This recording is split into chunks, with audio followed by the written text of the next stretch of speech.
It's baseball. It's apple pie. It's America.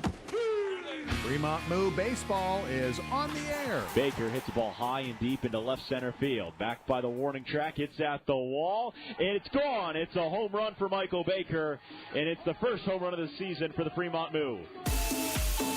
Moo baseball on the Big Dog, 98.9 FM, 1340 AM, brought to you by the Dodge County Convention and Visitors Bureau, Keel's Barbershop, the Silver Dollar, your Fremont Hy-Vee, Christensen Lumber, We See Plumbing and Excavating, The Door, Lincoln Premium Poultry, Osteria Kayla, and Brainerd Chiropractic.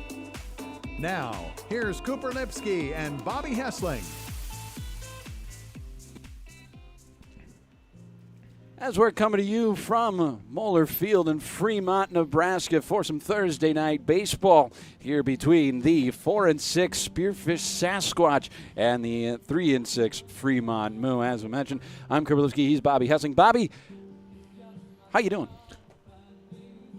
Doing well. Second game of this homestand, 15 games in 22 days, and we're getting excited for another one. And I'm excited, looking forward to a bounce back tonight from the Moo. A lot of things have to go right, and we'll talk about that early on. Well, yeah, we'll just jump right into it. Talk about what happened last night. The Sasquatch came down from Spearfish and took away a victory in game one of this three-game series. 7-4 the final. Spearfish putting up 7 runs on 14 hits, only committing 1 error, while everything that could go wrong did go wrong. Murphy's Law in effect here in Fremont. 4 runs crossing the plate on 7 hits and 5 errors given up. The Moo had an early lead, 2-0 right away in the bottom half of the first. Then Sasquatch struck on Brooks Kneiffel's outing, putting up 4 runs in the second, and they would not lose the lead, putting up a run in the third, a run in the seventh, a run in the ninth, while Fremont, after that third inning that saw Michael Baker hit the first Fremont home run of the season, they would go quiet up until the ninth inning. Very much a game that kind of resembled that of the Hastings game without the walk-off. Yeah, I would agree with you on that, how the Moo strike first, they strike early, and it's all looking good, but it rather fell apart very quickly. And again, it was the defense that's had struggles. And the big thing early on this season has been, okay, what is going to be the situation defensively for this Moo team? Over the course of 9 games, 22 total errors. That has got to get cleaned up. Multiple games where they have 3 or more errors. So there's a lot that needs to get cleaned up by the Moo defensively if they really want to find themselves in a really good rhythm, because here you go, you're sitting at 3-6, you've dropped 4 straight ball games, you've got to turn around now, and if you can't turn around now, believe it or not, it's a short season, and we said it on the first few games that, hey, it's, it's a short season, but these first few games you're allowed to, you might be a little more free to drop 1 or 2. Now you enter game 10. You have to start turning this thing around. It's got to start going the right direction. I'll tell you, if there's one guy that has been trying to get the team going, that'd have to be Michael Baker, the Cal State Chico kid. 7 games, batting .440, 7 RBIs, leading the team in both those statistical categories. On top of that, hit that big solo home run over the left center wall last night. Of course, it was a great call from you, Mr. Hessling, but you got to talk about Michael Baker. I mean, you sat down with the guy, and we'll have that in a minute, but just a little bit on him. What do you think about his performance so far this season? I just think he's done a really good job at the plate this season. I didn't ask him any defensive questions because he has struggled in the field as of late. The error against Hastings, which ended up costing the Moo the game, was something that he wants back. But it almost affected him last night as well. He made 2 errors on his own, could have turned 2 double plays, he didn't turn any. He had 2 balls that hit right at him, and he muffed both of them, was able to get the lead runner out at third, but just couldn't double anyone up. He needs to settle in. He moves from third over to short tonight and is playing at shortstop. And, again, I just think for somebody like him, he's got to settle himself in defensively. He's done it from the plate, and he's done a really good job at the plate this season, but now he's got to do it defensively. Of course, it's good to see Joshua Hardiman back in the lineup here tonight. Cooper Ficino, a slow day yesterday, but he looks to turn it around. Well, with the loss, the Moo officially dropped to dead last in the ILB. and 5 games back of the first place undefeated Hastings Sodbuster. And Spearfish picked up their big win. They now sit 4.5 back. When we come back, Bobby Hessling sat down with Michael Baker, discussed a plethora of things, and we'll get you all of that on the other side of this break. The Moo pregame show rolls on here on the Big Dog 98.9, 1340 AM, and BSDN Live on the Moo Baseball Network. Welcome to Fremont and Dodge County, where we invite you to play, shop, stay, and eat. Dodge County is where your next outdoor adventure is at your fingertips. Did you know that downtown Fremont is also known as the antique capital of Nebraska? Fremont and Dodge County also has many fine hotels, campgrounds, and RV parks to suit any needs. We invite you to come and see why downtown Fremont has been named the most charming downtown in Nebraska by USA Today.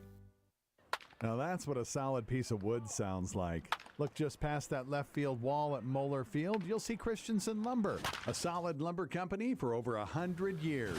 And there goes another ball into the lumber yard. Professional builders know Christensen Lumber is their home run hitter for quality materials. More contractors and woodworkers will tell you Christensen Lumber is the best choice to find quality cuts of lumber. Since 1923, Christensen Lumber. It's where the pros go. 714 South Main, just past the left field wall at Moeller Field. Bobby Hessling with Michael Baker here on the Moo pregame show.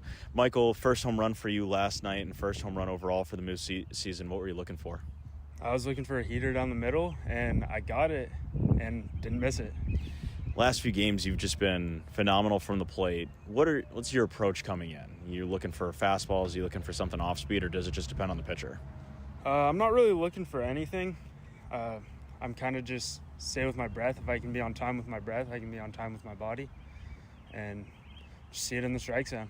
And if they miss, then good for me. This is your first season with the Moo, and you come from Chico State, correct? Yep. You come from Chico State. What's been the transition from there to here, and how did you end up here with the Moo? My coach reached out here, actually, and I had 2 former teammates that played here in the past. And that's what brought you here? Yeah, that's pretty much what brought me here. It was an opportunity to get out of town, and it seemed like a fun idea. So far for you, how do you feel like your season has gone? Just under 10 games in. Obviously, the record is not what you guys want it to be, 3-6, but you guys have shown flashes of going in the right direction. You have at the plate as well. What do you guys need to change and be able to start winning a few more ball games? I feel like there's a lot of promise in our lineup. We can hit. I know we can. We just got to clean up a few errors on the field and get that category down, but I feel like everything's good. Our pitching's really solid up there. They're giving us good outings, and our bats are looking fine. Just got to clean some stuff up defensively. You've been on the left side of the infield, whether it's short or third base. Is that something you have been in your entire playing time with baseball, has been a left side infielder? Yeah, my freshman year of college, I started the majority of my games at short, and then last year started every game at third. It's easier to see the ball over there. Yeah. So another thing is, who have you been able to gel with coming out here to Fremont? Because you don't know many guys on the team. You're the only Chico State kid as well that's on this team. So who's somebody first, week and a half, 2 weeks being here, and you're just trying to learn as many guys as possible. Who's somebody that you've gelled with really well? I think everyone. Everyone's been really cool with me. Everyone's like good friendships going on with everyone. Couldn't say there's any bad person on the team. I was just not sure if there was somebody, like if it was Gajewski at the left side of the infield that you've gelled with because he's also playing short, or if it's somebody that you're like, man, I like him batting before me in the lineup because I know I could have the opportunity to drive him in. For that person, I'd say Josh Hardiman. He's older than me. He gives me a lot of good input, even when he's not playing, and he's teaching me a lot about the infield, about my approaches, staying balanced through everything. Same with Luke. Luke was talking to me after one of the games, and he said, everyone knows you're a good player. That's not going to affect you for the rest of the summer. One other thing is, originally from California, and now you're here at Nebraska. What's been the biggest change for you coming from California and now you're here at Nebraska? Is it the weather? Is it the climate? Is it the food? What is it? Definitely the food. I don't know where to eat. I've heard Runs is pretty good. I got to go there, but just finding a bunch of places, holes in the walls. haven't really found many yet, but I'm looking forward to that. And then final question, back at home, you hit the first home run of the season for the Moo last night. We talked about that a little earlier. What's different of playing here at Moeller Field after only really one game and 3 days of practice compared to playing in 3 different other ballparks over the span of 7 days? There honestly hasn't been that much of a difference. Everywhere is a new place out here for me, so just having an open mind, treating it all the same. Well, thank you very much, Michael Baker. When we come back, we'll have starting lineups and first pitch here on the Moo pregame show. Fremont Hy-Vee is proud to sponsor local sports, and they know that you fans love your meat. Hy-Vee has all your favorites at the best prices right now. Hy-Vee Choice Reserve Steaks. Always low prices on your favorite flavor of brats. Boneless, skinless chicken breasts, chicken grillers, America's pork chops for the grill, and the best cuts of salmon and seafood. Shop online right now. Go to HyVeeIslesOnline.com and place that order. Your Fremont Hy-Vee. Proud to be a part of local sports. Lincoln Premium Poultry is excited for Fremont Moo baseball this summer. Hey, you're looking for a new opportunity? You can hit it out of the park with a job at Lincoln Premium Poultry. With a fantastic culture, great pay and benefits, and room for growth, Lincoln Premium Poultry is one of Fremont's best destinations for summer fun and employment. Just go to LincolnPremiumPoultry.com right now and check out all the job opportunities available.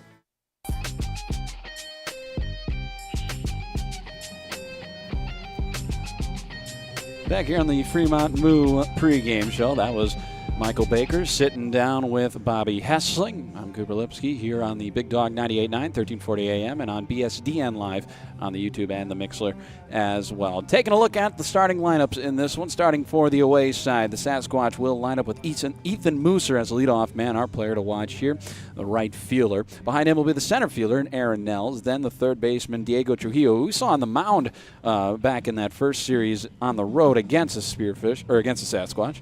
Then it'll be the cleanup batter and Seth Nelson, the first baseman, Gio Mastrosa, the catcher, the designated hitter, and Chase Scott, followed by the second baseman and Peyton Fort. Then rounding it out, Ben Foyer, the shortstop, and Isaac Martinez, the left fielder. Bobby, any names that stick out to you? And I think the big one is sitting in number 1. Yeah, Ethan Mooser back in the lineup. We saw him a ton up in Spearfish, and we get to see him once again this time at our ballpark here at home. But also, again, it's that bottom of the order with Fort and Ben Foyer. Those guys did a really good job getting on base, and it's hard to not like what they do in the middle infield as well. Yeah. That's one of those things where it's like it's almost routine every single time. Those guys are so comfortable in the middle infield. Taking a look at your Fremont lineups, brought to you by your Fremont Hy-Vee. For a lineup that's loaded, shop your Fremont Hy-Vee. Go to HyVeeIslesOnline.com now and place your order. The leadoff man will be the catcher, and Carter Shellsmith. Behind him will be Brendan Floyd, who will be manning left here tonight. We've seen him as a designated hitter, and we've also seen him as the catcher, but here he's going to be manning the outfield. Then in the 3 spot will be a familiar name, the first baseman in Cooper Ficino, and then the cleanup batter, and batting cleanups never looked this good. Brought to you by Osteria Kayla, where we finish strong with every course in the historic Cole Myers Passageway, corner of 4th and Main, downtown Fremont. That'll be Michael Baker, the great playmaker, of course, with that Baker blast last night, right? Yeah, we're running it into the ground with these alliteratory nicknames. Behind him will be Joshua Hardiman, the third baseman. He'll be back in the lineup, looking to get his bat going back here at home. Then the right fielder, Tanner Jacobson, Luke Saxon, the second baseman, Braden Jones, the designated hitter in the 8 spot, and then the center fielder, Jake Mitchell, batting 9th. Bobby, any names that stick out to you in that lineup? Obviously Michael Baker, but they slide Hardiman down in the lineup tonight. He goes to the 5 hole. He's been typically a 3 or 4 guy, and now 5 behind Michael Baker. So it's a little different for him because they're going to be so used to attacking Baker early, and you make it easier batting behind him because they know how to get Hardiman out, and he's been slumping as of late as well. Now he slides down in the lineup, so he's seeing a little more different things before you go over to Jacobson and Saxton. Mitchell's another one. We're just kind of waiting to see him get going as well.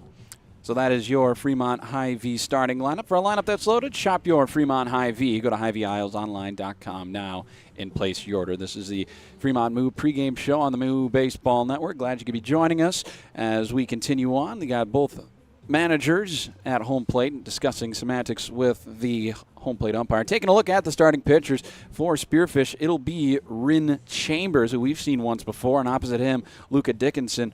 Bobby, can you tell us a little bit about the Chaminade product. Well, you're right. We have seen him before, and this season, this is how his numbers look. He has pitched in 5 innings, has given up 6 strikeouts, 4 walks. His only game was against the Moo as well, giving up 1 run and 3 hits. It was earned going 5 innings in that 1 game played. So this is his second time through, and it's against us. Of course, a little bit different lineup, you know. Last time around, didn't have to see Fucino at all, and I'm expecting him to post some big numbers here pretty soon. Opposite of him will be Luka Dickinson, the 6'2 freshman right-hander out of Skyline College in San Bruno, California. This season so far, his last outing was against the Sasquatch, where he carved through 5 innings, giving up 1 earned run on 2 hits and a walk while striking out 4 batters in the win. Looks to do the same tonight to get the Moo back on the winning foot. And I think, right, he was second game of that doubleheader. He made that start. He ended up getting the win that started the 3-game win streak. So I think we're looking for, I mean, if you're Connor McGonigal, you're looking for an outing similar to that and hoping the bats show up behind him. Yeah, and you go back to that game going 5 innings in a 7-inning doubleheader to get that. He didn't get tagged with a win because, remember, that game went into extra innings. That's right. But still, he was able to do a really good job, hold it over, and give the bullpen a bit of a rest as well. And I think you're just kind of looking for the same thing tonight out of him. Try to settle down this bullpen. Yes, there are more arms here. Talking to Nick Weedy before the game, and we mentioned, hey, there's a new addition, and that new addition so happened to be Braden Gluth from Creighton. And he asked me, he's like, what position is he? And I was like, he's a pitcher. And he said, good, I like pitchers. We need more of them. So the help came up here as we talked about it in the Oahe series. The help was on the way. The help has shown up, but now it's time for the help to come through. And we'll see what happens tonight with Luka Dickinson on the mound making his second start. So there are the starting pitchers in this one tonight. Of course, we've got the first pitch coming home from one of the all-star teams that we have here, of course, come out this season. You know, maybe your kids' team is going to be honored before the game. You know, you saw them warming up with the Moo early on in this one. But the welcome weather is brought to you by the Dodge County Convention and Visitors Bureau, welcoming you to Moeller Field, where the temperature is currently 68 degrees outside, very cloudy. Rain not expected until 4 in the morning. So, well, if we're playing until then, we yeah, have problems. And my goodness, what a pitcher's duel that would be. Also an air quality alert, and on top of that, we got wind out of the east about 4 miles per hour, so it's pretty much not playing a factor whatsoever in this one. The field conditions brought to you by Keel's Barber Shop. To keep your hair looking good and for the best haircut around, stop in to Keel's 88 West 6th in Fremont. Field looking a little bit better than it did yesterday. Of course, a lot better. No puddles in the infield. I mean, there wasn't yesterday per se, but everything looks a bit more flat here in this one, except for the fact that they're covering a rabbit hole just behind the pitcher's mound. Just behind the pitcher's mound, they found 6 baby rabbits in a little rabbit hole, and it's probably about 8 feet off the mound, I'd say, straight behind the mound as well. So they had to dig out the baby rabbits. I'm assuming all the baby rabbits are okay, and they had to refill the hole with some dirt. And this is going to be time for baseball. And this is what happens at some of these fields where you just have rabbits and other mammals and creatures just bury their way into the field, and you got to take them out and fill it in with sod and dirt. Isn't that the beauty of Summer League baseball? You know, sometimes you get rabbits in the field. Sometimes, I remember one time we had a raccoon on the field in lacrosse. Or no, it was a rabbit. My apologies. Rabbits playing trouble. There's a call of it. I can show you it sometime. Well, that being said, the lineups or the home lineup being announced as some of the players taking the field, ready to rock and roll here in this one tonight. Of course, this is the Fremont Moo pregame show on the Moo Baseball Network, Big Dog 98.9, 1340 AM, BSDN Live on YouTube. Taking a look at some other scores around the ILB tonight. The Nebraska Prospects trailing the Hastings Sodbusters 2-0. We'll see both of those teams Saturday afternoon, where the Sodbusters, it's a rescheduled game from the opening day on Monday, and then right after that game, a 7-inning doubleheader between the Sodbusters and the Moo. Then we'll see a 7-inning doubleheader between the Prospects and the Moo. The only other game outside of Fremont is taking place in Wyoming, as the Casper Spuds will be hosting the Oahe Zap in that one. We are just about ready to go here from Moeller Field in Fremont, Nebraska, as the 4-6 Spearfish Sasquatch taking on the home side, the 6-3 Fremont Moo, looking to snap a 4-game losing streak. Stick around. First pitch coming up on the other half of this break when we come back on the Moo Baseball Network. Looking for a nice place to go? A place that's rich with tradition, great service, and atmosphere? A fantastic place where you can go and still carry on a conversation. Maybe shoot a game of pool and enjoy one of the best jukeboxes in town. Silver Dollar is one of the finest places for adult libations at reasonable prices. Join the Silver Dollar family and enjoy, but you need to be 21 or older. See y'all soon, and remember, not everything that glitters is gold, but we're pretty sure it's probably silver at the Silver Dollar, 18th and Bell Street in Fremont. Gentlemen, here at Weesey Plumbing and Excavating, our customer's duty is our duty. Yes, Drill Sergeant. Now, you're Fremont's finest, and I want you people-pleasing plunger anglers to remember here at Weesey, we don't stop fighting clogged drains, low water pressure, frozen pipes, until our residential and commercial customers are smiling. Am I making myself clear, you toilet snake and sink suckers? Yes, Drill Sergeant. Now, our customers will find us in Fremont, on Facebook, and online at WeeseyPlum.com. Weesey Plumbing and Excavating. Your duty is our duty. Welcome to Fremont and Dodge County, where we invite you to play, shop, stay, and eat. Dodge County is where your next outdoor adventure is at your fingertips. Did you know that downtown Fremont is also known as the antique capital of Nebraska? Fremont and Dodge County also has many fine hotels, campgrounds, and RV parks to suit any needs. We invite you to come and see why downtown Fremont has been named the most charming downtown in Nebraska by USA Today. Now that's what a solid piece of wood sounds like. Look just past that left field wall at Moeller Field, you'll see Christensen Lumber, a solid lumber company for over 100 years.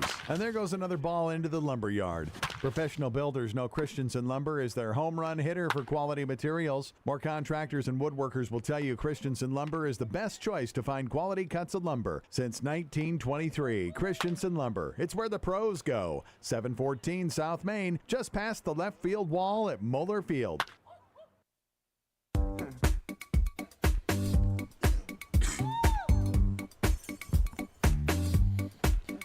Back here from Moeller Field tonight, Spearfish Sasquatch take on the Fremont Moo, looking to snap a 4-game losing streak.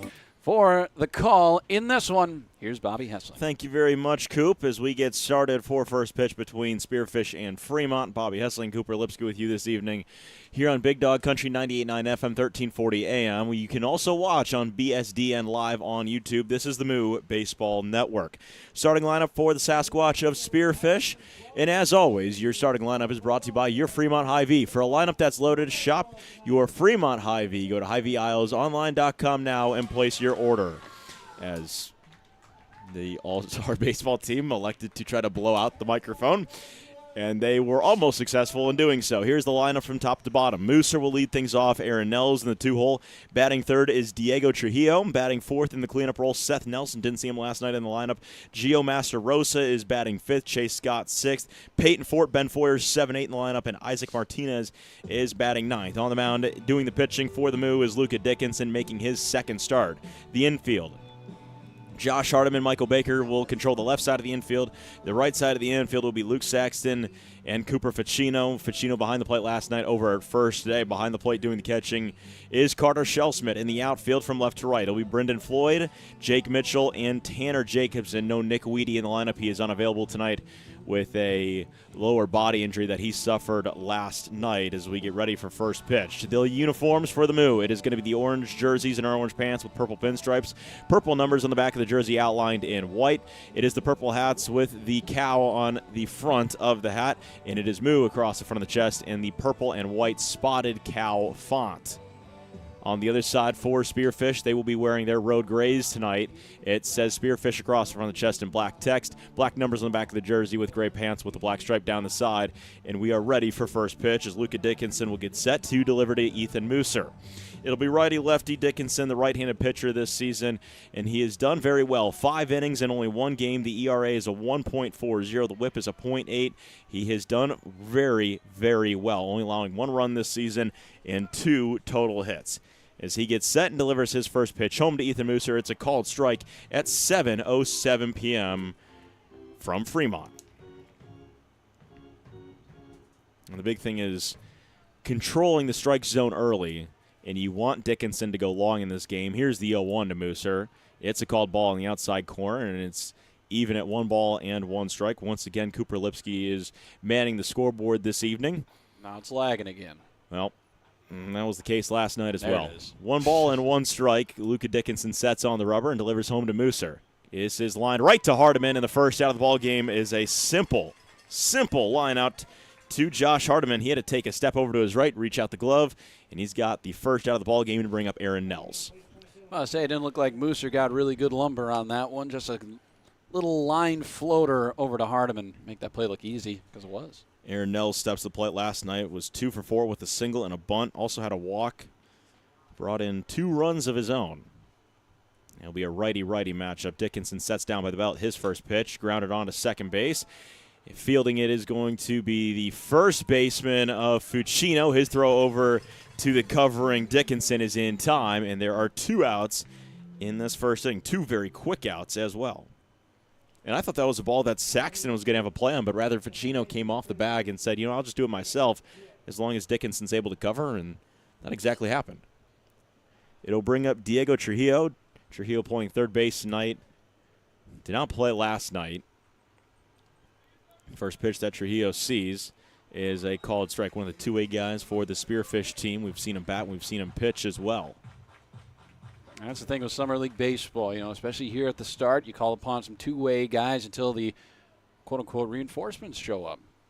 So I imagine as the season progresses, we won't see him on the mound as much. L1 fouled off to the right side by Trujillo, and the count is going to go to no balls and 2 strikes. Trujillo this season batting .455. On-base percentage of .625, slugging .545 this season. Only 1 total extra base hit this season, and it was a double. He's behind the count, no balls, 2 strikes. Dickinson getting ready to set, and does at the belt.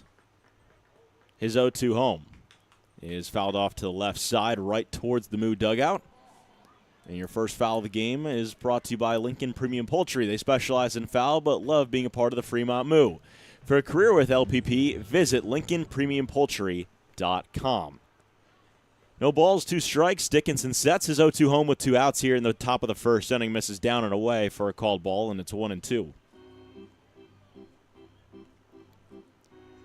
Moo have lost 4 straight ball games entering tonight. Lost last night 7-4 to the Sasquatch. Here's the 1-2 once more to Trujillo. He fouls it off into the backstop, and the count remains at 1 ball and 2 strikes. I think the big thing from that matchup was that the fact that, one, gave up 14 hits, the most hits they've given up as a pitching staff all season. On top of that, on the batting side, only worked 1 walk. And the other thing was 5 defensive errors as well did not help the case. 1 ball, 2 strikes. Here's the 1-2 home. Trujillo strikes out swinging. Dickinson gets his first strikeout and works a clean 1-2-3 top of the first inning, and the Moo are coming up to bat. No score here on the Moo Baseball Network. Welcome to Fremont and Dodge County, where we invite you to play, shop, stay, and eat. Dodge County is where your next outdoor adventure is at your fingertips. Did you know that downtown Fremont is also known as the antique capital of Nebraska? Fremont and Dodge County also has many fine hotels, campgrounds, and RV parks to suit any needs. We invite you to come and see why downtown Fremont has been named the most charming downtown in Nebraska by USA Today. Now that's what a solid piece of wood sounds like. Look just past that left field wall at Moeller Field, you'll see Christensen Lumber, a solid lumber company for over 100 years.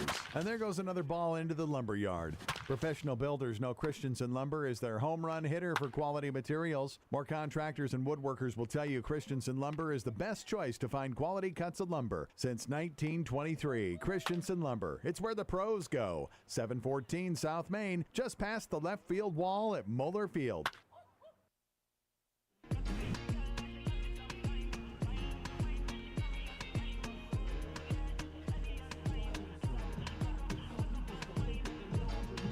We go to the bottom of the first inning. No score between the Sasquatch and the Moo. Moo leading things off. Carter Shellsmith will lead it off for the Moo. He's behind the plate doing the catching this evening, and here is the Moo lineup top to bottom once more. Shellsmith, Floyd, and Ficino 1 through 3. Michael Baker batting cleanup this evening. Josh Hardman back in the lineup, and he is in the 5 hole. Tanner Jacobson is batting 6th. Luke Saxon over at second is batting 7th.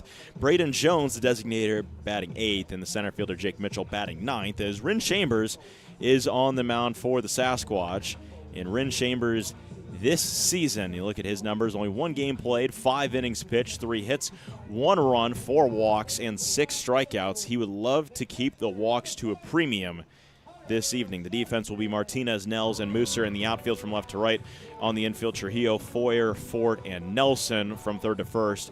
And Masterosa is behind the plate doing the catching. The umpires in the field, it is Jeff Kopecki, and Chris Sentik behind the plate will be calling balls and strikes. So Carter Shellsmith will lead things off for the Moo. And the first pitch that he sees misses downstairs for a called ball. I'm really excited to see Shellsmith. You know, he's led off the last couple of games with they had that double down the left field line against Hastings, and he's able to work away on last night, I believe. 1-0 hit in the air deep into right field, back by the track. It's at the wall. Mooser looks up, and it's gone. A leadoff home run for Carter Shellsmith, and the Moo are in front 1-0.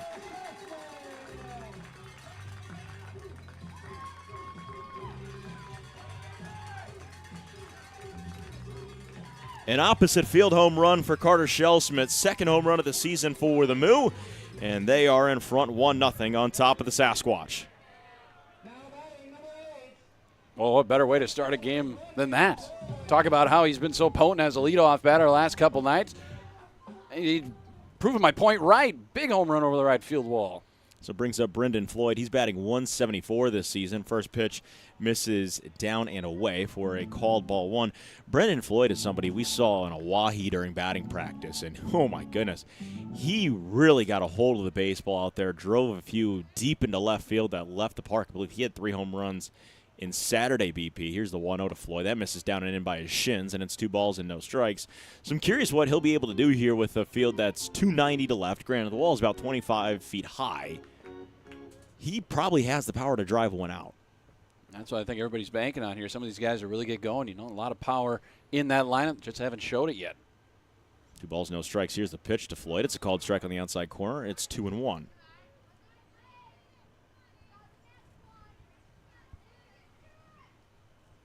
So not the ideal start for Rin Chambers, giving up a solo home run and 1-0 Moose. Still nobody out here in the bottom of the first inning. Here's a 2-1. Floyd swing and a miss. It was a foul ball, rather. Went foul tip into the glove of Masterosa. And the count's going to be even. 2 balls and 2 strikes for Brendan Floyd. And also, a team that's going to hit home runs, you send a different type of energy into your dugout as well. We thought that was going to happen last night with Michael Baker. It did not, but in time it will. 2 balls and 2 strikes. Here's the pitch to Brendan Floyd from Chambers. That misses away, 3-2 as the ball went to the backstop. So it makes the count full. And the other thing is you want to be patient at the plate as well if you're the Moo, because now Chambers a little rattled. 3 balls, 2 strikes.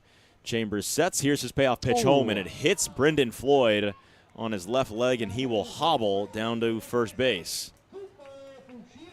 Well, that's going to leave a mark for sure on his outer left thigh to bring up Cooper Ficino. Yeah, he's walking it out down there. Never a good look. I don't think, you know, to hit a guy after giving up the home run. I mean, if it was a first pitch, then you would think something of it, but here, no intention behind that one, just missing with a spot. Rough night for Ficino last night at the plate as they're checking on Brendan Floyd over there at first. And just making sure, you know, it's just him and Dunham. Dunham asking, hey, are you okay? And Brendan Floyd's tough. He's going to say yeah. So brings up Cooper Ficino, 0-for-4 last night in his first game with the Moo after returning from the Arkansas Regional. Here's the first pitch to Ficino, and it misses downstairs for a called ball. Not even being able to catch it was Masterosa. Ficino was down there in Fayetteville with the Creighton Blue Jays in the Arkansas Regionals, a regional that they had lost to the Razorbacks. Ficino, 1-0. High chopper, third base side. Picking it up and making the throw over is going to be Trujillo, and that is out number 1 in the bottom of the first inning. But it advances Brendan Floyd on to second. That was a very high chopper. That thing probably went 25, 30 feet in the air off the initial bounce. Yeah, it must have hit off the plate or something. It's the only thing I can think of that made it bounce that high. But the way that ended up between the pitcher's mound and third base, you think just hitting a pretty hard spot in front of the plate, I suppose. So it brings up Michael Baker. Batting cleanup never looked this good. Brought to you by Osteria Kaler, where we finish strong with every course. In the historic Colmeyer Passageway corner of 4th and Main in downtown Fremont, first pitch he sees, he fouls it right by the Spearfish dugout and is behind the count 0-1. Obviously, he had the first home run of the season for the Moo last night, solo home run. Talked to him before the game, and he's one of those guys you can tell he's not media trained, and he's new to Nebraska as well, from California, and is saying, hey, I'm just trying to get the sense of what's going on here. Here's the 0-1. That hit Michael Baker on the backside. 2 hit-by pitches in the inning, and it's going to put runners at first and second. Tell you, that's no fun. A guy coming off a big home run last night. Already saw Shell Smith leave the park. He's stepping in there. Probably a little swagger to him, thinking, hey, one guy's already did it this inning. Maybe I can follow it up, and he gets drilled in the back. So this is how the bottom of the first inning has gone so far. Shell Smith had a solo home run leading things off. Brendan Floyd got hit by a pitch. Ficino just grounded out. And then Michael Baker, he also just got hit by a pitch, putting runners at first and second. Only one out to bring up Josh Hardiman. First pitch swinging his foul off to the right side. He's he's looking to get going with a base hit. Yeah, but the thing about it is, you're too focused on hitting the home run ball. You find yourself in a bit of a slump. You think that's the way to get out of it. I got to hit a home run to break the slump. No. You're just trying to find a way to get on base. Can't say that's the best solution. Chambers sets his 0-1 to Josh Hardiman. Looks back at second. Here's the 0-1. Hardiman's going to drive ball foul to the right side out of play, and he's behind 0-2. We mentioned that we were hoping the rain wouldn't be a factor, but a light drizzle has once again began here, and it's just been like that for the last, 10, 15 days here in Nebraska. It feels like we can't get one nice day. Yesterday was a nice day, but that's really been it. No balls, 2 strikes. Here's the 0-2 to Hardiman. Missed down, and it's 1-2. But he's got a lot of pop in that bat. Back in the spring, hit 10 home runs. On top of that, he's hit 26 home runs the last 2 years at Midland, so he's very comfortable with this place. He's a bit more selective when he's using the wood bat, is what he told me. 1 ball, 2 strikes. Chambers sets with runners at first and second and 1 away here in the first. That misses high to Hardiman. 2 balls in, 2 strikes. And he said that's because there's a smaller sweet spot on a wood bat than there is compared to a middle bat. That's what he told me, yes. Which, I believe it. Yeah. I believe it, absolutely. 2 balls and 2 strikes. Runners at first and second, still only 1 out here in the bottom of the first inning. Moo in front, 1-0. Here's a 2-2. Hardiman grounder right back to the mound. Chambers not able to field it. Coming over from second is going to be Ben Foyer. He gathers and will make the throw over to first, and that is the second out in the inning. Near disaster for the Sasquatch. Fortunately, you have Foyer who charges in and is able to make the throw, and there's now 2 away, but it does advance Floyd and Michael Baker. You said that could have been disaster for the Moo. Because, Chambers fields that cleanly. I think that's why he missed it, because he was already looking towards second to try to fire that thing over. And it could have easily ended the inning. Would have been a very tough double play. Brings up Tanner Jacobson. First pitch to Jacobson as a called ball. Jacobson last night came in for Tyrus Pecci, who left the game with a left hand injury. There's not been an update on him. Jacobson was 0 for 3 last night. He's ahead in the count 1-0 with 2 outs here in the bottom of the first inning. 1-0's a called strike. It's 1-1. And it's very spread out showers here in Dodge County, down by Saunders County as well in the Fremont area. So on and off rain throughout the course of the evening. Nothing is expected to be hard. Here's the 1-1 to Jacobson. That misses and is going to get all the way to the backstop. Hops up the screen. Brendan Floyd's going to come home from third and score via the pass ball. And it's 2-0 Moo on top of the Sasquatch.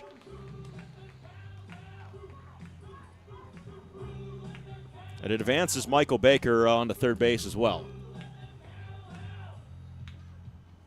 You'll take that. Any way you can get runs home. We talked about how early in the season team was really good at 2-out hitting, but as of late they've kind of tapered off a bit. Here's the 2-1, and that's going to hit Jacobson on his left hip, and he will take a base. That is the third hit batter in the inning.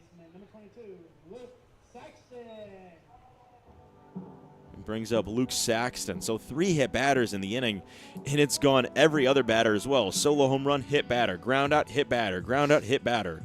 So if Saxton were to reach, the signs are pointing that Braden Jones is going to get hit. I hope not. Well, I think if you're the Sasquatch, you're also hoping he doesn't get hit. Now runners at the corners for Saxton. 2 outs here in the bottom of the first inning. First pitch to Saxton is a called strike. Michael Baker had one heck of a lead over at third base. He's ready to score. He wants to make this 3-0. You've seen the last couple pitches from Chambers reach the backstop. If they don't hit him, that's where they're going. Exactly. Here's the 0-1. Saxton swinging a miss. He's behind 0-2. No balls, 2 strikes, 2-0 Moo on top of the Sasquatch. Here from Moeller Field, it's the bottom of the first inning with 2 away, runners at the corners. Ren Chambers sets. His 0-2 home is going to run high to Saxton up by his face. He takes it for a ball and is going to take a stroll outside the batter's box to try to calm down. I can't say I blame him. That's the thing. He gets up in the counts and then he just starts missing. I don't know if he's trying to throw some breaking ball that just can't get a grip on it. I don't know how hard it's raining outside, but I can't imagine that's much of a factor. 1-2 to Saxton. This is going to go underneath the legs of Masterosa. Coming home to score is going to be Michael Baker, and it is 3-0 Moo on top of the Sasquatch. Jacobson moves up to second, so still a scoring threat available here in the bottom half of the first for the Moo. 3 runs have scored in the bottom of the first inning. Shellsmith has a solo home run. Brendan Floyd and Baker both scoring pass balls after getting hit by a pitch. 2 balls, 2 strikes. Here's the 2 to Saxton. It is grounded foul to left side. Jacobson was off and running from second. He would have been safe at third. And the count remains knotted up at 2 balls and 2 strikes. How about this? Only 1 hit in the inning and 3 total runs for the Moo. Good call. 2 balls and 2 strikes. Chambers sets outside with 2 outs. Here's the 2-2 home. That ran inside. That almost hit Saxton, and the count is full, 3-2. Well, if you hit 4 batters in an inning, if you're Justice Scott, the head coach for Spearfish, when do you pop out of the dugout and say, are you going to find the zone or what? Because when he goes away, he's throwing it all the way to the backstop, and he's throwing it in, and he's hitting the guy. 3-2. Saxton fouls it off, spoiling it. We remain at a 3-2 count. Still 2 outs here in the bottom of the first inning. 3-0 Moo on top of the Sasquatch. Shellsmith had a solo home run that led things off. Brendan Floyd and Michael Baker both were hit by a pitch, and they came around to score on a passed ball. 3 balls, 2 strikes. The payoff pitch home to Luke Saxton from Marin Chambers is fouled off down the left field line, and we'll do it again. Marin Chambers is about to throw his 30th pitch of the ball game, and he's not out of the first inning yet. Oof. And we mentioned if you're the Moo, you want to win this ball game and snap that 4-game losing streak and put yourself in a good spot heading forward towards the middle part of June. 3 balls, 2 strikes. Here's the 3-2. Missed down and away to Saxton. It's ball 4, and it's going to bring up Braden Jones. Well, if this could not be more of a disastrous start as, yep, here comes Octavio Sanchez, the pitching coach for the Sasquatch, and he's going to go out and try to settle down his starter of Ren Chambers, and I think you need this one. There is a arm that is moseying out to the right field bullpen, but you have runners now at first and second. Saxton on top of first. Jacobson is on top of second base. 3-0 Moo on top of the Sasquatch. Here from Moeller Field as light rain showers are falling. Shellsmith had the leadoff home run. Floyd and Baker both scored on a hit by pitch. Came around to score on the passed balls. There's a meeting on the mound, and I think if you're Octavio Sanchez, I think the one thing you're telling Ren Chambers is saying, what don't you have the feeling right now? What can you throw in order to make sure you're going to throw strikes?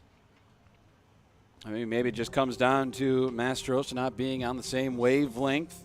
That plays a part in it, when those two aren't, crossing wires and whatnot. Here comes Braden Jones. So brings up Braden Jones. The first pitch to Braden Jones, fouled off into the screen. He's behind 0-1. Now well over 30 pitches is Rin Chambers. It's only the first inning. Braden Jones has runners at first and second, 2 outs here in the bottom of the first inning, looking for a few more runs. Here's the 0-1 to Jones. It's a called strike on the outside corner. He's behind 0-2. See, this is the part where Chambers has struggled. He gets up in the count against these Moo batters, and he can't find that put-away pitch. And then they've been able to spoil him to run that pitch count up, get that count number up as well. No balls, 2 strikes. Chambers sets, delivers home to Jones.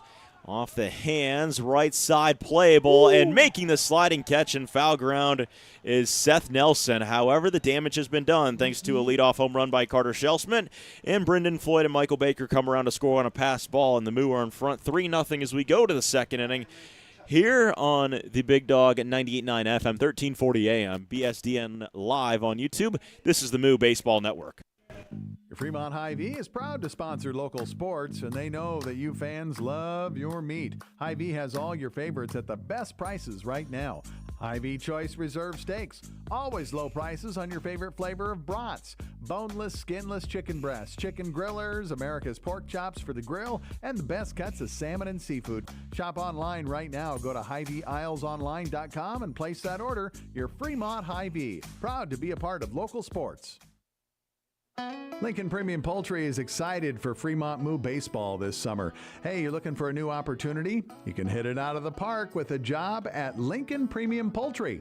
With a fantastic culture, great pay and benefits, and room for growth, Lincoln Premium Poultry is one of Fremont's best destinations for summer fun and employment. Just go to LincolnPremiumPoultry.com right now and check out all the job opportunities available.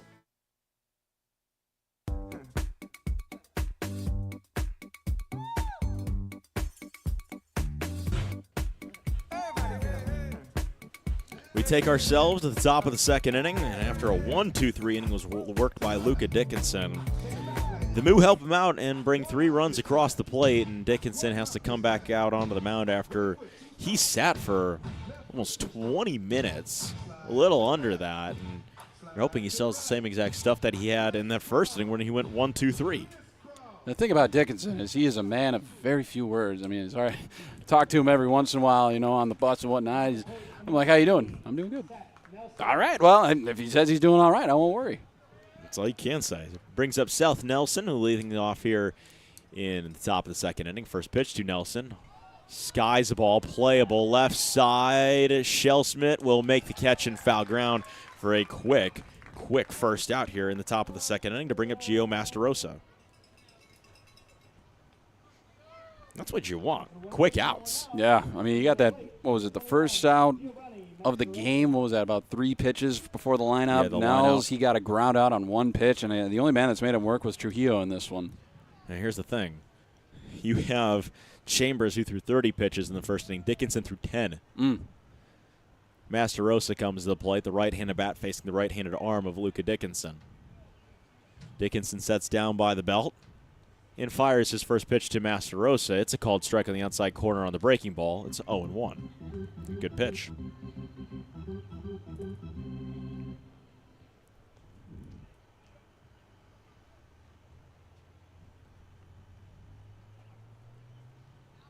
Masterosa digs in, the catcher this evening for the Sasquatch. Here's the 0-1. It misses down and in by Dickinson. The count's going to go even at 1 ball and 1 strike to Gio Masterosa.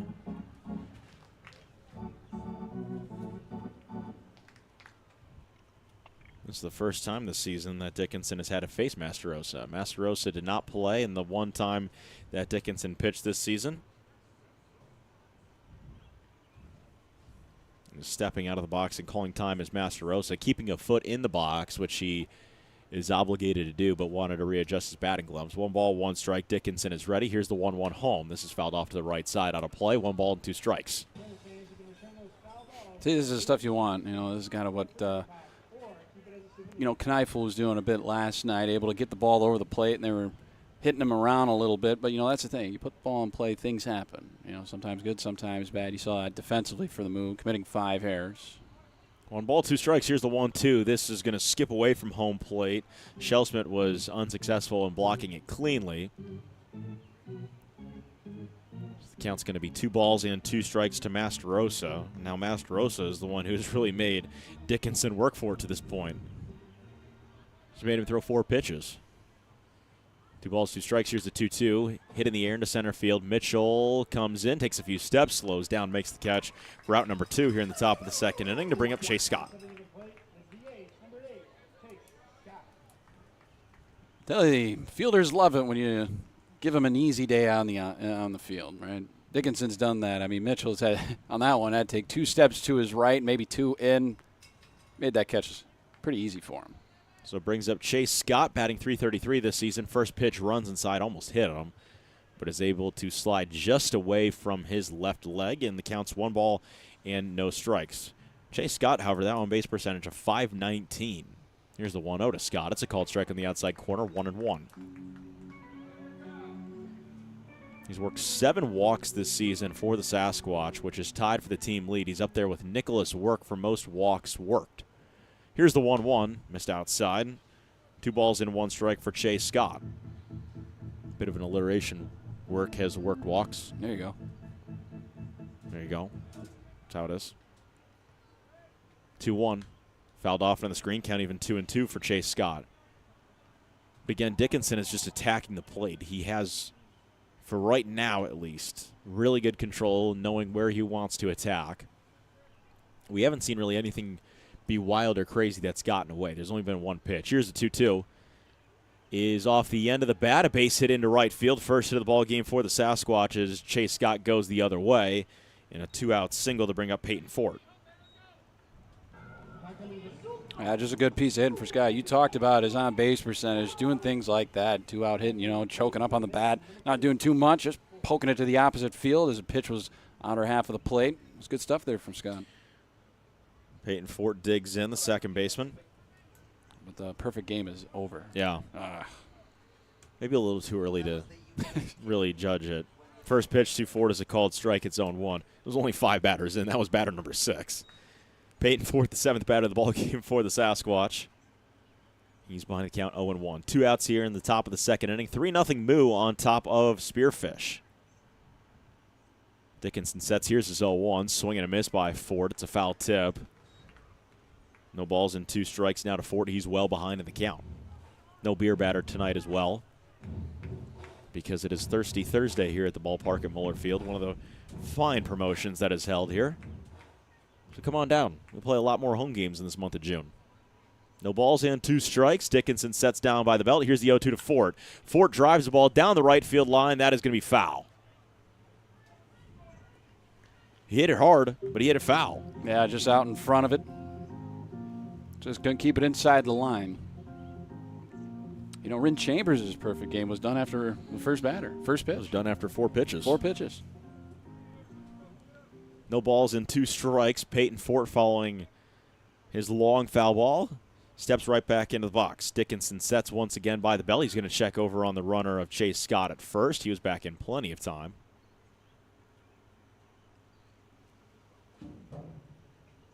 And Fort will once again have to dig in.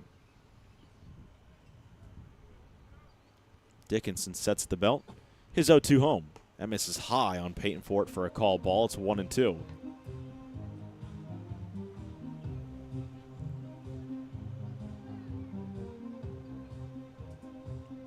Two-way here in the top of the second inning. 3-0 Moo on top of the Sasquatch. The 1-2 to Peyton Fort. Ground ball, second base. Fielding this is going to be Sexton. His throw over to first in time, and that is the top of the second inning. 1 hit, nobody comes across to score, and it ends with a Peyton Fort ground out to Luke Sexton. We go to the bottom of the second inning. Braden Jones, Jake Mitchell, and Carter Shellsmith all due up for the Moo here on the Moo Baseball Network. Looking for a nice place to go? A place that's rich with tradition, great service, and atmosphere? A fantastic place where you can go and still carry on a conversation. Maybe shoot a game of pool and enjoy one of the best jukeboxes in town. Silver Dollar is one of the finest places for adult libations at reasonable prices. Join the Silver Dollar family and enjoy, but you need to be 21 or older. See y'all soon, and remember, not everything that glitters is gold, but we're pretty sure it's probably silver at the Silver Dollar, 18th and Bell Street in Fremont. Gentlemen, here at Weesey Plumbing and Excavating, our customer's duty is our duty. Yes, Drill Sergeant. Now, you're Fremont's finest, and I want you people-pleasing plunger wranglers to remember here at Weesey, we don't stop fighting clogged drains, low water pressure, frozen pipes, until our residential and commercial customers are smiling. Am I making myself clear, you toilet, snake, and sink suckers? Yes, Drill Sergeant. Now, our customers will find us in Fremont, on Facebook, and online at WeeseyPlum.com. Weesey Plumbing and Excavating. Your duty is our duty.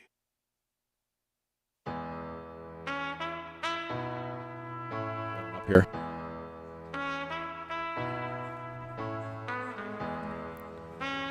Bottom of the second inning, Braden Jones, Jake Mitchell, and Carter Shellsmith will lead things off. It is Braden Jones who will bat first.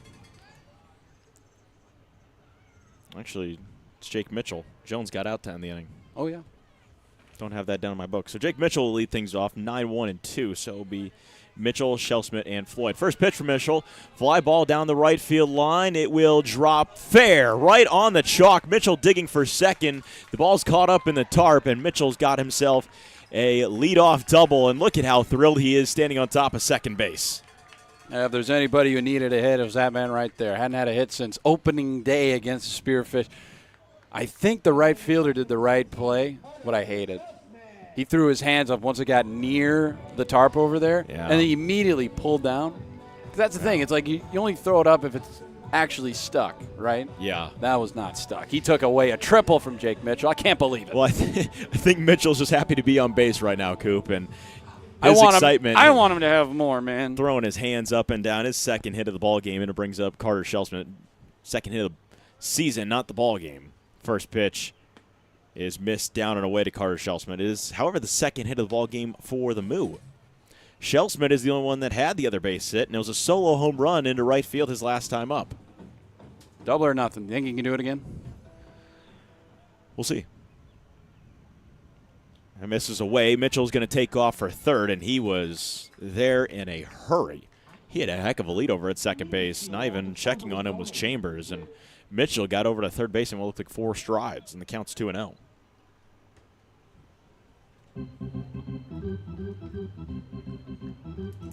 Two balls and no strikes to bring up Carter Shellsmith once again.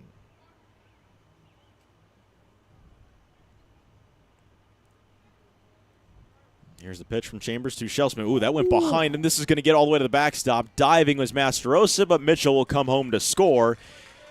He advances on back-to-back wild pitches and advances to score on the second wild pitch. It's 4-0 Moo on top of Spearfish.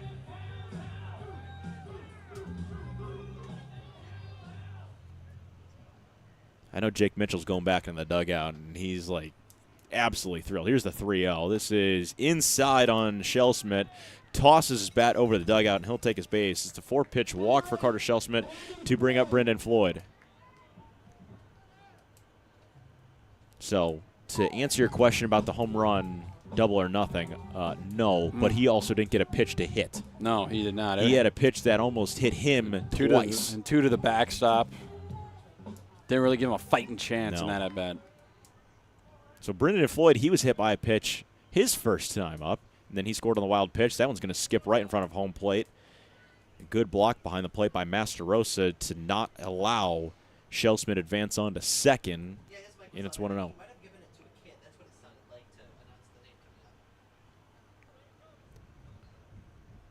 One ball and no strike. Here's the pitch. It's down and away. 2 balls and no strikes to Brendan Floyd. Make that 6 consecutive balls thrown, and coming in over from first base is going to be Seth Nelson, and now coming out from behind the plate is Masterosa. So a 3-man meeting is taking place on the mound. Nelson went over immediately, and he sees something that no one else does, whether this is defensive talk, whether this is just like, hey, you know, you're good. Let's take that deep breath. Let's calm down here. Because he's thrown 6 straight balls. He has hit 3 batters already, and he's walked a guy twice. 5 guys have gotten on via a hit by pitch or a walk combined. You know, Nelson over there, he's a senior from Lewis and Clark State College. You know, maybe he's got something to say to the youngin' out there. Could be the case. 2 balls, no strikes. Here's the 2-0 to Brendan Floyd, and Floyd skies it foul to the right side. So he threw a strike. The talk might have worked. Yeah. We'll see. 2 balls and 1 strike now is the count. Brendan Floyd ahead. Just some words of affirmation, you know. Some words of encouragement. It's tough right now, but you're better than this, right? 2 balls, 1 strike. Here's the 2-1 that ran inside. Did it hit Brendan Floyd? It looked like it might have. I didn't know if it caught the pant leg or if it was the glove of Masterosa that caught the pant leg of Brendan Floyd. It's ball 3 regardless, and it's a 3-1 count. And it does look like there is movement in the dugout for Spearfish, or in the bullpen, rather, for Spearfish. Here's the 3-1 to Floyd. That misses outside of the backstop, and it's ball 4 for Brendan Floyd. Back-to-back walks issued by Rin Chambers to bring up Cooper Ficino. Well, I think if I'm Cooper Ficino, I'm coming to the plate. The bat's not leaving my shoulder. No, I think you're taking until he throws you a strike. And I think if you're McGonigal, you're looking over and you're telling him, just take everything. Make him throw one to you. Runners at first and second. Carter Shellsmith's on top of the second base bag, and Brendan Floyd's on top of the first base bag. 4-0 Moo here in the bottom of the second inning. For the first pitch down and away to Ficino, it's ball 1.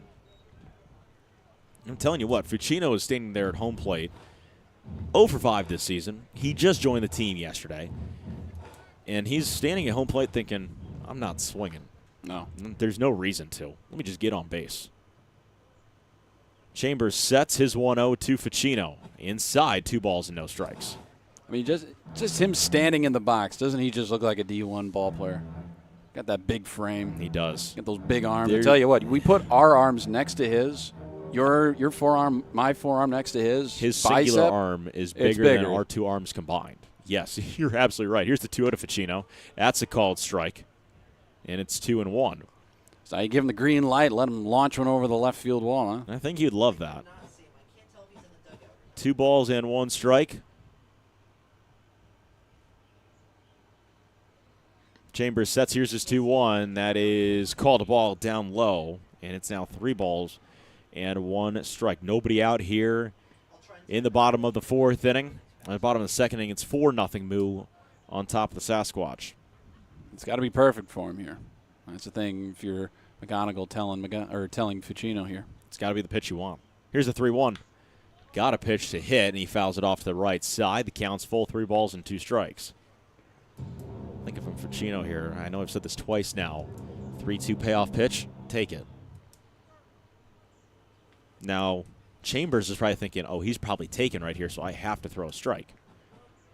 Well, we'll see what happens. Here's the payoff pitch home. Runs inside, and it's called ball 4, and it's 3 consecutive walks in a row to bring up the cleanup batter, Michael Baker. Once again, batting cleanup never looked this good. Brought to you by Osteria Kalo, where we finish strong with every course in the historic Colemeyer Passageway, corner of 4th and Main in downtown Fremont. Well, if there's ever a time you want your cleanup batter to do something, it'd be right now. Yeah.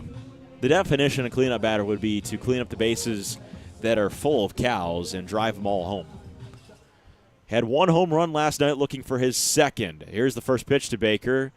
Did not fully check his swing, went probably about a quarter of the way around, but it's a called ball, missed outside. 3 consecutive free passes have been issued by Rin Chambers. He has given up 4 walks already and 3 hit by pitches. Nobody is out in the bottom of the 2nd inning. Here's the 1-0 to Baker.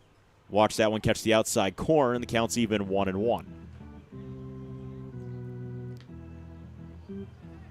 I believe warming up in the bullpen is Jack Riley, a 6'1" right-hander from St. Thomas. Well, we'll see how early they go to the bullpen.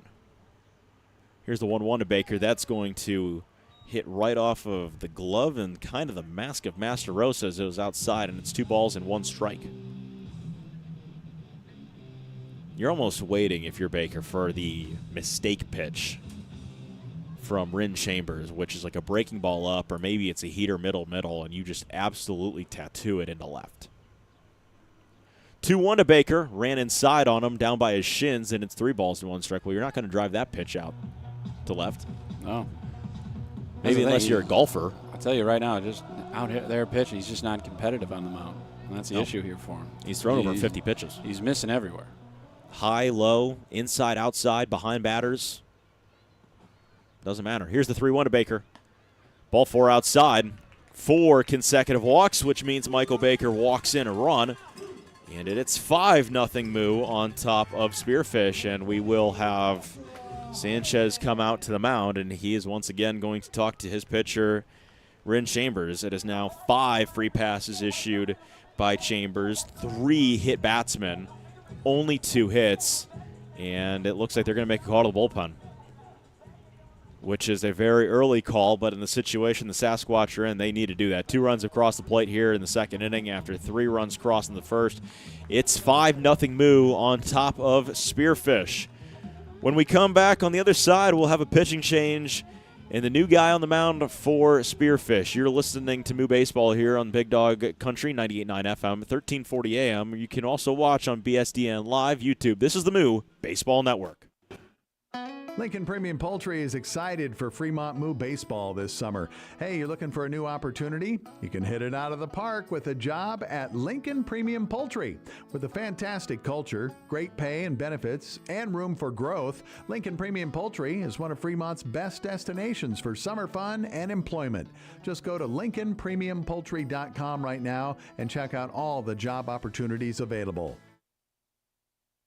Looking for a nice place to go? A place that's rich with tradition, great service, and atmosphere? A fantastic place where you can go and still carry on a conversation. Maybe shoot a game of pool and enjoy one of the best jukeboxes in town. Silver Dollar is one of the finest places for adult libations at reasonable prices. Join the Silver Dollar family and enjoy, but you need to be 21 or older. See y'all soon, and remember, not everything that glitters is gold, but we're pretty sure it's probably silver at the Silver Dollar, 18th and Bell Street in Fremont. Gentlemen, here at Weesey Plumbing and Excavating, our customer's duty is our duty. Yes, Drill Sergeant. Now, you're Fremont's finest, and I want you people-pleasing plunger anglers to remember here at Weesey, we don't stop fighting clogged drains, low water pressure, frozen pipes, until our residential and commercial customers are smiling. Am I making myself clear, you toilet, snake, and sink suckers? Yes, Drill Sergeant. Now, our customers will find us in Fremont, on Facebook, and online at WeeseyPlum.com. Weesey Plumbing and Excavating. Your duty is our duty.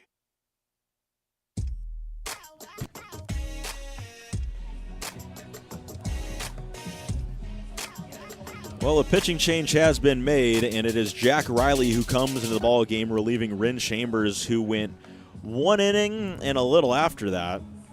Not much. Gave up 2 hits, 5 walks, 3 hit by pitches, did not strike anyone out. And this pitching change is brought to you by The Door, where ice-cold pitchers are yours for a great price. The Door, Fremont's newest brunch location, 9 to 1 Saturday and Sunday. So the new pitcher is Jack Riley from St. Thomas. And Coop, tell us a little bit about Riley. Well, he did not appear for the Tommies back in the spring, but back in high school, he was all-region honoree, honor roll selection, and the only game he's appeared in for the Sasquatch this summer was against the Moo. He went 2 2/3 of an inning, giving up 3 hits, 4 runs. They were all earned, struck out 1 batter, walked 2 of them, and he inherits the bases loaded and nobody out in the bottom of the second inning with Josh Hardiman at the plate, and the first pitch is a ball high to Hardiman. 4 consecutive batters have been walked: Shellsmith, Floyd, Ficino, and Baker. Baker had the RBI walk that drove in Shellsmith, and Josh Hardiman, with nobody out, is looking to clear the base path. Here's the 1-0. Hardiman drives the ball into deep left field. Back by the warning track. It is going to be at the wall. It's going to one-hop off the wall. 1 run will score. Coming around third, trying to score, is going to be Ficino, and he slides in head first, and it's a 2-run RBI single for Josh Hardiman, and it's 7-0 Moo. Yeah, the wall, the saving grace there for Riley, that being, what we say, about 25 feet tall. Yeah, just about. And it just hit off the wall. And, for the runner Baker, he's got to read the guy in front of him. Only able to hold up at second. I mean, that's a long single. But, man, you score 2 runs, you'll take it. It's a long single that goes right over the blue tarping on the wall. That does not go all the way up, as here's the first pitch. Hits Tanner Jacobson on the left rib cage, and the bases are loaded once again. Nobody is out in the bottom of the second inning. The Moo have scored 4 runs. The bases are loaded, and Saxon will come to the plate with a premium chance to drive in a few more bodies. It's a crooked number here in the second inning. 4 total runs. Baker's on third, Hardiman's on second, Jacobson is on first. Saxon drew the first walk of the ball game and comes to the plate with the bases full of cows. Here's the first pitch to Saxon, missed high on him for ball one. But going back to Hardiman, it hits off the top of the blue tarp, which is probably about 10 feet up of the 25-foot tall wall. So not able to make a play on it is Martinez. He watches it jump off the wall, and it takes a weird hop with the chain link fence, and it's a tough read. Here's the 1-0. Saxon hits a ball sky high in the air, shallow center field, coming on in. Making the catch is going to be Nels, and that's out number one, and a much-needed out number one for the Sasquatch as it brings up Braden Jones.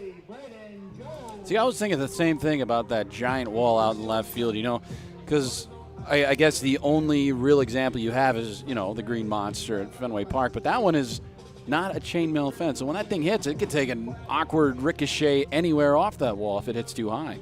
It's not going to come straight back down on you. First pitch to Braden Jones, misses high on a 1 ball and no strikes. The bases remain loaded. There's now only 1 out in the inning. 7-0 Moo here in the bottom of the second inning. The book cannot be closed on Rin Chambers quite yet.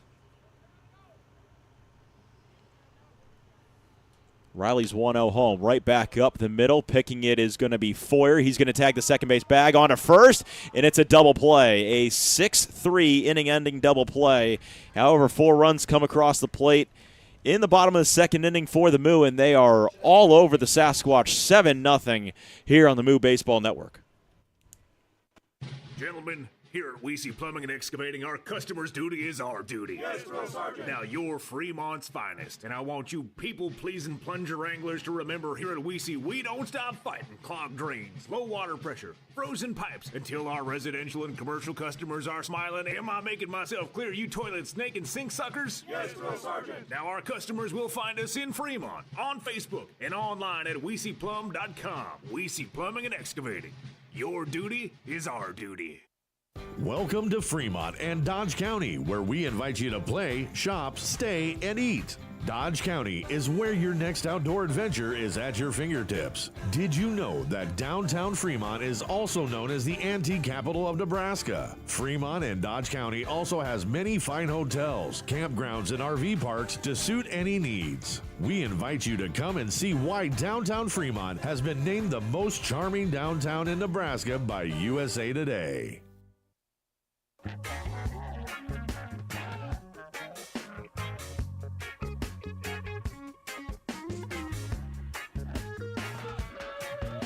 Top of the third inning, Luka Dickinson has given up 1 hit to the Sasquatch. He has not gone through the order yet once. He has faced 7 batters, and will face Foyer, Martinez, and Mooser here in the third. On the opposite end, the Moo have almost batted around the order twice.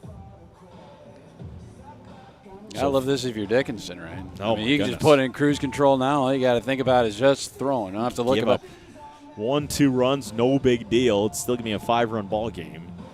But obviously, you still want to pitch well. Yeah. I mean, these guys are competitive at heart. They know what they want to do. And this is what we've been expecting out of the Moo at one point or another, and it's finally starting to pan out. And if it works with Dickinson on the mound, there's going to be no complaints. Brock Songster could be the starter tomorrow. It is kind of wait and see on how the rotation pans out for the Moo. As Ben Foyer leads things off here in the third inning. So Dickinson on for inning number 3 of work and delivers a first pitch strike to Ben Foyer. And once again, we talked about this after the first inning. How does Dickinson handle sitting on the bench for as long as he did? Because you want to make sure that arm remains warm. Here's the 0-1 to Foyer. Missed outside for a called ball. It's 1-1. I'll be weary. The rain's starting to come in. We thought it wouldn't be an issue, but radar is not being our very good friend here in Fremont. 1 ball and 1 strike. Dickinson sets.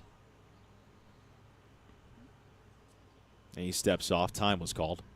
Well, we'll see what happens, and it's supposed to be relatively light rain as well. Nothing hard and or severe will impact this game, but that's just how it is. As the 1-1 hit in the air into right center field, Mitchell is over. He makes the catch coming in from center, and that's out number 1 in the third inning to bring up Isaac Martinez.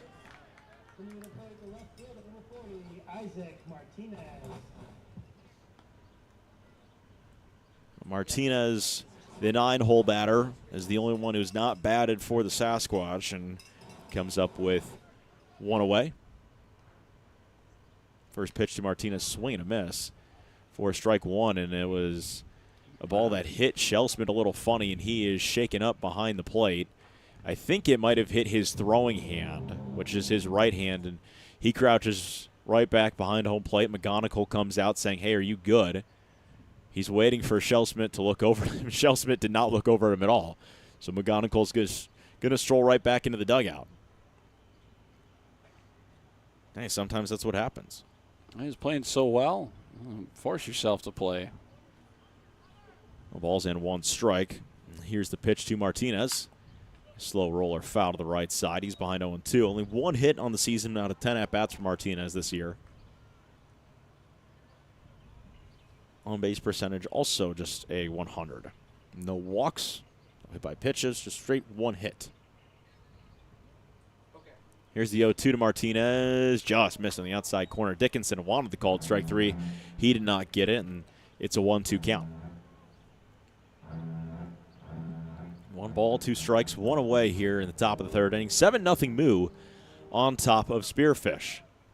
Luka Dickinson sets by the belt. In his 1-2 to Martinez, missed outside. 2-2 is the count now.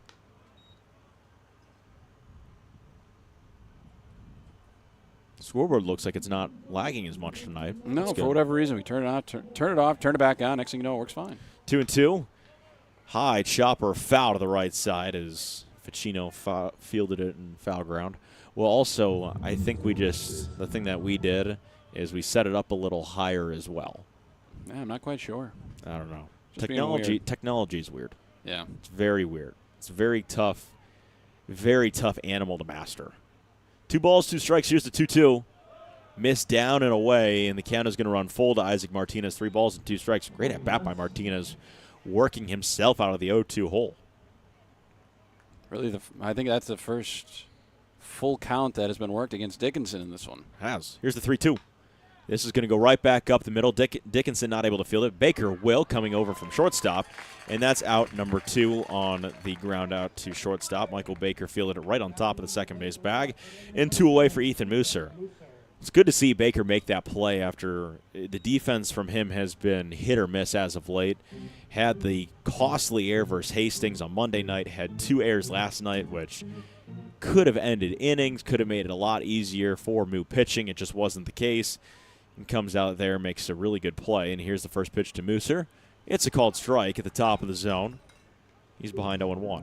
And the Moo come into this game over their last 9, 22 total errors, which needs to get cleaned up. And McGonigal knows that as well. Everyone knows that. Here's the 0-1. Missed downstairs. The count's 1-1 to Ethan Mooser.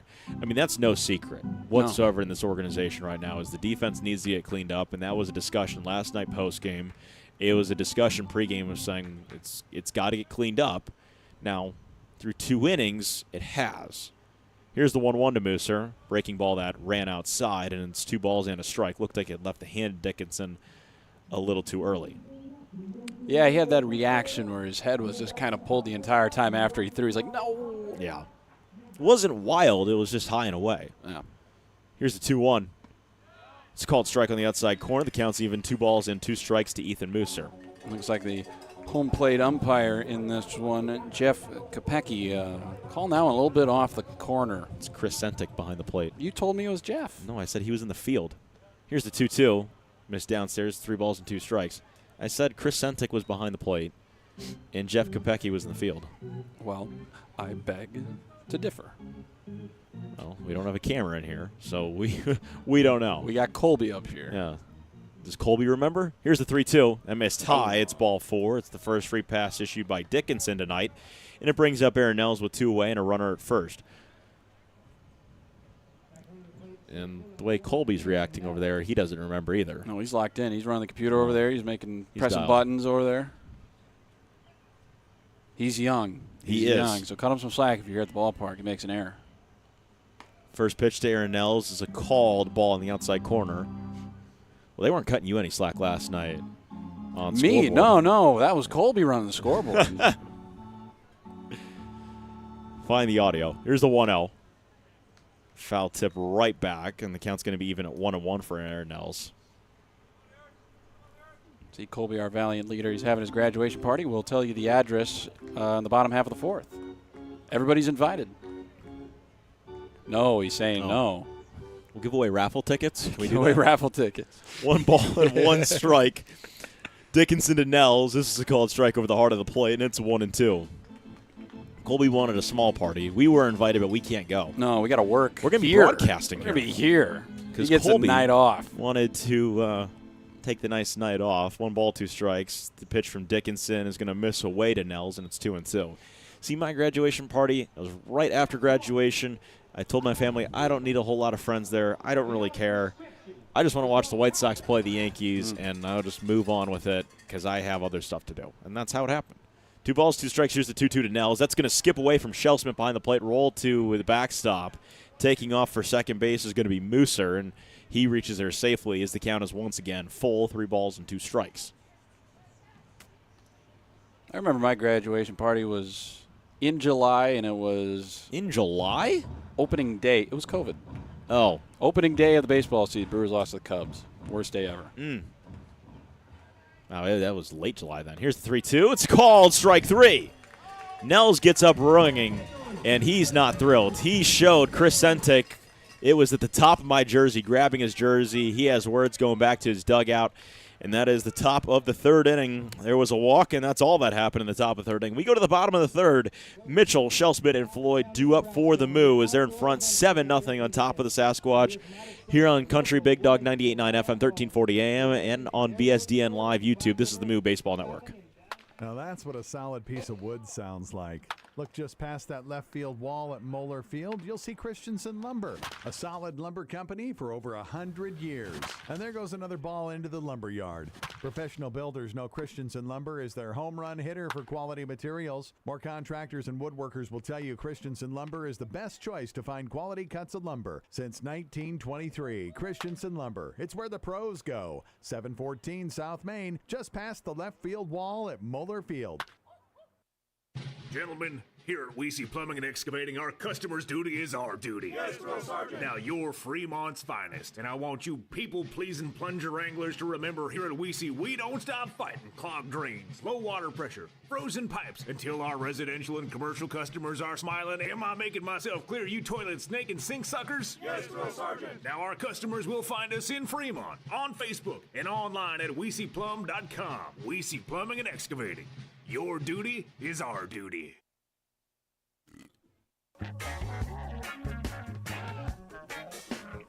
Turn it. All right, let's ball, huh? Bottom of the 3rd inning. 7-0 Moo on top of the Sasquatch. Jake Mitchell comes to plate. He led off at the bottom of the 2nd inning with a double right down the right field line. Came around to score. His first extra base hit of the summer. And he was so fired up when that ball dropped fair, and he dug into second base standing up, and he was all happy for it. And he got plunked in the back on the first pitch he saw. So he doesn't get a chance to hit again. He just has to wear one off the back. And Mitchell will take a nice stroll off to the first base bag. Looks like the rain's coming down a little bit harder here at Moeller. Just taking a look around the bleachers and whatnot. Looking quite damp.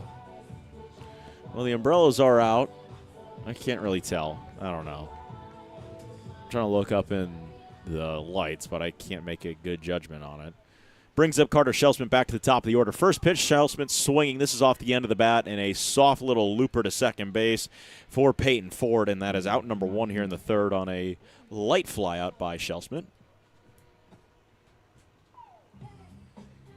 To bring up Brendan Floyd. Brendan Floyd has been hit by a pitch. He has walked, and he has scored twice. Very productive, at bats. 2 innings. He's been up there twice in 2 innings. Now here's his 3rd in 3 innings. He does not even have a registered at-bat yet. Oh. First pitch to Brendan Floyd. That misses up by his head for ball 1. See, in the original days of baseball, the rules said that everybody had to bat every single inning. So regardless if you got 3 outs or not, the end of the inning would end when everybody batted once.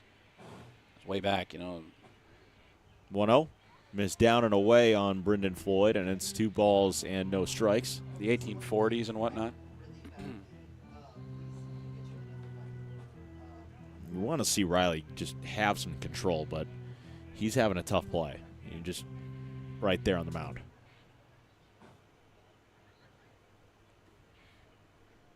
Two to Brendan Floyd. Chopper right over to shortstop. A tough play. Foyer has it ricochet off his chest, and reaching first safely once again is Brendan Floyd as he reaches via an error. I think that's the only way to put that down there. No, that's not an infield hit. Not at all. No, you and I both know that. I'm telling Colby running the scoreboard. Unless it's the right call, then it's me. Don't forget that. Never admit defeat. No. First pitch runs inside on Ficino. Popped out of the glove of Masterosa, rolling off to the left side of the plate. But Ficino was going to remain at home plate. He was not hit by it, and remaining at their respective bases is Jake Mitchell and Brendan Floyd. Ficino, so far today, 0 for 1, grounded out to first, his first time up, and then walked in the second, came around to score. Here's the 1-0. This is a called strike to Ficino, and it's 1-1.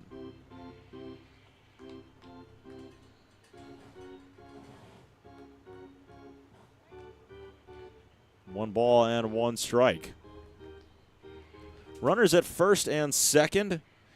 Mitchell on top of second, and Shellsmith, or rather Brendan Floyd on top of first, as the 1-1 foul tip back into the glove by Ficino, and it's 1-2. Only one out here in the bottom of the third inning. 7-0 Moo. As Coop has reached out of the press box. I don't see how hard it's raining outside. Well, did you get a judgment? I think it's raining harder than it was pregame when it was kind of that spit. Yeah. I don't think it's anything to worry about. 1-2 to Ficino. Lightly tapped foul to the left side, and Connor McGonigal kicked it with his right foot to stop it from going down the line. It remains 1-2.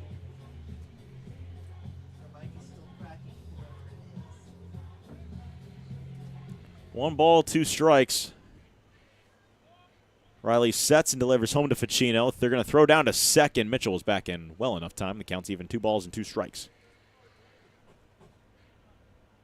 I hope that rain subsides pretty soon, because then you run into you run into pitchers not being able to grip it, and then stuff like that becomes dangerous. Well, and then you have stuff where the infield gets wet, balls could take funny hops, you have to put down more dirt, or the Giant stuff. 2-2 misses outside of Ficino, 3 balls and 2 strikes. I feel like every time I've came to Fremont, there's been some sort of weird weather, whether I'm driving to Fremont, whether I'm leaving Fremont, I don't know. We've only had like one nice day when I'm driving from Lincoln to Fremont or driving from Fremont to Lincoln. 3-2, taking off was Mitchell. It doesn't matter because it's ball 4 regardless. And Ficino works a walk, and the bases are once again loaded, this time for the cleanup batter, Michael Baker. Batting cleanup never looked this good, brought to you by Osteria Kayla, where we finish strong with every course in the historic Coalmire Passageway, corner of 4th and Main in downtown Fremont. Michael Baker so far has been hit by a pitch and has worked an RBI walk as well. So, I mean, for him, he is not had a registered at-bat yet. Here's the first pitch to Baker. This is back up the middle. Foyer with a diving grab over at shortstop to take it away out of the air. And it's a second out on a line out by Michael Baker. It's just an unfortunate piece of hitting by Michael Baker because it went right into Foyer's glove. I tell you, Foyer we talked about it, that 5-game series right from the jump. He is an exceptional middle infielder. You saw him over there at second a couple times, see him over at short, and he's proven our point when we say that. I mean, that diving play, that's incredible. And it brings up Hardiman. First pitch to Josh Hardiman is a called ball down by his knees, and it's 1-0. Hardiman had the 2-run RBI single that made it a 7-0 ball game. That was right off the chain link fence out and left. Same opportunity, see if he gets the same result. 1 ball, no strikes. Here's the 1-0. Hardiman grounds it to third base, gathering his Trujillo, and he is just going to tag out Brendan Floyd, who is taking off from second base, and that is the end of the third inning. Nobody scores in this third inning for the Moo. It's the first time that's happened all ball game. But we can take ourselves to the fourth with the Moo in front, 7-0 on top of the Sasquatch here on the Big Dog 98.9 FM, 1340 AM, and on BSDN Live on YouTube. This is the Moo Baseball Network. Looking for a nice place to go? A place that's rich with tradition, great service, and atmosphere? A fantastic place where you can go and still carry on a conversation. Maybe shoot a game of pool and enjoy one of the best jukeboxes in town. Silver Dollar is one of the finest places for adult libations at reasonable prices. Join the Silver Dollar family and enjoy, but you need to be 21 or older. See y'all soon, and remember, not everything that glitters is gold, but we're pretty sure it's probably silver at the Silver Dollar, 18th and Bell Street in Fremont. Fremont Hy-Vee is proud to sponsor local sports, and they know that you fans love your meat. Hy-Vee has all your favorites at the best prices right now. Hy-Vee Choice Reserve Steaks. Always low prices on your favorite flavor of brats. Boneless, skinless chicken breasts, chicken grillers, America's pork chops for the grill, and the best cuts of salmon and seafood. Shop online right now. Go to HyVeeIslesOnline.com and place that order. Your Fremont Hy-Vee. Proud to be a part of local sports.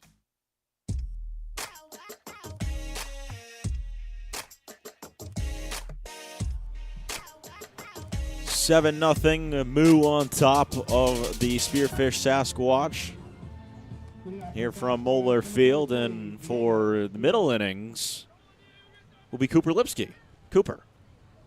Thank you very much, Bobby. Let's do my stretches before we do our rambunctious middle innings here. 7-0 Moo in front. Rain looks like it's coming down a little harder. First pitch swinging. Trujillo right back to Dickinson. He'll look at Trujillo as he takes his time to the bag. All right, how about that? One gone. Nice little stare down. Then you can score that a one unassisted. So that'll be the first out of the inning to begin it. You know, we keep asking ourselves, a long inning, Dickinson, he's got to sit on the bench. How's he going to come back out? I almost think that's helping him. And it's fine. It's fine for the guy. So here comes Seth Nelson, the first baseman for the Sasquatch. First pitch missing for ball one. Last time up for Nelson, popped out behind home plate to begin the second inning. So here's the 1-0. That one in there for a called strike two. We've seen that spot, that location. Shellsmith able to frame it. I think it's a little off the plate, but the way Shellsmith brings it back just slightly, I think it's enough to get that call every time. Goes right back to it. Gets strike number two.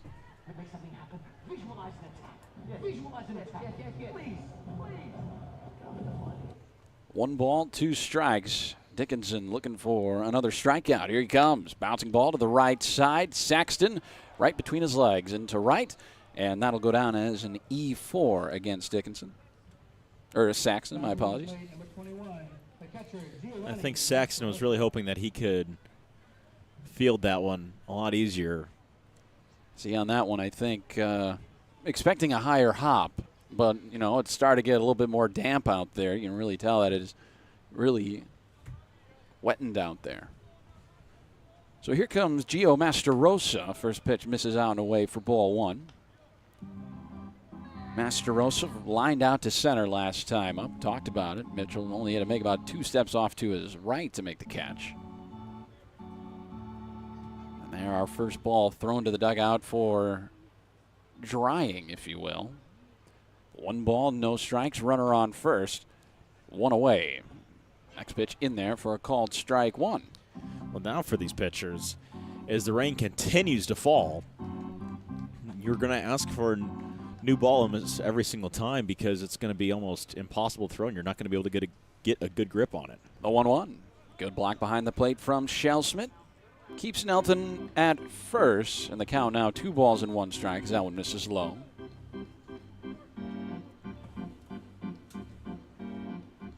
Dickinson looking for another fine inning. 2 balls, 1 strike. Here's the pitch. In off the hands, floated out, shallow left. Long run for Floyd. That one's going to drop in front of him. Looked like he was ready to fire it into second, but already there was Nelson. And that'll be the second hit of the ball game for the Sasquatch.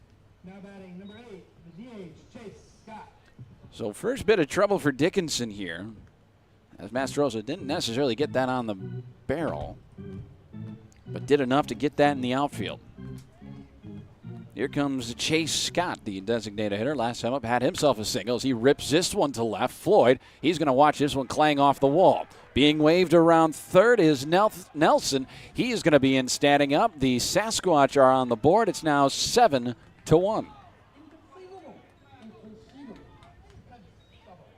Well, a really good piece of hitting that he just sends it the other way.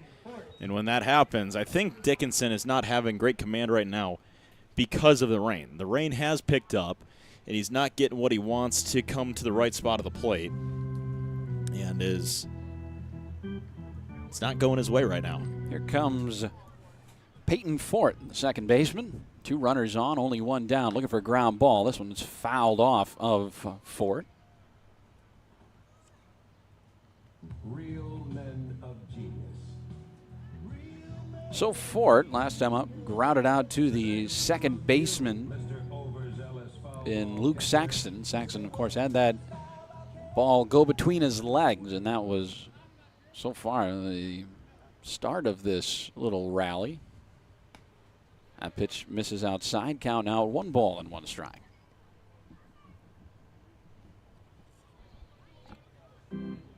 First earned run charged against Dickinson here in this one. And the Sasquatch looking for more. The 1-1 shows bunt. Tries to sneak it down the third base line. That's a great bunt. Shellsmith out of the squad with a pump fake. And everybody's going to reach safely to their respective bases. It is a very good bunt by Ford as he can just lay it down to the left side, right on the third base line. It doesn't roll far, and I think he knows since it's raining, the grass is getting damp, and it's making it heavier, so the ball's not going to travel as far. And then on top of that, goes through all that wet grass. You know, Shellsman gets up, fires that over to first. That could end up in the outfield. Exactly. Bases loaded, 1 down. As here comes Ben Foyer. First pitch in there for strike 1. Robbed a couple runs from Michael Baker defensively with a diving play up the middle. Caught it on a line. Now he's looking to drive in some. No balls, 1 strike. Here's a pitch from Dickinson. Popped up, first base side, well out of play. Down in the count, 0-2 now. Something to mention as well. If the rain were to continue and the field becomes unplayable, you can call the game after 5 innings here in the ILB. No balls, 2 strikes. Here's the pitch home from Dickinson. That one just off the plate. Shellsmith tried to get the call. You want that second inning, that second out as well in the inning. And I think if it's a strikeout, it's really going to work to your favor rather than a fly ball to the outfield. 1 ball, 2 strikes. Dickinson takes a look around. He comes home. On the ground to the second baseman, Saxton flips it to second for 1. Baker over to first. How about that? You don't even need the strikeout. 4-6-3. Double play for the Moo. Dynamite stuff from Luke Saxton. Made that error.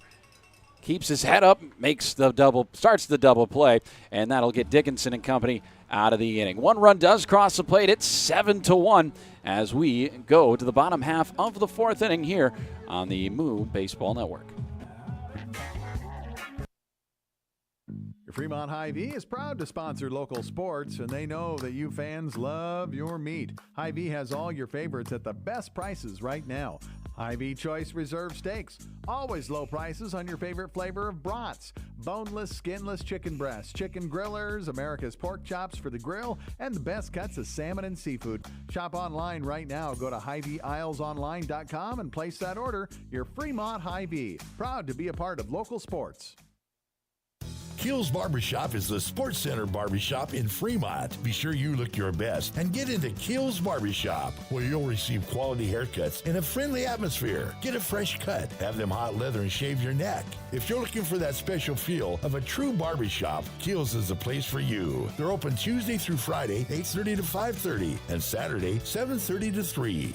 Keel's Barbershop, 6th and Broad in downtown Fremont. They'll make you look your best.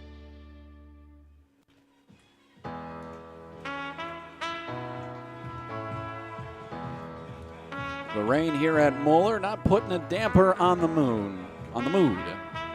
The call him the Moeller Maniac, still making noise as we cruise into the bottom half of the fourth. It is 7-0 Fremont. I'm Cooper Lipsky. He is Bobby Hessling. Of course, only 6 batters stepped to the plate in the third inning, which has been the least amount of batters that have stepped to the plate for the Moo in this ball game. They have 7 runs on the board.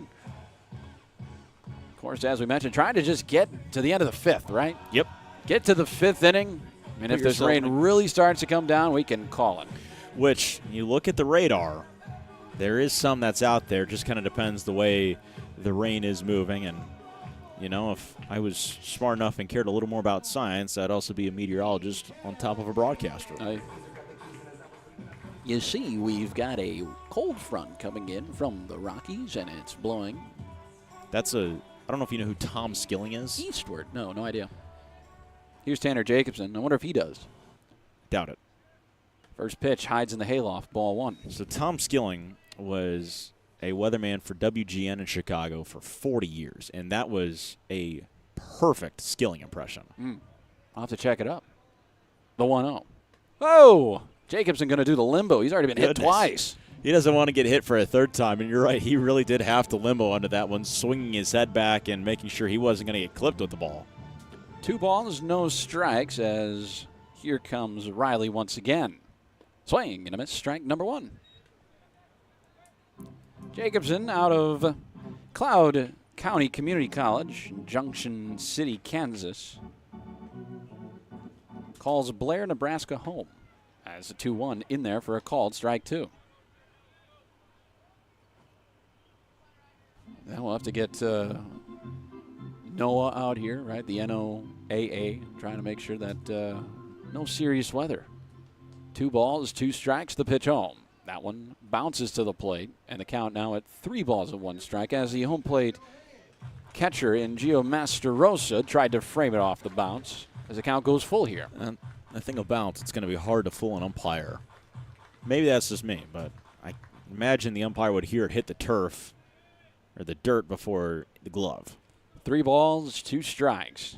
Coming set at the mound is Riley at the belt. Here he comes. Misses low and away. And the first batter of the inning going to reach via the walk for Tanner Jacobson. Masterosa, he pointed down to first base as well. He said, I want to check it. And Kopecky said, yeah, no, he did not go around. He's fine. Take his base. Coming to the play with some very good saxophone music is the sax man himself, Luke Saxton. Really good double play to end the half inning. First pitch misses inside. Well, he'd have a cool nickname if he played football. What would it be? You just said it. The sack man. Oh, yeah. He plays baseball. Well, sack flies. Okay. Sack flies score runs. That one's fouled back. Count even now. 1 ball, 1 strike. I go back and see how many sacrifice flies have been hit this season by Saxton. 1 ball, 1 strike to the Missouri St. Louis product. The runner on first and nobody away. Moo leads 7-0. Here's the pitch. That one low and away, and the count now at 2 balls and 1 strike. Saxton in this one flew out to center his last time up. Also worked a walk back in the first. As Riley kicks and fires. That one low and away. Good block behind the plate by Masterosa. But now the count 3-1. Waiting on deck behind him, Braden Jones, designated hitter. Here's the 3-1. Bouncing ball, foul down the third base line, and the count runs full now. He's had 1 sack fly this year. Luke there Saxton it is. The nickname works.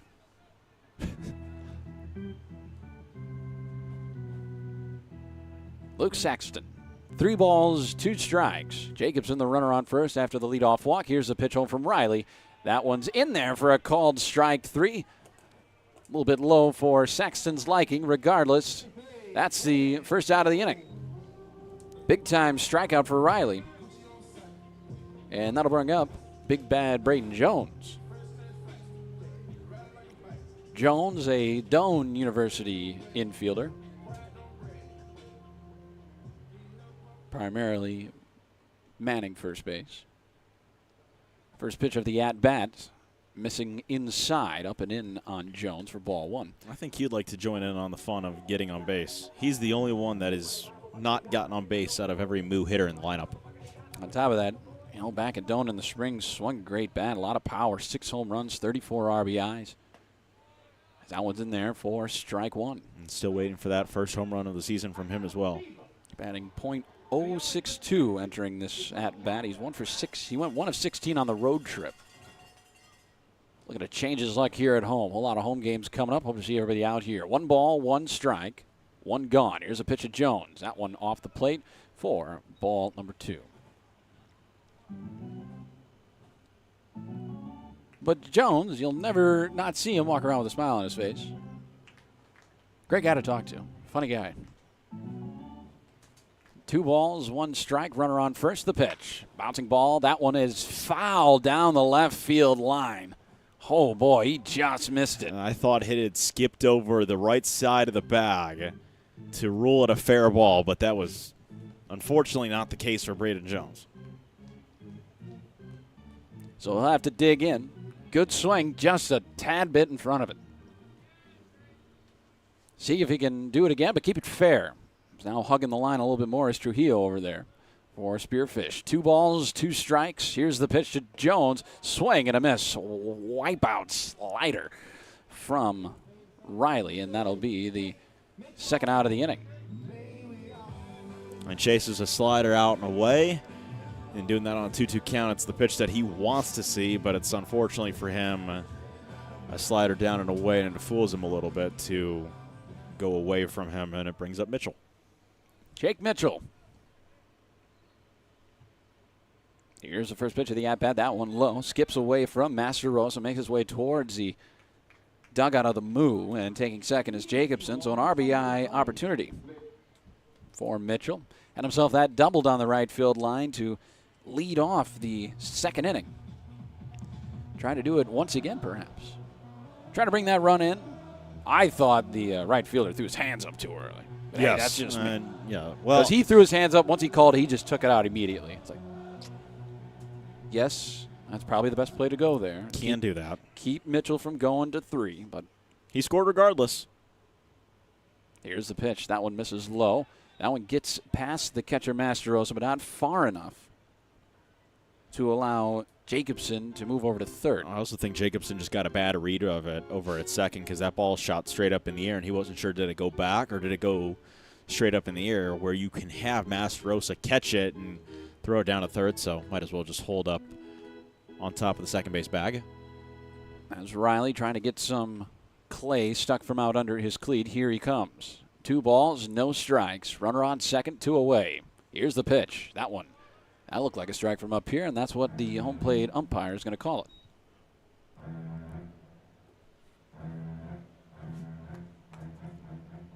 Two balls, 1 strike. Runner on second, 2 away. Moo leads 7-1. This one popped up behind home plate, well out of play. I think that one hit off of something, a loud clang. I think it hit off the top of the Spearfish dugout. Oh. Either that or it was the concession stand. It was one of the 2. Hit the metal roofing or something. So I might go get a hot dog later. Okay. To talk about the food. And the thing is, we're always stuck up here. We never get to try the food here at the concession. So when we tell people to come out and try the food, are we going to lie or are we going to give them authentic journalists? So you're saying that's false advertising? 2-2. Missing away. 3 balls, 2 strikes. I'm sure it's very good food. I just, I need to reassure my assumption of the question is going to be what kind of hot dog is it? Is it going to be a Fairberry Red Dog hot dog or is it going to be an actual hot dog? It's going to be a Moo dog. The 3-2, swing and a miss. Down goes Mitchell. Hefty hack out of him.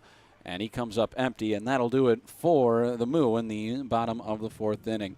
3 strikeouts for Riley as he puts down the Moo after giving up the leadoff walk to Jacobson. Score remains 7-1. We cruise into the 5th here on the Fremont Moo Baseball Network. Welcome to Fremont and Dodge County, where we invite you to play, shop, stay, and eat. Dodge County is where your next outdoor adventure is at your fingertips. Did you know that downtown Fremont is also known as the antique capital of Nebraska? Fremont and Dodge County also has many fine hotels, campgrounds, and RV parks to suit any needs. We invite you to come and see why downtown Fremont has been named the most charming downtown in Nebraska by USA Today. Keel's Barbershop is the Sports Center barbershop in Fremont. Be sure you look your best and get into Keel's Barbershop, where you'll receive quality haircuts in a friendly atmosphere. Get a fresh cut, have them hot leather, and shave your neck. If you're looking for that special feel of a true barbershop, Keel's is the place for you. They're open Tuesday through Friday, 8:30 to 5:30, and Saturday, 7:30 to 3. Keel's Barbershop, 6th and Broad in downtown Fremont. They'll make you look your best.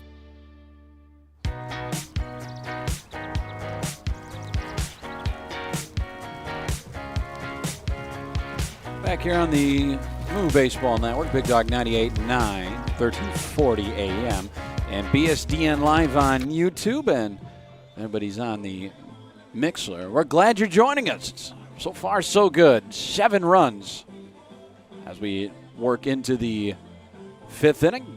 I'm Cooper Lipsky. He's Bobby Hessling. Chad just told us about the hot dog. It is a 3rd-pound hot dog that is scrumptious. You can add pulled pork to make it a boss dog, and that's bacon bits and cheese as well in the boss dog as well. I think that's what you have to try. We'll get it up here. Well, I'll get it up here. We'll try live on the air. Leading off will be Isaac Martinez. After Foyer grounded into a 4-6-3 double play to end the inning. First pitch misses away for ball 1 to the left-handed Martinez. Is it raining out there? It is not. It is not anymore. Here's a 1-0. This one swung on, lined right to the shortstop, Baker. He reaches up, make the catch, and that'll be the first out here in the 5th. I hit off towards the end of the bat. Baker did not even need to move. He had a little jump, if anything, to make sure that thing didn't get into left center field. And a quick out here in the 5th. The dynamite stuff from Dickinson right now as the lineup rolls back to the top. Here's Ethan Mooser. Only 1 walk given up. Hasn't had to rely on the strikeout. He's got defense like that. Luke Saxton with a backhanded pick. Flips it over to first. Dynamite stuff. See, all you can ask for. That is all you can ask for. And we talked about heading in. 22 total errors by the Moo this season in 9 games. And it had to get cleaned up one way or another. It's a team that you're not able to practice that much because you're playing so consistently. Here's first pitch to Aaron Nels. That one misses inside for ball 1. But you know what I think helped?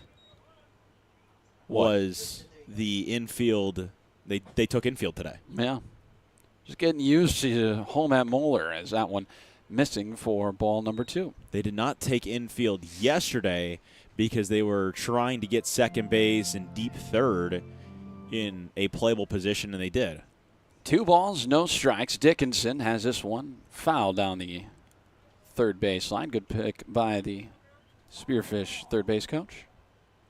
7-1 the score. Moo in front, putting up 3 runs in the first, 4 runs in the second. Able to bat around in one of those innings, or batting all 9 in one of those innings. Here's a 2-1. That one off the plate as Nels doesn't chase, and the count now 3-1. You've got Diego Trujillo waiting on deck. 3 balls, 1 to strike, the pitch home. Bouncing ball, foul, and the count goes full. 2 outs in the inning. If there were runners on, you'd see him on the move. There's ghost runners. Ghost runners. Remember when you did that as a kid? You didn't have enough kids, so you had to do ghost runners? Oh, yeah. Just kidding. I had friends. I didn't need ghost runners. 3 balls, 2 strikes. Pitch home from Dickinson. Bouncing ball back up the middle. Baker stays down on it, throws it to first in time to put away Nels, and that'll do it for the Sasquatch in the top of the 5th inning. 1, 2, 3 goes Spearfish.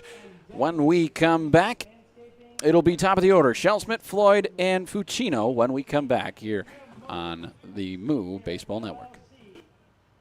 Now that's what a solid piece of wood sounds like. Look just past that left field wall at Moeller Field. You'll see Christensen Lumber, a solid lumber company for over 100 years.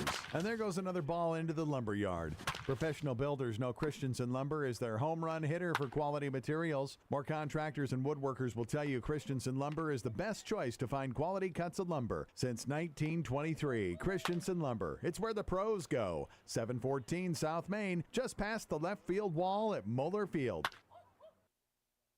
Kills Barbershop is the Sports Center barbershop in Fremont. Be sure you look your best and get into Kills Barbershop, where you'll receive quality haircuts in a friendly atmosphere. Get a fresh cut, have them hot leather and shave your neck. If you're looking for that special feel of a true barbershop, Kills is the place for you. They're open Tuesday through Friday, 8:30 to 5:30, and Saturday, 7:30 to 3. Kills Barbershop, 6th and Broad in downtown Fremont. They'll make you look your best.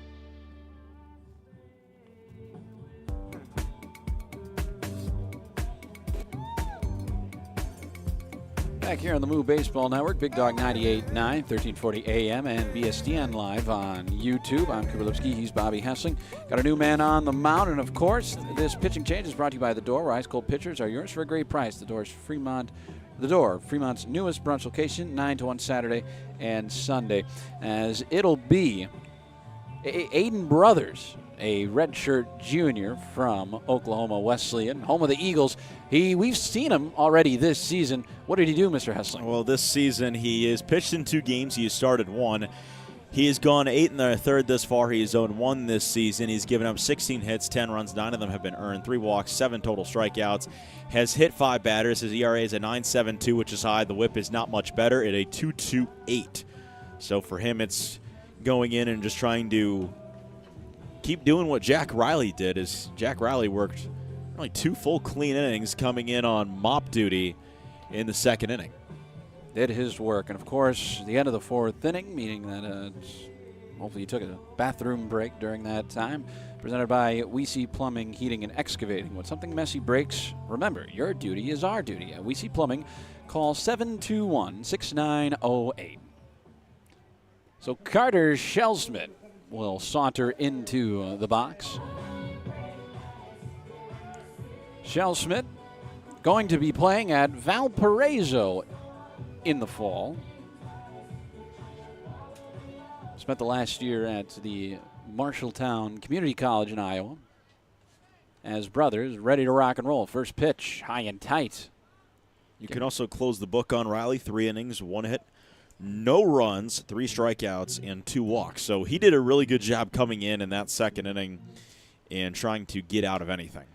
The 1-0 fouled off over our heads and out of play here in the press box. Protect your car. Protect my car, yeah. It's not my car. Well, we don't know. Maybe it went far enough back.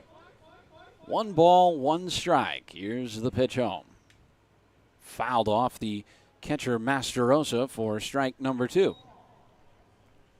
Shellsmith way out in front of that one, able to get a piece of it against Brothers. Of course, led off the game with a solo home run over the right field wall. Really set the tone early.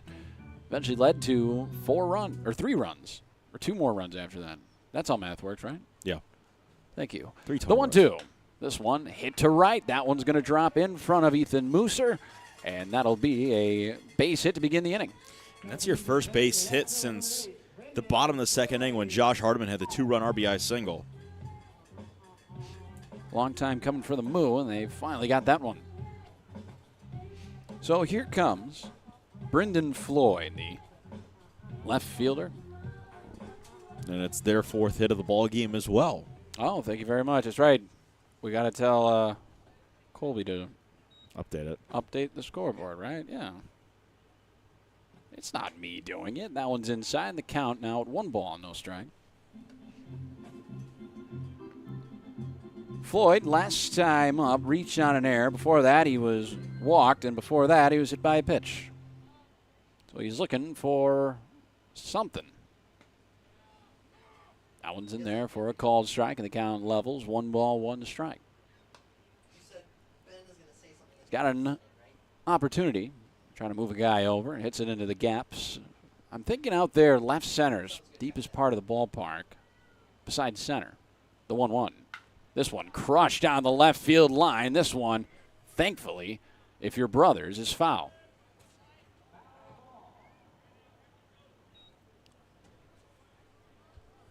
Of course, Floyd back in the spring, 4 home runs, 45 RBIs for Rowan College of South Jersey and Vineland. A 1-2. That one misses, and now the count 2 balls and 2 strikes. That's been called a strike almost the majority of the night. Decided to change it up now. Yes. Now, umpires do that as the game goes on. They'll start tightening the zone a little bit. The 2-2. Bouncing ball over to the shortstop, Foyer. Foyer flips it on to second. Now over to first. That one going to get past the first baseman, Nelson. Floyd will elect to stay at first, but they do get the lead runner in Shelsman. So here comes Cooper Fucino, the Creighton Blue Jay, making his 4th appearance at the plate in this one. Still looking for his first hit this season with the Moo, but he's gotten on base twice, worked a walk back in the 2nd and in the 3rd. So he's still only 0 for 5 out of now going to be 8 plate appearances. Brothers kicks and fires. Fucino watches that one low for a ball. Got a lot of Coops on the team, right? Fucino, Lucas. Yes, me, that's 3 too many. So I guess after today, I do what's in best interest of the team, and I'll just can't have too many Coops. People start going crazy. Here's a 1-0. That one in there for a called strike. I've seen it happen. Seen it happen before. So what are you going to do, change your name? To what? I'm not sure. Whatever helps the team win. 1 ball, 1 strike. Runner on first, 1 down, and a 7-1 ball game. Fremont in front. As Fucino laces this one, racing back on it is Nels. This one is going to clang off the wall in center. Being waved around third, and coming for the plate is Floyd. No throw. It's an RBI double for Cooper Fucino. Well, no better time for his first hit with the Moo than an RBI double into deep left center field, which you said you thought was the deepest part of the park outside of center. And I would happen to agree with you. Coop, you make me want to shoot, baby. How about that? A RBI double makes it 8-1.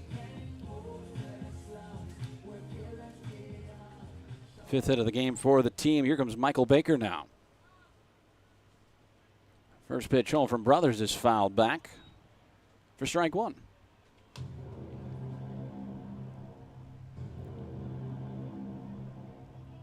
But Nell's out there in center. See, that's the thing, first couple home games, start watching direction, flight paths, and whatnot, trying to get everything down. So, home runs will sound crisper as the season goes on. The 0-1. That one upstairs, and the count now at 1 ball, 1 strike. Of course, it doesn't help. It's cloudy outside. Lights, whatnot, dirty out there on the infield. Darkens the ball. 1 ball, 1 strike. Michael Baker, runner on second, that being Cooper Fucino after the RBI double. The 1-1. Misses down and in. Says his mom's in town for one final game. This one being in.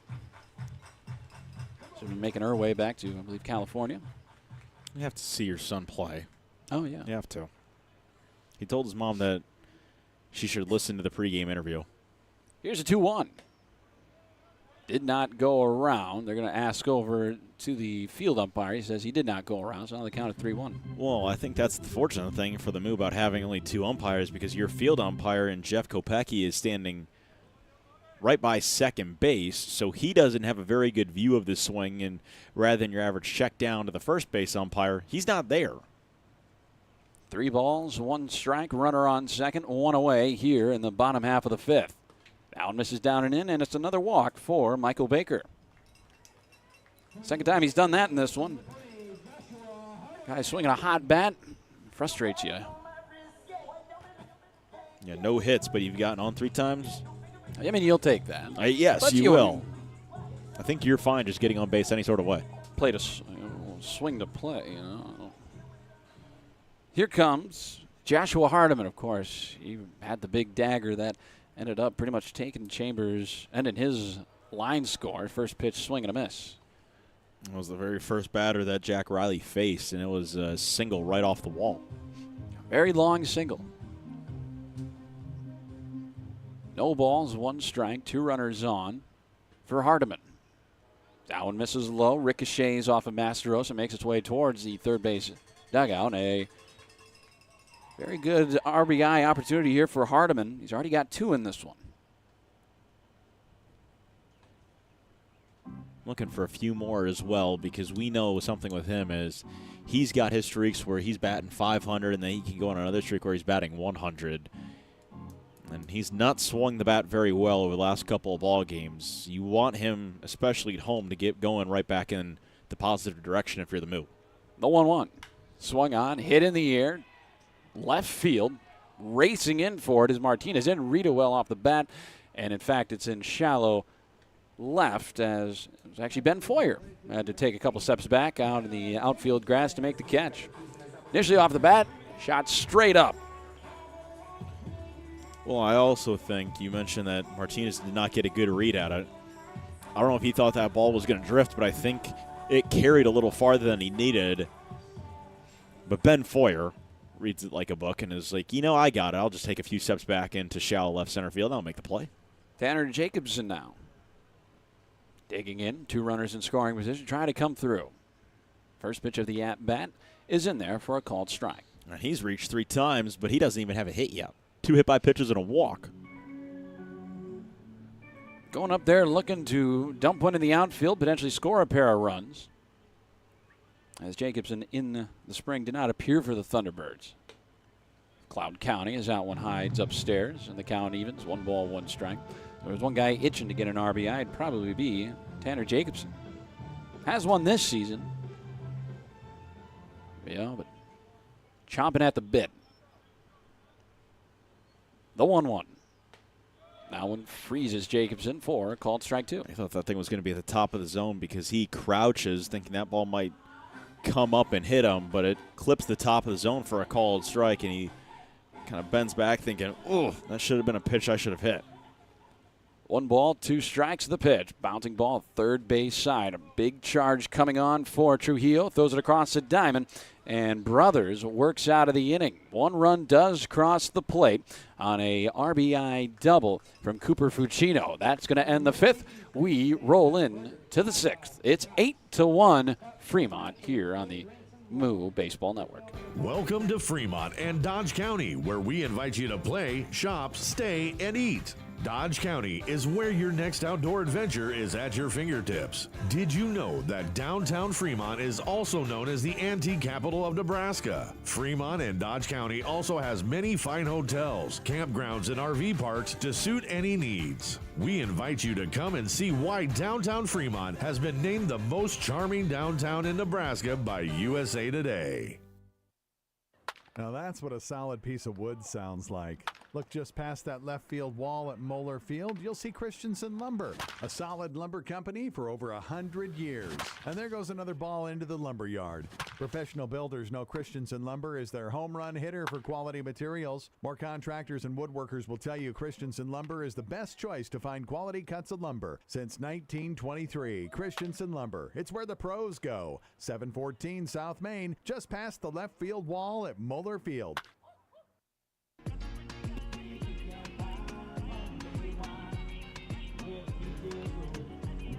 It's a party at Moeller Field here on this Thursday night as Luka Dickinson trying to make it through 6. We begin the 6th inning here on the Moo Baseball Network. That is Big Dog 98.9, 1340 AM, BSDN Live on YouTube and on the Mixler.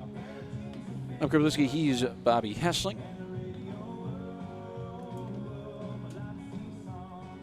Couldn't ask for a better day for baseball.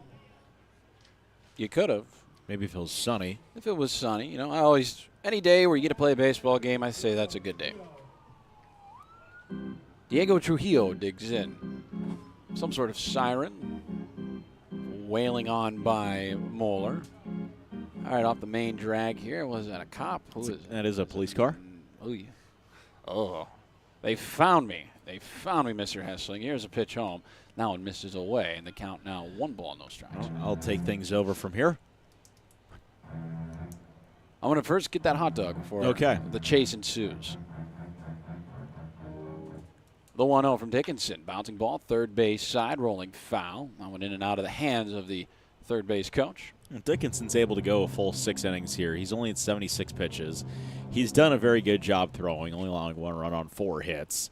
Defense has helped him out in a positive way, only 1 total error, so he's got the ability to go 6. Bouncing ball to the shortstop. Baker charges it, makes the play over to first. And a good throw will solidify the first out of the inning. Just like that. And it seems like Baker right now over at shortstop feels maybe a little more comfortable than he does over at third base. It seems like he's letting the ball come to him more. He's not over pursuing the baseball whatsoever, just a little more comfortable on the infield. And after his error and after the game against Hastings, you don't take infield in that first game following that walk-off. A few of the guys were rattled, led to a few bad throws. But they take infield today, and they were able to work those out. 8-1, Fremont in front here for Moeller Field in the 6th inning. Is this one skied in the air, right center and deep, giving chase. Jake Mitchell reaches up. He makes the running catch, and that's his second out of the inning. Cowbells go crazy in support of their center fielder. And he crashes right into the cane sign underneath the scoreboard there in right center field. That ball hung up there forever. Mitchell had to cover a lot of ground in order to get there. Now, if this park is a little deeper, that ball is down right in front of the warning track, and it's extra bases for sure for Seth Nelson. But Jake Mitchell, does a phenomenal job running over, reads it like a book, has a really good jump, and is able to track it down for out number 2. So here's Gio Masterosa now. Well, here's the thing. If Dickinson's able to get Masterosa out relatively quickly, he's got the ability to go 7 because he's only at 78 pitches, and if you're at 85 going into the 8th, you'll feel good. Out first pitch, missing inside as Masterosa turns the shoulder to him. But you're also talking about more of a perfect world scenario there more than anything else. Yeah, we don't jinx things up here. So we knock on wood. 1 ball, no strikes. Here's the pitch home to Masterosa. That one misses off the plate, and now the count at 2-0. But, kudos to Shellsmith. He's back there calling balls and strikes for him. Calling pitches, I should say. No, he's trying to call the strikes. Yeah. The 2-0. Swung on, hit in the air, left field and deep. That one's going to leave Moeller in a hurry. My goodness, Gio Masterosa. A big fly for him, and it is now 8-2. Got out of here in a hurry. And he's going to take his time rounding the bases. That was a high fly ball right over the 25-foot high wall out there and left. Second run of the ball game. That thing was an absolute moonshot. One of those where you heard it right off the bat and you're thinking, well, that's not coming back. Nope. And Brendan Floyd out and left, he knew it too. He just looked up and watched it sail. So here comes Chase Scott, designated hitter. Hits this one in the air, and that one down in front of the left fielder, Floyd. Back-to-back hits. So we jinxed him, is what everybody's saying. They've already got their pitchforks and torches out in the parking lot saying, they're coming for us. That's on you, Coop. And I go, well, I'll take it. Well, they're coming for both of us because I was saying maybe if he works out of this. He didn't. They're going to come for our jobs. So the scoreboard reads 8-2. Moo still with a very big lead. First pitch missing outside for ball 1 to Peyton Fort. It's really the only mistake pitch that Dickinson has thrown today as well. He's been masterful in his 5 2/3. Trying to make it through 6. Will be season high for him. Check over to first. Back in time is Scott. Trying to pick up his second win of the season. The 1-0 misses away. 2-0. See, I believe they gave him the win in that, and we said it on the end of the broadcast. We're like, I don't think he gets the win because he went to extras. It was tied. Regardless, they gave him the win for it. So here's a 2-0. That one floats in there for a called strike 1. Well, we weren't the official scorekeepers for that game. Exactly, and as the league, whatever the league decides, that's what we have to say. And Dickinson, he'll love it. He gets a win. 2 balls, 1 strike. Here's a pitch home. This one lifted down the right field line. This one is going to go all the way to the wall. Out of the box burning for 2 is Fort. Being held up at third is Scott. And the Sasquatch putting the pressure on here in the 6th. Well, they've started to pounce, and they've pounced quickly on Dickinson. Few hard-hit balls this inning, and Connor McGonigal, I think he wants to stroll out there and have a talk. The ball was thrown in by Sentic over to McGonigal, and Sentic said, "I'm sorry, I wasn't trying to hit you. I was trying to get it to the dugout." And McGonigal says, "It's fine." But you're really only looking for one more out right now. Yeah. If you're Dickinson thinking, let's try to just get out of this. You got runners at second and third. It just really takes only one sort of pitch, and you'll be done. Able to get through the first 2 batters with ease. Then Masterosa left Moeller in a hurry with a home run over the left field wall. Chase Scott followed it up with a single, and then Peyton Fort with a double. Wasn't able to score, Scott, as the throw in from Jacobson out right, able to keep everybody at bay. 8-2 the score. 1 run already in the inning as the Sasquatch looking to cut that lead in half, and maybe even by more if Ben Foyer can get into one. Dickinson set at the belt. Here's the pitch. First one in there for a called strike 1.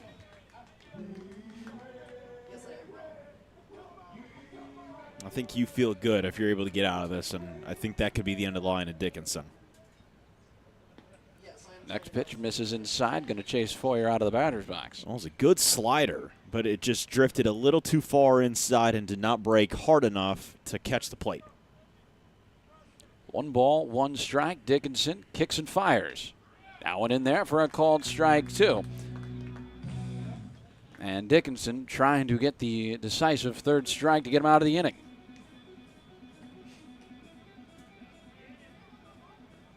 Dickinson with a pause, the 1-2. Popped up, first base side. Everybody going to give it a look. But that one will crash on the dugout and go out of play.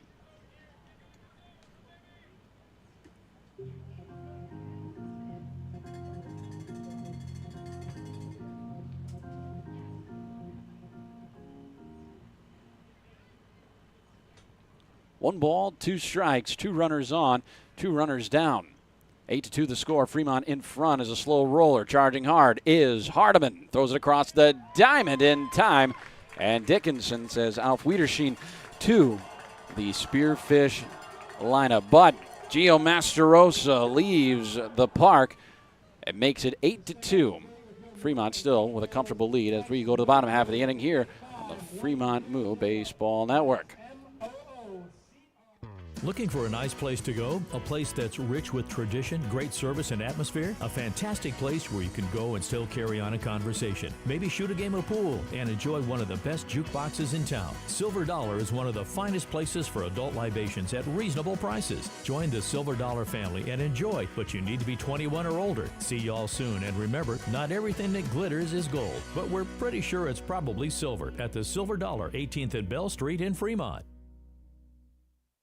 Gentlemen, here at Weesey Plumbing and Excavating, our customer's duty is our duty. Yes, Drill Sergeant. Now, you're Fremont's finest, and I want you people-pleasing plunger anglers to remember here at Weesey, we don't stop fighting clogged drains, low water pressure, frozen pipes, until our residential and commercial customers are smiling. Am I making myself clear, you toilet snake and sink suckers? Yes, Drill Sergeant. Now, our customers will find us in Fremont, on Facebook, and online at WeeseyPlum.com. Weesey Plumbing and Excavating.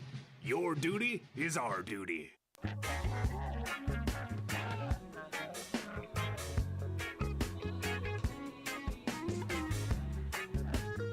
Back here on the Moo Radio Network, I'm Cooper Lipsky. He's Bobby Hessling. As it'll be Luke Sexton leading us off to begin the inning. Bobby, you having fun here at home? I am. We're having a lot of fun today with the amount of runs that have scored. Luke Sexton digs in what will be his 4th plate appearance. First pitch, hides in the hayloft, missing for ball 1. As Brothers begins another inning of work, was able to get through the last half inning giving up a run as that one's in there for called strike one. Or swinging. Oh, my gosh. Where am I at? He swung at that and missed. 1-1 to Sexton. Next pitch from Brothers is fouled back, and now the count at 1-2. Saxton struck out looking his last time up. He was the first out of that fourth inning in which the bottom three in the lineup struck out alongside with him. As Brothers looking to retire Saxton. Here's a 1-2. Missing low. Good block behind the plate by Masterosa. Yeah, there are, but I've played all of them before. I'll start playing some of them that I probably... Masterosa, of course, with the big fly in the top half of the inning. The 2-2. Swung on, hit in the air, left field, going back on it. At the track is Martinez, and he'll make the catch. That'll be the first out of the inning. It was a hard rocket out there in the left field that's caught on a line. Hit it on the barrel of the bat. As here comes Braden Jones. He's still the only one that has not gotten on base out of any Moo player tonight. First pitch home is skied. Third base side, foul grounds, long run for everybody, and that one's going to end up in the bullpen. The Moo bullpen for strike one. I think he's looking to hit his way on, Mr. Jones. I think he just wants to get on any sort of way. Wouldn't be shocked if he's going back to the dugout and the guys are saying, you still haven't gotten on base. The rest of us have. It's unfortunate. No balls, one strike against Jones as Brothers kicks and deals. Swing and a miss, strike number 2.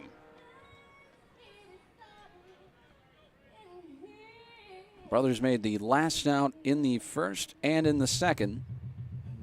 He's looking to change his luck. I'm pulling for him.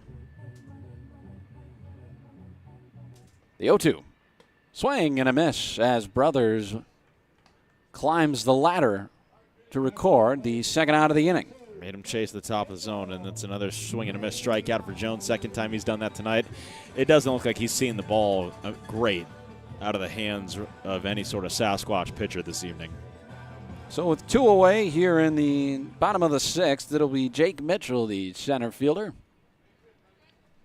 Mitchell, of course, got Mr. Freeze off of his bat with a double down the right field line back in the second inning. Shows bunt, that one low for a ball.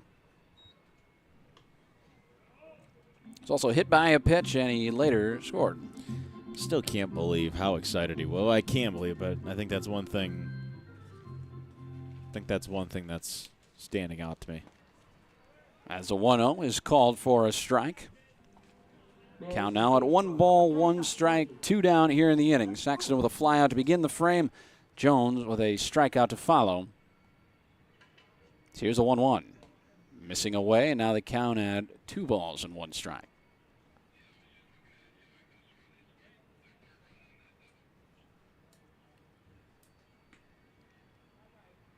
As Brothers kicks and deals, that one inside, and the count now at 3 balls and a strike. Waiting on deck is Carter Shelsman.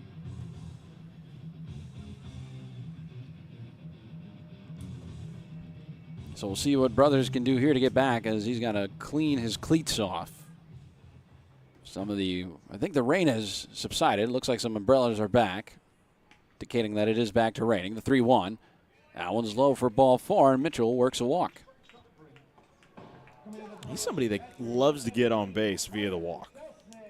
Anyway, anyhow, and in this case, with a walk, you don't have to pull any muscles or anything like that. To strain yourself. Yeah, hits feel good. There's something good about a walk. Clear the mind a bit. Walking down there, that was a good at-bat. You're right, it is lightly misting once again here at Moeller Field. Carter Shelsmith, the walk-on Iowa kid, has first look at Mitchell. He's back with a slide safely. From around the same area I'm from. There in La Crosse area, Wisconsin. First pitch to the plate, misses low as Mitchell going to take off for second. That throw is not in time, and Mitchell's in with a stolen base. Just heads-up base running. He got a late jump over from first, but he's bailed out by a high throw by Mastrosa from behind home plate, and Fort has to jump up trying to cover, and Mitchell's able to slide in safely. RBI opportunity now for Shellsmith. Looking to drive one into the outfield grass. The 1-0, skied in the air, shallow right. Fighting something is Fort. He's under it. He'll make the catch, and that'll do it for the Moo in the 6th inning. No runs cross the plate. They strand a man in scoring position as the score remains 8-2 as we go to the 7th here on the Fremont Moo Baseball Network. Fremont Hy-Vee is proud to sponsor local sports, and they know that you fans love your meat. Hy-Vee has all your favorites at the best prices right now.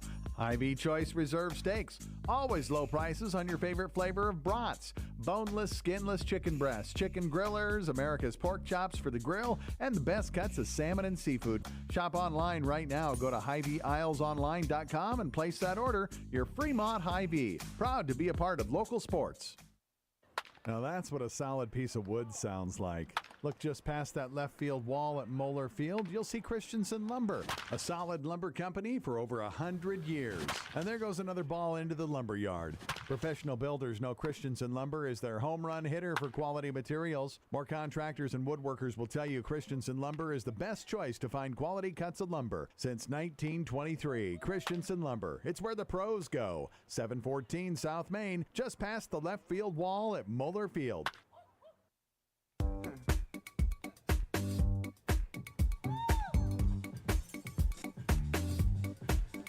Luka Dickinson's night is done after 6 stellar innings, only giving up 2 runs and 7 hits in this one. Didn't rack up too many strikeouts, but defense played great behind him. As this pitching change is brought to you by The Door, where ice-cold pitchers are yours for a great price. The Door, Fremont's newest brunch location, 9 to 1 Saturday and Sunday. Bobby, can you tell us a little bit about the new guy? We've seen him before. We have. He's on for his 3rd appearance. Riknovsky has pitched 6 innings this season. He is 1-1 this season. He's given up 7 hits, 3 runs. They've all been earned. He has struck out 5 batters and has walked 3. The ERA is a 3.50. The WHIP is a 1.66. Yeah, take it away, Mr. S. Okay. I was kind of waiting for that cue. Thank you very much, Coop. I think if you're Riknovsky, you're working maybe 1-2 innings here real quickly. You obviously have plenty of arms, and we've talked about that a lot as the Moo are in front 8-2. Bobby Hessling, Cooper Lipsky with you this evening here on the Moo Baseball Network. You can listen to us on Big Dog 98.9 FM, 1340 AM. You can also watch on BSDN Live on YouTube. So Isaac Martinez will lead things off here in the 7th, as there is going to be a meeting up on the mound. And there's going to be a meeting between Riknovsky and the catcher of Shellsmith. Well, yeah, we haven't seen Riknovsky since the Spearfish series on the mound. He was part of that really big contest to try to get the win. First pitch is a called ball, and it's 1-0. He made that throw from left field to start the 3-game win streak. 1-0 missed outside to Isaac Martinez, and it's 2-0. As Riknovsky is working relatively quickly. Here's a 2-0. That catches the outside corner for a called strike, and it's 2-1.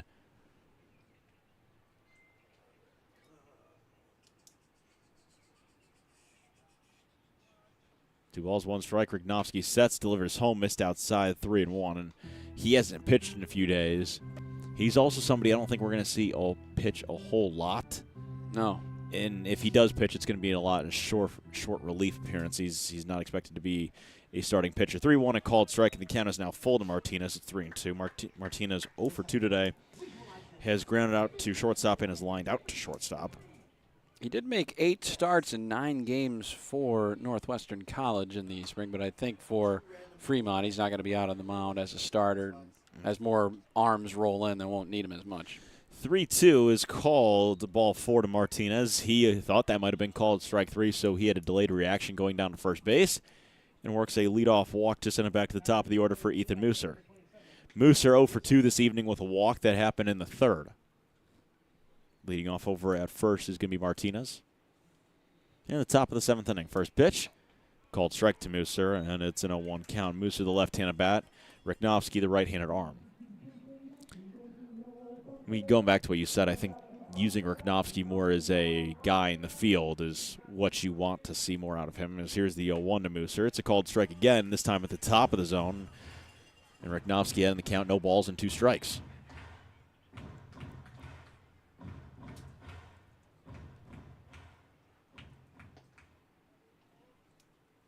No balls, 2 strikes. Riknovsky sets up by the chest with a runner at first. Nobody out here in the top of the 7th, as that's going to be fouled off to the left side out of play. And Ethan Mooser will dig right back in behind 0-2. The sun is not completely set, but the cloud cover makes it look like it's almost pitch black here from Fremont. The lights are on and illuminating the field of play here at Moeller Field. No balls, 2 strikes. Here's the 0-2 from Riknovsky. That's shot right back up in the middle by Mooser. Mitchell is there for out number 1 here in the 7th inning. And it keeps Isaac Martinez on top of first base to bring up Aaron Nels. This top of the order has not been very favorable to the Sasquatch this evening. They've only had 1 guy get on base, and that has been Mooser. Everyone else is a combined 0 for 9 between Mooser, Nels, and Trujillo. It's been the middle part of the lineup that has done well between Nelson, Masterosa, and Scott and Peyton Fort. Here's the first pitch to Nels. High fly ball. This is going to come foul ground. Back by us. And Aaron Nels is going to dig in behind 0-1.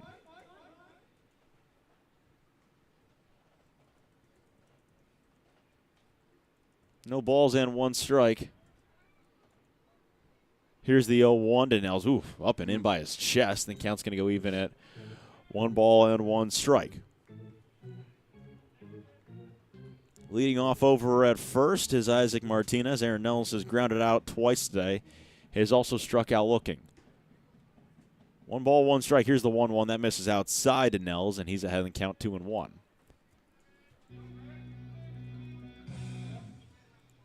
Riknovsky trying to brush some of the clay and dirt on his foot off. 2-1. Riknovsky sets. Here's the 2-1 home. Nels swinging a miss. The count's even 2 balls and 2 strikes. Guess what? I got a fever. 2 balls, 2 strikes. Riknovsky sets up by the chest, looking in on Aaron Nels for his second out. Here's the 2-2. Fouls it off right behind us again, and Aaron Nels keeps spoiling it to keep the count even. 2 balls and 2 strikes.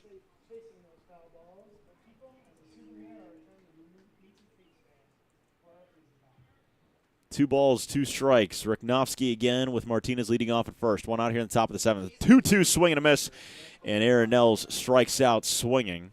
Oh, no. They're going to say, did they say a foul tip? They must have. Oh. I didn't think that Nels caught it off the bat.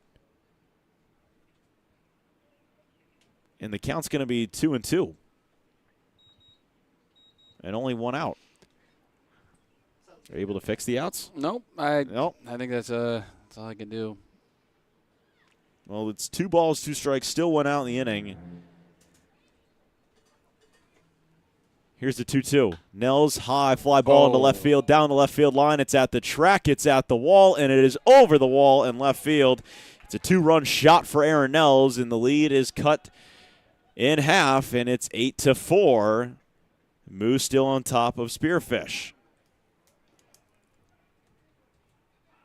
Yeah, he didn't miss that. Nope. We thought it was strike number 3. They said it was a foul ball, and they'll take that. That's 2 more runs on the board. Cuts that lead in half. Scores Martinez and Aaron Nels as he has a 2-run blast, and it's going to bring up Diego Trujillo. Trujillo 0 for 3 this evening. Struck out swinging in the first, grounded out in the 4th and in the 5th. Here's the first pitch to Trujillo, and it's going to be a called ball. It's 1-0. Nels got every bit of that baseball to put it into the Christensen lumber yard. Here's the 1-0. It's missed outside. 2 balls and no strikes. I saw the bat flip after it as well. I mean, he knew it. Ooh. He knew it. 2-0 swing and a miss, and Trujillo is got the count at 2-1 now. Something about this place. Home runs just leave here a lot quicker than anywhere else. Here's the 2-1. Scott in the air, right side, playable into right field. Chasing after it is going to be Jacobson, and he's going to watch it drop foul. Maybe missed it by 4 inches on the right side of the chalk down the right field foul line. And the count's going to go to 2-2 now. I believe it's Drew Gilbert warming up in the Moo bullpen. Last time we saw him was in Oahe on Saturday. So 2 balls and 2 strikes. Richnowski's going to set back and is going to try to re-deal. Here's the 2-2. Oh, hit him. Went inside and hit Trujillo on the left forearm, and he's going to take his base still with 1 out here in the 7th inning, and Seth Nelson's going to come to the plate.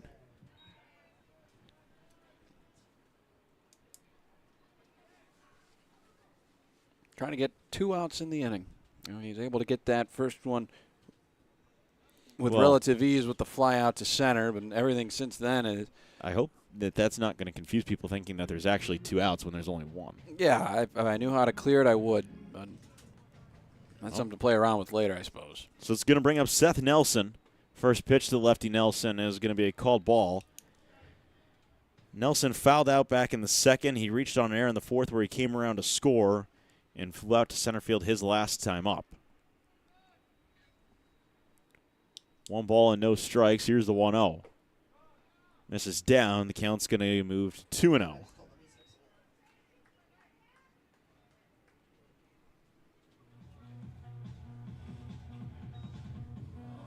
Two balls and no strikes.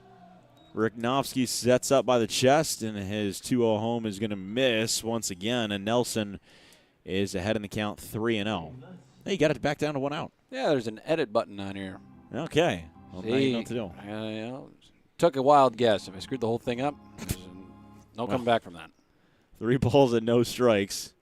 Here's the 3-0 from Richnowski. It's a called strike on the outside corner. Leading off at first base is Diego Trujillo. He just got hit by a pitch. 2 runs have already crossed the plate in the top of the 7th inning. It is 8-4, Moo on top of the Sasquatch. And this game feels very similar to the Hastings game. 3-1 misses high and outside, and it's ball 4 to Seth Nelson. Just kind of waiting for Connor McGonigal to pop out of the dugout, and he is going to begin taking that stroll, and we'll see if this is it for Grant Richnowski. So Richnowski has only recorded 1 out here in the top of the 7th inning. And by the looks of it, this is going to be the end of the line for Richnowski. So Richnowski, through a third of an inning of work, walks 2 batters, gives up a 2-run home run, and hit a batter as well to send us to a pitching change. And we'll tell you all about the new pitcher on his way into the ball game here. It's the top of the 7th inning, 8-4, Moo on top of Spearfish. As you are listening to Big Dog Country 98.9 FM, 1340 AM, and BSDN Live on YouTube. Gentlemen, here at Weesey Plumbing and Excavating, our customer's duty is our duty. Yes, Drill Sergeant. Now, you're Fremont's finest, and I want you people-pleasing plunger wranglers to remember here at Weesey, we don't stop fighting clogged drains, low water pressure, frozen pipes, until our residential and commercial customers are smiling. Am I making myself clear, you toilet snake and sink suckers? Yes, Drill Sergeant. Now, our customers will find us in Fremont, on Facebook, and online at WeeseyPlum.com. Weesey Plumbing and Excavating. Your duty is our duty. Fremont Hy-Vee is proud to sponsor local sports, and they know that you fans love your meat. Hy-Vee has all your favorites at the best prices right now. Hy-Vee Choice Reserve Steaks. Always low prices on your favorite flavor of brats. Boneless, skinless chicken breasts, chicken grillers, America's pork chops for the grill, and the best cuts of salmon and seafood. Shop online right now. Go to HyVeeIslesOnline.com and place that order. Your Fremont Hy-Vee. Proud to be a part of local sports.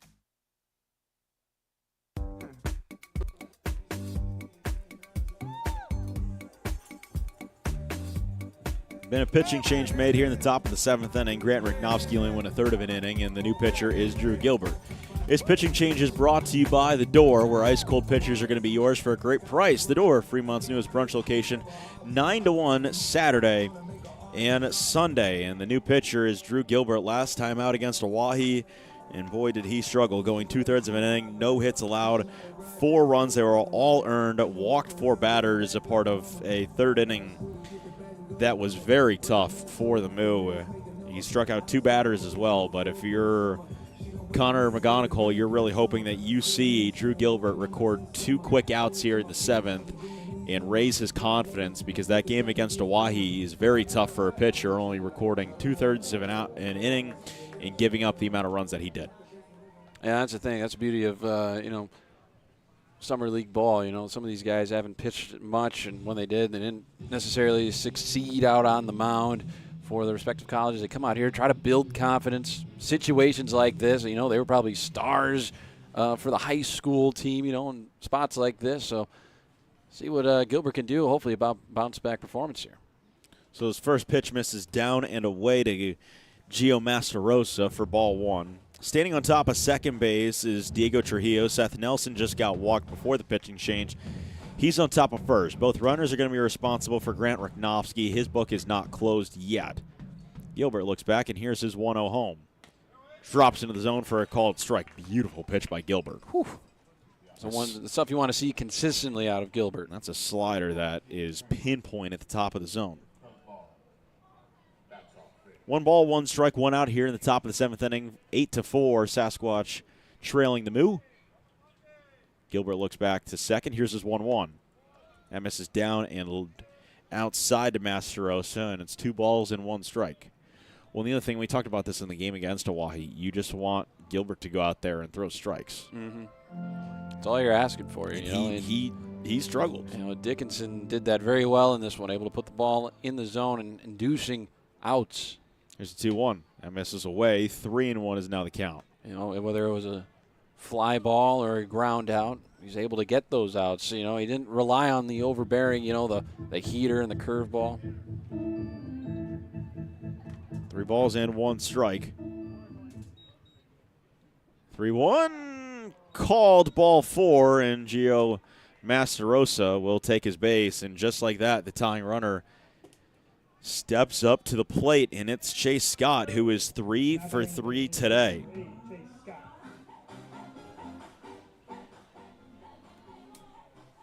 This game has taken one heck of a twist, and we go back to the Hastings game saying it's a game that the Moo controlled early, held their own for a long period of time, and it began to slip away. It's been the case here tonight. First pitch is going to get away from Shelsmith.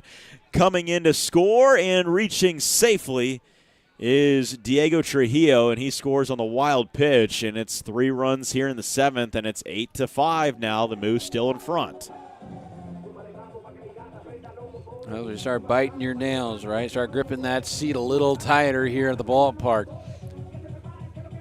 Once again, you see the offense just kind of go Fade quiet away. in the last 4 innings, really. You got that big run that really keeping you afloat here. It advances the runners onto second and third. The 1-0 runs inside, and it plunks Chase Scott, and the bases are reloaded. So Drew Gilbert still having some of the problems that he did in Oahe, and McGonigal, wasting no time, is immediately going to go out to the mound and try to settle down Gilbert. Well, the thing now that they have the arms, you're going to see guys that are going to pitch a little bit more, and the leashes are going to be significantly shorter. And that was the one thing that McGonigal was hoping for. And Drew Gilbert's night is over after only facing 2 batters. Faced Mastarosa, and he faced Chase Scott. And his night comes to a close, not even completing a third of an inning, and a new pitcher is coming into the ballgame as Peyton Fort will step to the plate and will step aside. 8-5, Moo on top of the Sasquatch. This is the Moo Baseball Network. Now that's what a solid piece of wood sounds like. Look just past that left field wall at Moeller Field. You'll see Christensen Lumber, a solid lumber company for over 100 years. And there goes another ball into the lumber yard. Professional builders know Christensen Lumber is their home run hitter for quality materials. More contractors and woodworkers will tell you Christensen Lumber is the best choice to find quality cuts of lumber since 1923. Christensen Lumber, it's where the pros go. 714 South Main, just past the left field wall at Moeller Field. Welcome to Fremont and Dodge County, where we invite you to play, shop, stay, and eat. Dodge County is where your next outdoor adventure is at your fingertips. Did you know that downtown Fremont is also known as the antique capital of Nebraska? Fremont and Dodge County also has many fine hotels, campgrounds, and RV parks to suit any needs. We invite you to come and see why downtown Fremont has been named the most charming downtown in Nebraska by USA Today.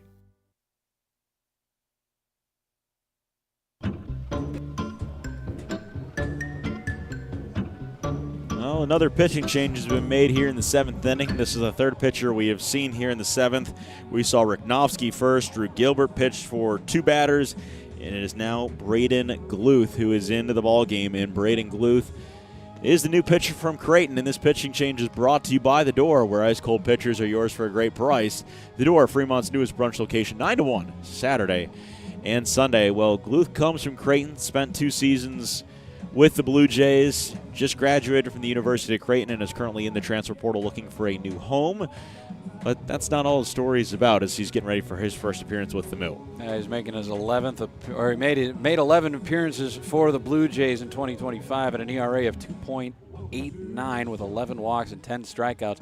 Looking at him for a couple of big, high-leverage strikeouts here in this one. And he's well accustomed to Summer League baseball. We were talking, he's spent time in the Northwoods League with the Green Bay Rockers in 2022 and the Waterloo Bucks in 2024, just last season. Well, 3 runs have scored here in this 7th inning. Only 1 out has been recorded. It started with an Isaac Martinez walk, and he came around to score thanks to a 2-run home run by Aaron Nels. And then Trujillo got on via a hit-by-pitch, and he just scored via a wild pitch, and then Nelson got walked. The pitching change was made to Gilbert. Masterosa got walked, and Chase Scott got hit by a pitch. And here is Braden Gluth, and the first pitch from Gluth is a called strike, and he's looking for 2 outs. The bases are loaded, 1 out away here in the top of the 7th inning, and he is trying to make sure that this game does not get tied up or put it back into the hands of Spearfish, with the tying run standing at first base and the go-ahead run standing at home plate. Gluth sets. Here's his 0-1. Runs inside, and the count's even 1 ball and 1 strike to Peyton Ford. Ford 2 for 3 this evening, had a double last time up in the 6th, bunted it in the 4th to reach safely, and grounded out to second base in the 2nd inning. Counts even 1 ball and 1 strike. 1-1 from Gluth. Hit right back up the middle into center field, dropping in front of Mitchell. 1 run will score. Getting the stop sign, not scoring, is going to be Masterosa. And the line continues to move for the Sasquatch, and they've cut the deficit to 2 runs. 4 total runs here in the top of the 7th inning, and it is 8-6. The Moose still holding on. Be the 8th batter, or this will be 9th batter of the inning for the Sasquatch. And it's Ben Foyer.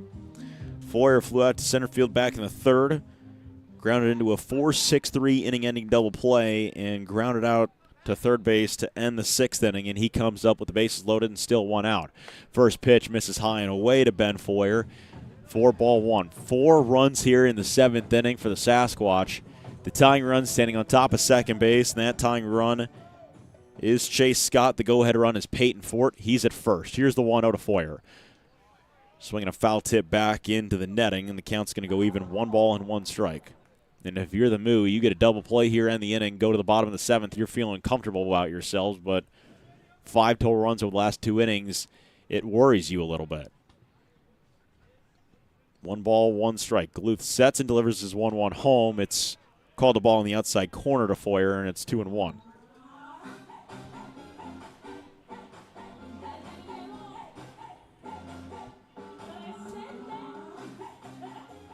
Gluth sets down by the belt, his 2-1 home to Foyer. Swing and a miss. First strike, 2. It's a massive second strike. And if you're able to get 1 more here, This place is essentially on pins and needles, wanting one more. Still only one out here. Here's a 2-2 home. Called, ball 3 low. That was right there as well. That was right there. I think earlier in the game with Dickinson, that's probably called a strike. I would agree with you. Count is full. 3 balls, 2 strikes. Gluth sets in his payoff pitch home to Foyer. Skied in the air into right field. This will be playable. Jacobson running over will make the catch right along the foul line. Coming home to score is going to be Master Rosa. And this is a 1-run ball game thanks to the sacrifice fly by Ben Foyer. And the Sasquatch have batted around. Is back to the top is Isaac Martinez, who led off this inning.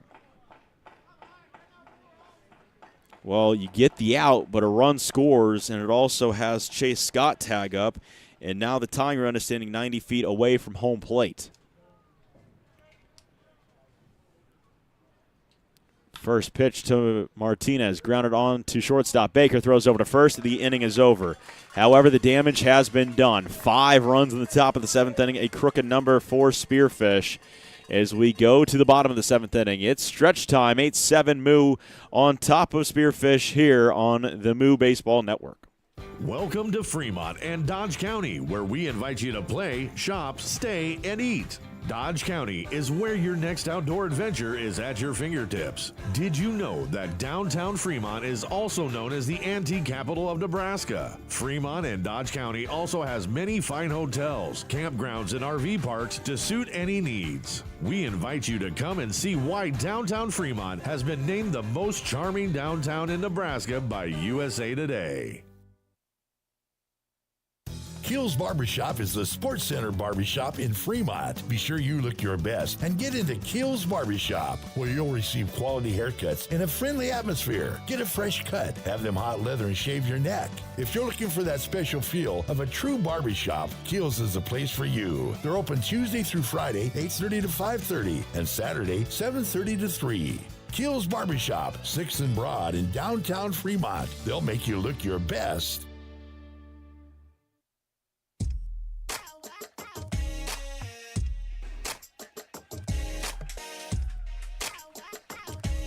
Seventh inning stretch has been completed. We go to the bottom of the 7th inning. 5 runs cross the plate in the top of the 7th inning for Spearfish. And the Moo are only in front by 1 run right now. Bobby Hessling, Cooper Lipsky with you this evening here on the Moo Baseball Network. And due up in the bottom of the 7th inning is Brendan Floyd, Cooper Ficino, and Michael Baker. And you need a few more runs to begin to cross the plate here if you are the Moo. They have not scored since the 2nd inning. They jumped in front. Well, they haven't actually scored, check that, since the 5th inning, but they scored a majority of their runs in the first 2 innings. 7 runs over the first 2 innings. They had the game in hand, were in front 8-2 at one point, but 5 runs in that top of the 7th inning, and this thing has begun to get a little messy. As the new pitcher on for Spearfish is Tyler Russ. Pitching change is brought to you by The Door, where ice-cold pitchers are yours for a great price. The Door, Fremont's newest brunch location, 9 to 1 Saturday and Sunday. Is Tyler Russ, a 6-foot-tall righty from the U.S. Air Force Academy, is on and relieving Aiden Brothers. So Brendan Floyd leads things off. Russ, a freshman out of Ashburn, Virginia. This past spring, he did not make an appearance on the mound, so here he is trying to get something going here, trying to keep a clean inning. You got him right where you want him right now. You got if you're a Spearfish, you're into the Moo bullpen, and that's kind of been the Achilles heel. It has been. It has been. First pitch from Russ to Floyd is called a ball. It skipped away from Master Rosa behind the plate, right by the Moo dugout. And the count is 1-0. Brothers' final line, 2 innings, 2 hits, 1 run. It was earned, 2 walks, and 1 strikeout. And he turns it over to Tyler Russ. Tyler Russ's 1-0 is framed down and away, and it's 2 balls and no strikes. Seems like Tyler Russ a little wild to start things with 2 pitches that have gone to the backstop. You know, funny enough, Russ, his father, Steve, Played for the Denver Broncos in the NFL. There you go. Coach in the NFL. He's currently on the football staff at Air Force. Here's the 2-0. Floyd watches it for a called strike, and it's 2-1. Says his favorite player is Paul Skeens, another Air Force Academy guy. He was at Air Force for a little bit before he made his journey over to LSU, and now with the Pittsburgh Pirates. Here's the 2-1. Brendan Floyd, slow roller, foul to the left side, right by the first base bag. Well, how about Paul Skeens? I mean, there's not much more that Skeens can really do right now for the Pirates. Is he's been throwing like 7-inning, 8-inning gems, allowing 1 run, getting no help offensively, and he's picking up losses. I saw something. He's like 8-14 in his however many last many starts, and his ERA is almost sub-2. Here's the 2-2 to Floyd. Called strike 3 on the outside corner. Brendan Floyd rung up looking. He's going to bring up Cooper Ficino.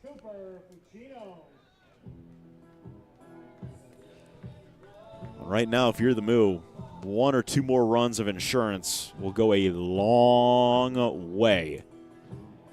And you can carry this thing into the 8th and the 9th, and you just need the support. Cooper Ficino tonight had an RBI double back in the 5th. That made it a 8-2 lead. As the first pitch is cut on and missed by Ficino. He's behind 0-1. Ficino has also walked twice. He came around to score in the 2nd. His 5th time up to the plate.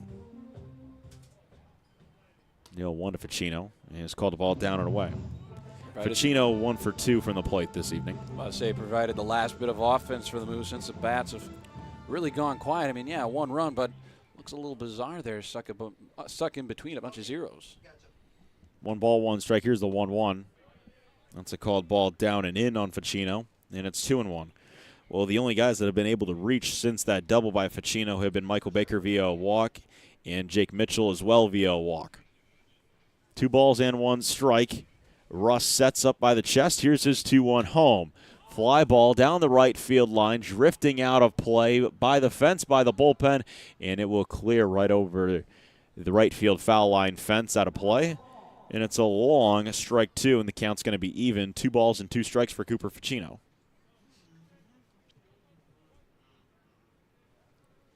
Only 1 out here in the bottom of the 7th inning. 8-7 Moo on top of the Sasquatch. Go back about 3 innings ago. This game felt out of hand, and that is not the case right now. 2 balls, 2 strikes. Russ sets and delivers home to Cooper Ficino, and he fouls it off to the right side into the parking lot. And the count will remain 2 balls and 2 strikes. Still only 1 out here, bottom of the 7th inning. Bobby Hessling, Cooper Lipsky. Here on Big Dog Country, 98.9 FM, 1340 AM. 2 balls, 2 strikes. Russ sets with 1 away here in the bottom of the 7th. Here's the 2-2. Misses down and away, and the count is full. 3 balls and 2 strikes. A walk for Ficino here. It's going a long way. Yeah. Go a long way. At this point, you know. Yeah. You just want a guy on base. Give the offense a chance to drive and run. 3-2 to Ficino. Drives ball into center field. Ranging back on it is Nell, shading over to his left, reaches up the glove and makes the catch in right center field. And that is out number 2 to bring up Michael Baker. So Michael Baker comes up as the cleanup hitter tonight. He has gotten on 3 times tonight. He was hit by a pitch back in the 1st, came around to score, had an RBI walk in the 2nd. He was the 4th consecutive guy walked in the 2nd inning by Rin Chambers, and then walked again in the 5th. And he is your cleanup batter tonight. Batting cleanup never looked this good. Brought to you by Osteria Kayla, where we finish strong with every course in the historic Colemeyer Passageway corner of 4th and Main in downtown Fremont. First pitch to Michael Baker is a called strike at the bottom of the zone. It's 0-1. Really good pitch. Yeah, really good by run on that. Tyler Russ. Saw that just cut right to our right really quickly. I'm like, that's nails right there. No balls, 1 strike. Russ, I think, was asking for a new signal. He had the ball in his right hand, kind of making that, like, recycling motion. Yep. Now he sets and delivers the 0-1 to Baker. Baker checked his swing. Did he go around? Nope. Nope, he did not. The count's going to be even at 1 ball and 1 strike.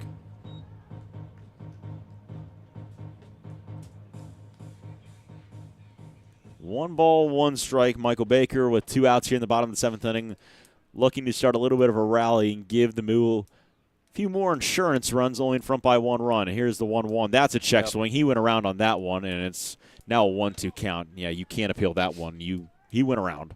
Yeah. I recently found out that it's if the bat crosses, that's like just in line with the line, first and third. I thought it was you had to break the plane of the plate. Yeah. That's what I thought it was, too. For the longest of time. 1 ball, 2 strikes. Tyler Russ sets. Here's the 1-2 home to Baker. That's down and away. 2 balls and 2 strikes. He was juiced up on that one. That thing came in. We don't have a radar gun up here, but I would assume that thing came in at the low 90s. The count's even at 2 balls and 2 strikes. We got Coop Cast up here.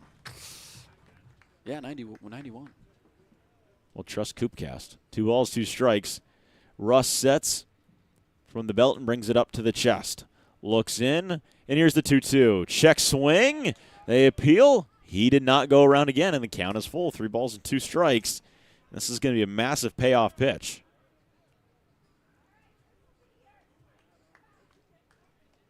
There's been a dynamite at-bat from Baker, just driving at that pitch count. Don't know if we'll see Russ in the later innings, but make it a little bit tougher on him if he's got to go out there again. Russ sets up at the chest. His payoff pitch to Michael Baker with 2 outs in the bottom of the 7th is fouled off and spoiled, and we'll do it again.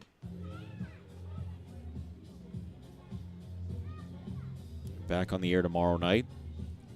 Same 2 teams. Saturday will be a different story. No. We'll talk about Saturday tomorrow. 3 balls, 2 strikes. This is a big pitch or sequence of pitches that are incoming to Baker if he fouls them off. Here's the 3-2 to Baker. Ooh. Called strike 3 on the inside corner. Baker gets rung up looking. It is a 1-2-3. Bottom of the 7th inning. Floyd and Baker are both retired via the backwards K, and that will send us to the 8th. You are listening and watching Moo Baseball here on Big Dog Country, 98.9 FM, 1340 AM, and BSDN Live on YouTube. This is the Moo Baseball Network. Lincoln Premium Poultry is excited for Fremont Moo Baseball this summer. Hey, you're looking for a new opportunity? You can hit it out of the park with a job at Lincoln Premium Poultry. With a fantastic culture, great pay and benefits, and room for growth, Lincoln Premium Poultry is one of Fremont's best destinations for summer fun and employment. Just go to LincolnPremiumPoultry.com right now and check out all the job opportunities available. Fremont Hy-Vee is proud to sponsor local sports, and they know that you fans love your meat. Hy-Vee has all your favorites at the best prices right now. Hy-Vee Choice Reserve Steaks, always low prices on your favorite flavor of brats. Boneless, skinless chicken breasts, chicken grillers, America's pork chops for the grill, and the best cuts of salmon and seafood. Shop online right now. Go to HyVeeIslesOnline.com and place that order. Your Fremont Hy-Vee, proud to be a part of local sports.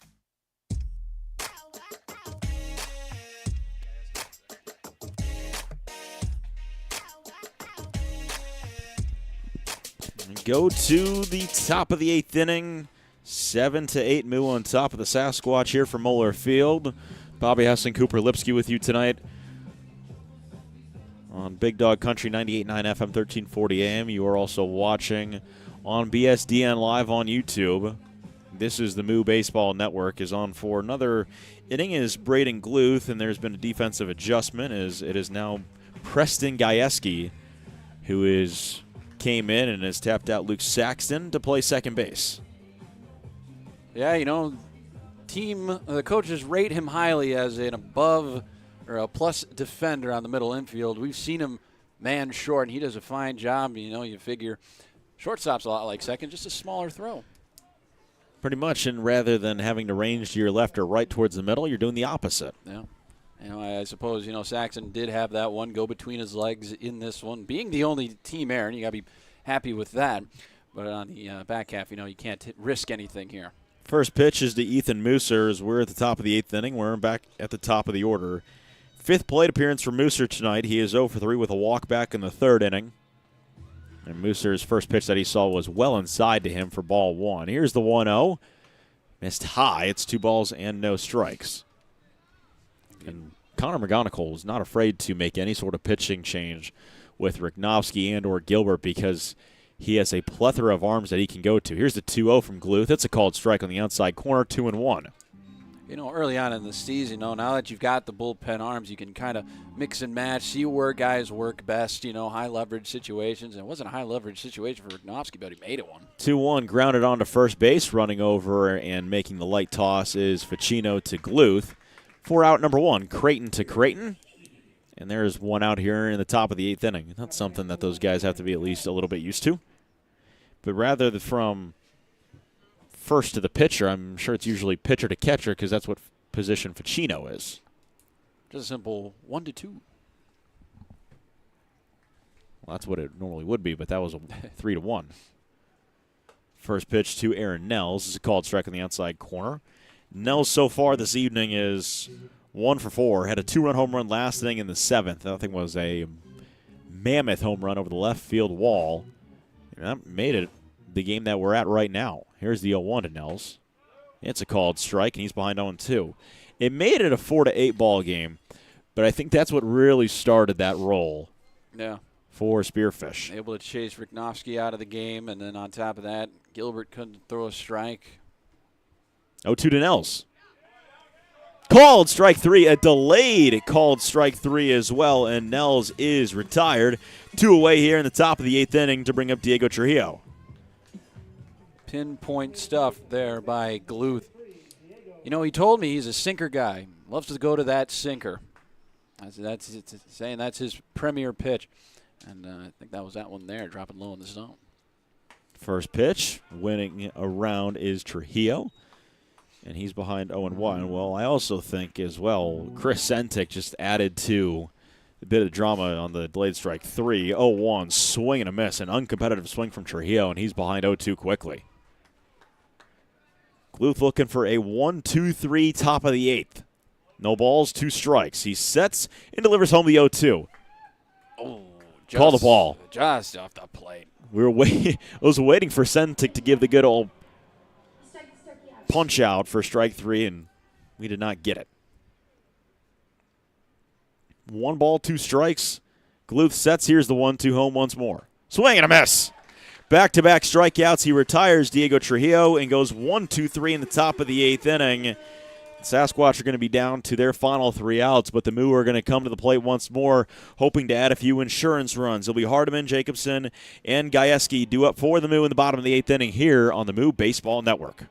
Looking for a nice place to go? A place that's rich with tradition, great service, and atmosphere? A fantastic place where you can go and still carry on a conversation. Maybe shoot a game of pool and enjoy one of the best jukeboxes in town. Silver Dollar is one of the finest places for adult libations at reasonable prices. Join the Silver Dollar family and enjoy, but you need to be 21 or older. See y'all soon, and remember, not everything that glitters is gold, but we're pretty sure it's probably silver at the Silver Dollar, 18th and Bell Street in Fremont. Welcome to Fremont and Dodge County, where we invite you to play, shop, stay, and eat. Dodge County is where your next outdoor adventure is at your fingertips. Did you know that downtown Fremont is also known as the antique capital of Nebraska? Fremont and Dodge County also has many fine hotels, campgrounds, and RV parks to suit any needs. We invite you to come and see why downtown Fremont has been named the most charming downtown in Nebraska by USA Today.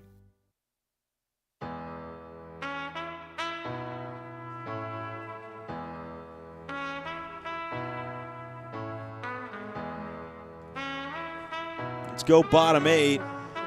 8-7 Moo on top of the Sasquatch. And it will be Hardiman, Jacobson, and Gajewski due up here in the bottom of the 8th inning. As we're still in front by 1 run, at least for the time being. There you go. Hoping that can be bumped up to 2-3 runs. I know. How about that? First time I've said we. We. Get to be a little bit of homer. Can't do it in Nebraska, though. Big Ten guy, Big Ten plus. No, that's national. That's national. He's big time. Well, national. Quote, unquote. It's national regionally, but that's what, it's coast to coast now, so it is national. That's the one thing, and doing Northwoods League Plus or Northwoods League Baseball Network last couple of summers, whenever on ESPN, forever on there on out, I did ESPN. I'm an ESPN broadcaster. I can't say that yet. Well, you have that up on me. First pitch to Hardiman is a called strike from Russ, right on the outside corner. You can just lie and tell people. I mean, nobody's going to check you. Until they see my LinkedIn. I was at Wendy's, and I was driving through the drive-thru, and the guy's like, where are you going? I'm like, a funeral. In that sport coat? Exactly. Here's the 0-1 to Hardiman. It's at the top of the zone for a called ball. I saw the look on his face. Oh, I'm sorry. No, it's nobody okay. I know. I'm just down, dude. Yeah, and that sport coat with a blue tie. No black in it whatsoever. 1 ball, 1 strike. Russ gets set again, and here's the 1-1 to Hardiman. Skies a ball, right side.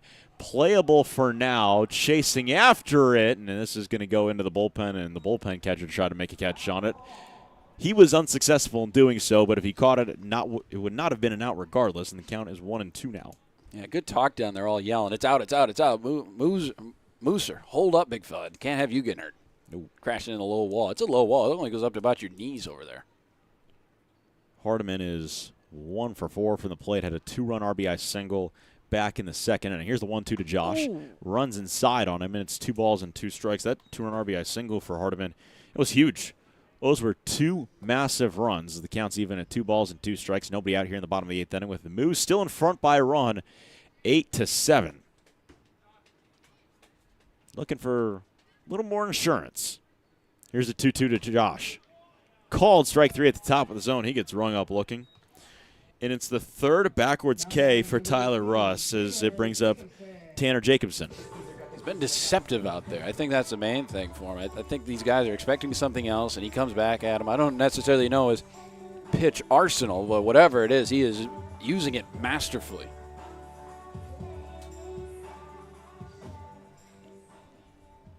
So it brings up Tanner Jacobson. Jacobson 1 out here in the bottom of the 8th inning. First pitch he sees from Russ is going to be a called ball, and it's 1-0. That was on the outside of the plate.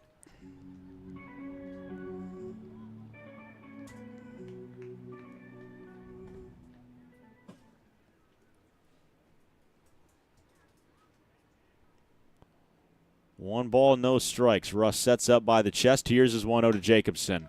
Grounded on to third base. Fielding it is actually going to be the shortstop, Foyer, and is thrown over to first for the second out.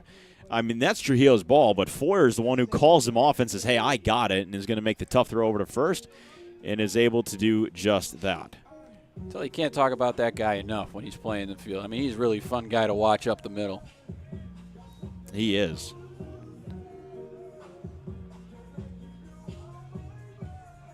Brings up Preston Gajewski for the first time tonight. He took over for Luke Saxton. Saxton was 0 for 3 from the plate, and Gajewski came over to play second base.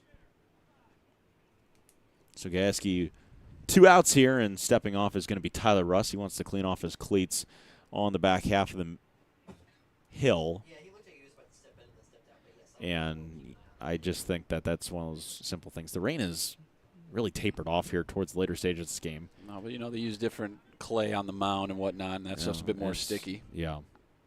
A little more damp as well. They've had to place down some of the dryant. First pitch to Preston Gajewski, fouls it off into the screen. It's 0-1.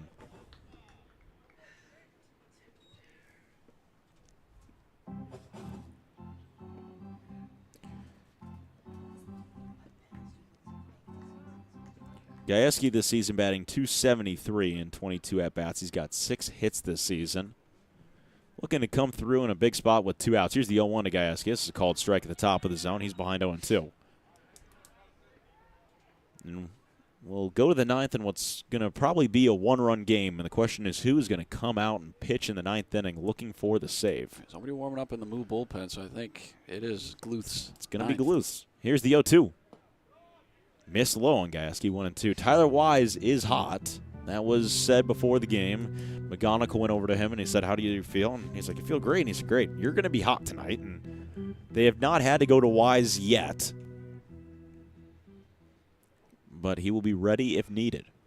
1 ball, 2 strikes. Russ home to Gajewski. Ran inside and the count's going to run even. 2-2. 2 outs here in the bottom of the 8th inning. 8-7. Moo on top of the Sasquatch. 2 balls, 2 strikes, 2 outs in the bottom of the 8th. Russ to Gajewski. Fly ball down the right field line. That's out of play. Gajewski will have to do the 2-2 over again. Circles behind the back half of home plate. Does the little semicircle and can step right back into the box. 2 balls, 2 strikes. Defense playing normal. Looking in on home plate is Tyler Russ. Getting ready to deal home to Gajewski. Here's the 2-2. Gajewski into the screen, spoiling it once more. And the count remains even. 2 balls in, 2 strikes. Preston looking to get on and bring up Braden Jones and Jake Mitchell. See if they can get something going for them. Looks like Russ wants a different sign. Now he gets what he likes. 2 balls, 2 strikes. Russ is set up by the chest. Here's the 2-2 to Gajewski. Slow foul tap. I feel like this is one of them at-bats where it's going to either end up an extra base hit or it's going to end up a strikeout. No in between.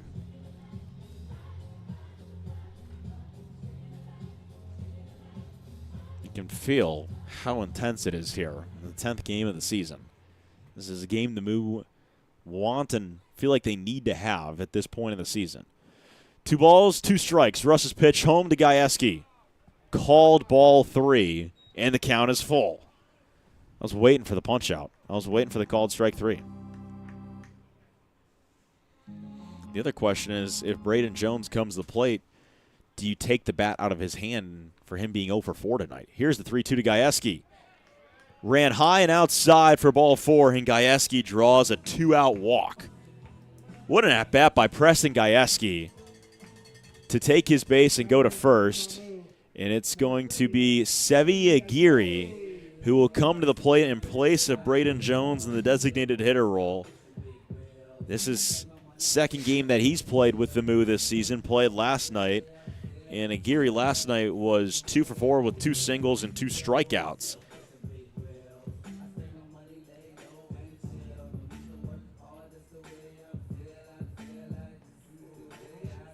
Coming off cold off the bench.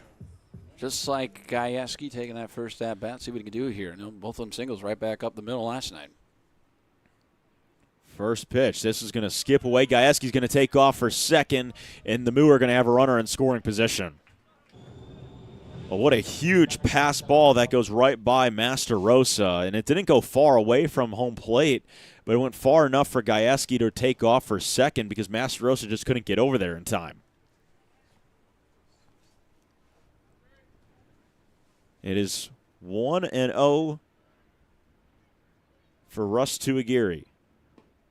1-0 is a called ball, and it's 2 balls and no strikes.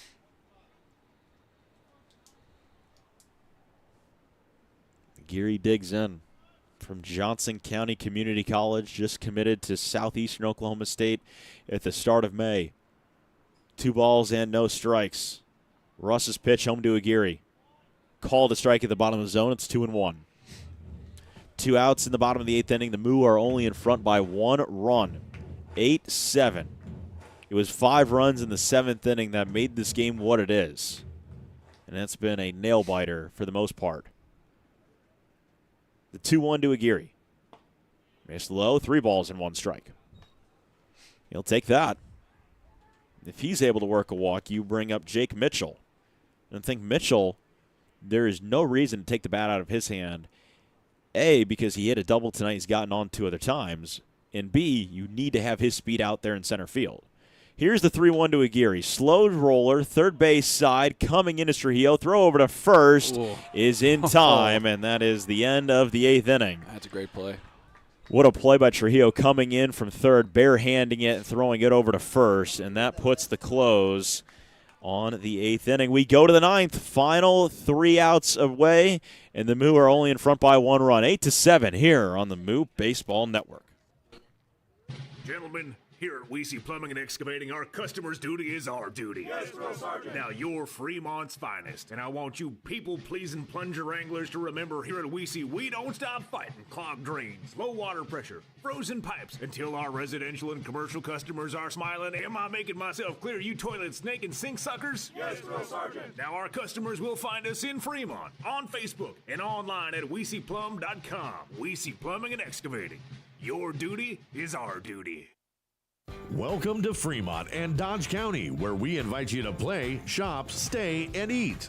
Dodge County is where your next outdoor adventure is at your fingertips. Did you know that downtown Fremont is also known as the antique capital of Nebraska? Fremont and Dodge County also has many fine hotels, campgrounds, and RV parks to suit any needs. We invite you to come and see why downtown Fremont has been named the most charming downtown in Nebraska by USA Today.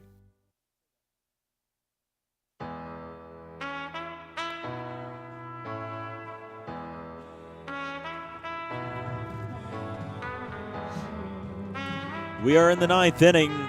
The Sasquatch down to their final 3 outs of the contest, and on for what we're hoping is their final inning of work is Braden Gluth. Gluth came in the 7th inning, gave up a single, sacrifice fly, and then has retired 5 batters since the single with the sacrifice fly, and 3 more outs. That's all it is, but that is easier said than done. You go back to the game on Monday, and that sour taste is still in the mouth of the Moo, trying to work out of getting walked off, and you want to hold on to this. Obviously, the Moo have last ups and will come up to bat in the 9th if the Sasquatch were to tie or take the lead. The tying run is going to stand at home plate, and it's Seth Nelson first. Seth Nelson fouled out behind the plate in the 2nd. He reached on an error in the 4th. He flew out back in the 6th into center field, and he takes a first pitch strike, and he's behind 0-1, and he walked in the 7th where he came around to score. Here's the 0-1 from Gluth. Runs inside, 1 ball and 1 strike.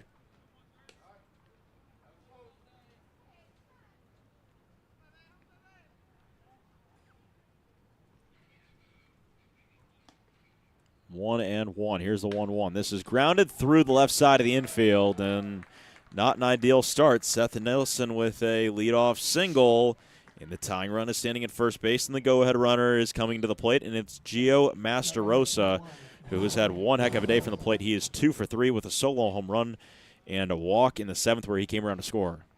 You know, that 6th inning when Masterosa did leave the park, you know, that's been the kind of the turning point of this game. Once he hit that baseball out, I mean, then, you know, next inning able to push across 5 runs, but really set the tone and went back in this year.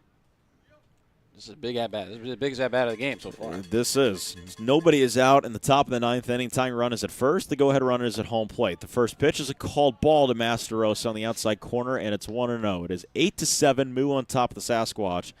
The Moo have not scored since the 5th inning. And here we are in the top of the 9th. Sasquatch last scored in the 5th. The 1-0 from Gluth misses outside, and it's 2 balls and no strikes. Every single close game the Moo have been in this season. The 8th, the 9th inning, it has just been tight. 2 out of Masterosa. Called the ball in the outside corner. It's 3-0. You got Cooper Lucas warming up in the bullpen. 3 balls and no strikes.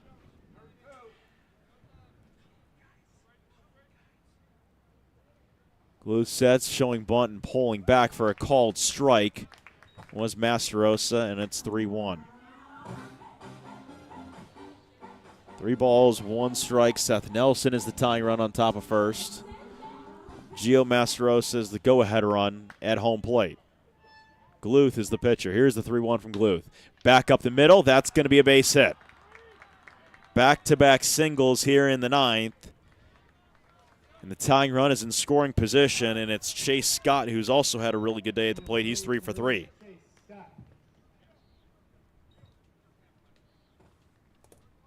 All right, looks like McGonigal's is going to go out to the bullpen, or not to the bullpen, just out to the mound. My apologies. There's going to be a pinch runner So Massarosa is going to get pulled out, and someone's going to pinch run for him. McGonigal is about 10 steps out of the dugout, waiting to see if he's going to go to the mound or not. And it is going to be Nicholas Work who's going to be the pinch runner. And that's a big one right there.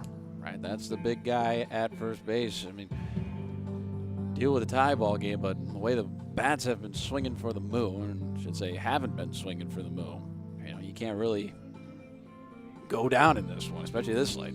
So now the meeting on the mound is going to ensue. And we'll see if they make the call to Cooper Lucas. And the way the dugout's reacting is Galuth is going to stay out there. Nobody is out here in the top of the ninth inning. And it's 8-7, Moo on top of the Sasquatch. The tying run is standing on second base. The go-ahead run is standing at first. And the insurance runs for Spearfish are at the plate and on deck.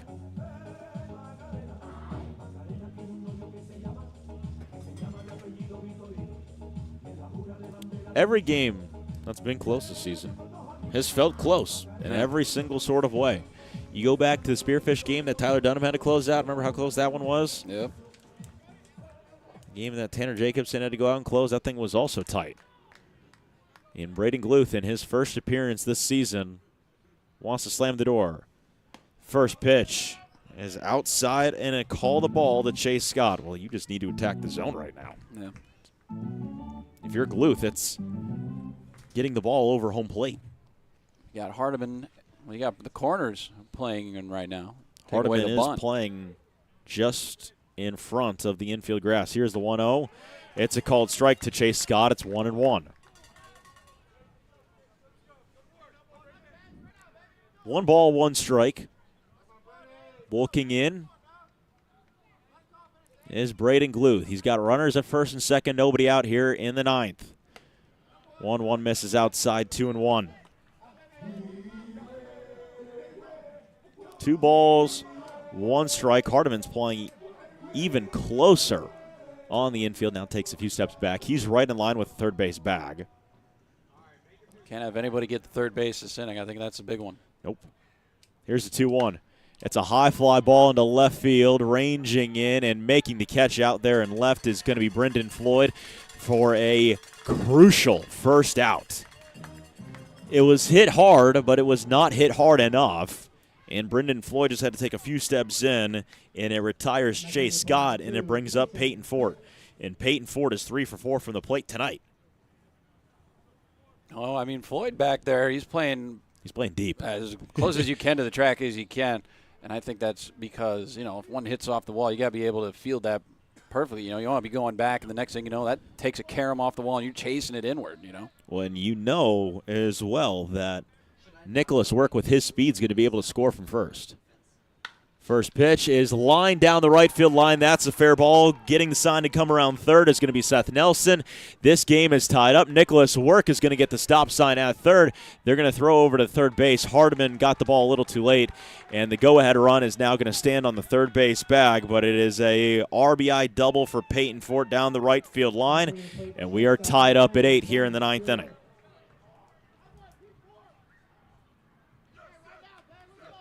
And it brings up Ben Foyer. Yeah, just left it out over the plate and bring the infield in. Got to go home here. Got to keep this one tied. That's all you can ask for. Ben Foyer comes to plate last time up. He had a sac fly. First pitch to Foyer. High on him, and it's a called ball. Isaac Martinez awaits on deck.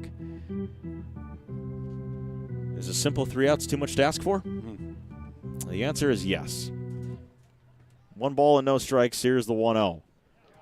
That's a called strike at the bottom of the zone to Foyer, and it's even at 1. 1 ball, 1 strike, 1 away. This game is tied up at 8.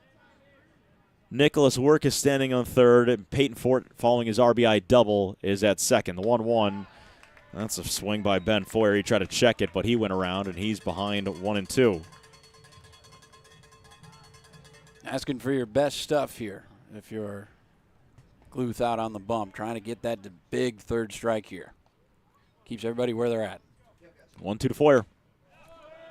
Called a ball. Counts even 2-2. That was on the outside corner, but it was not enough to be a called strike. And I saw Shell Smith there try to They try to frame it. catch that one back inside the zone. 2 balls, 2 strikes. Here's the 2-2. Swing and a miss. Ben Foyer strikes out, and there are 2 away in the 9th to bring up Isaac Martinez.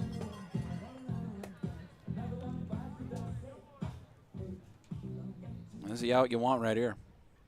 It's not going to be easy. It sends you to the 9th, bottom of the 9th. So Martinez digs in. First pitch to Martinez, runs inside on him, and it's a called ball. 1-0. Martinez tonight 0 for 3 with a walk in the 7th that he came around to score on.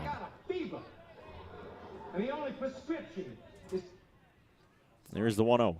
This is grounded to the right side, is going to be fielded by Ficino, and he'll tag the first base bag, and it sends us to the bottom of the 9th inning.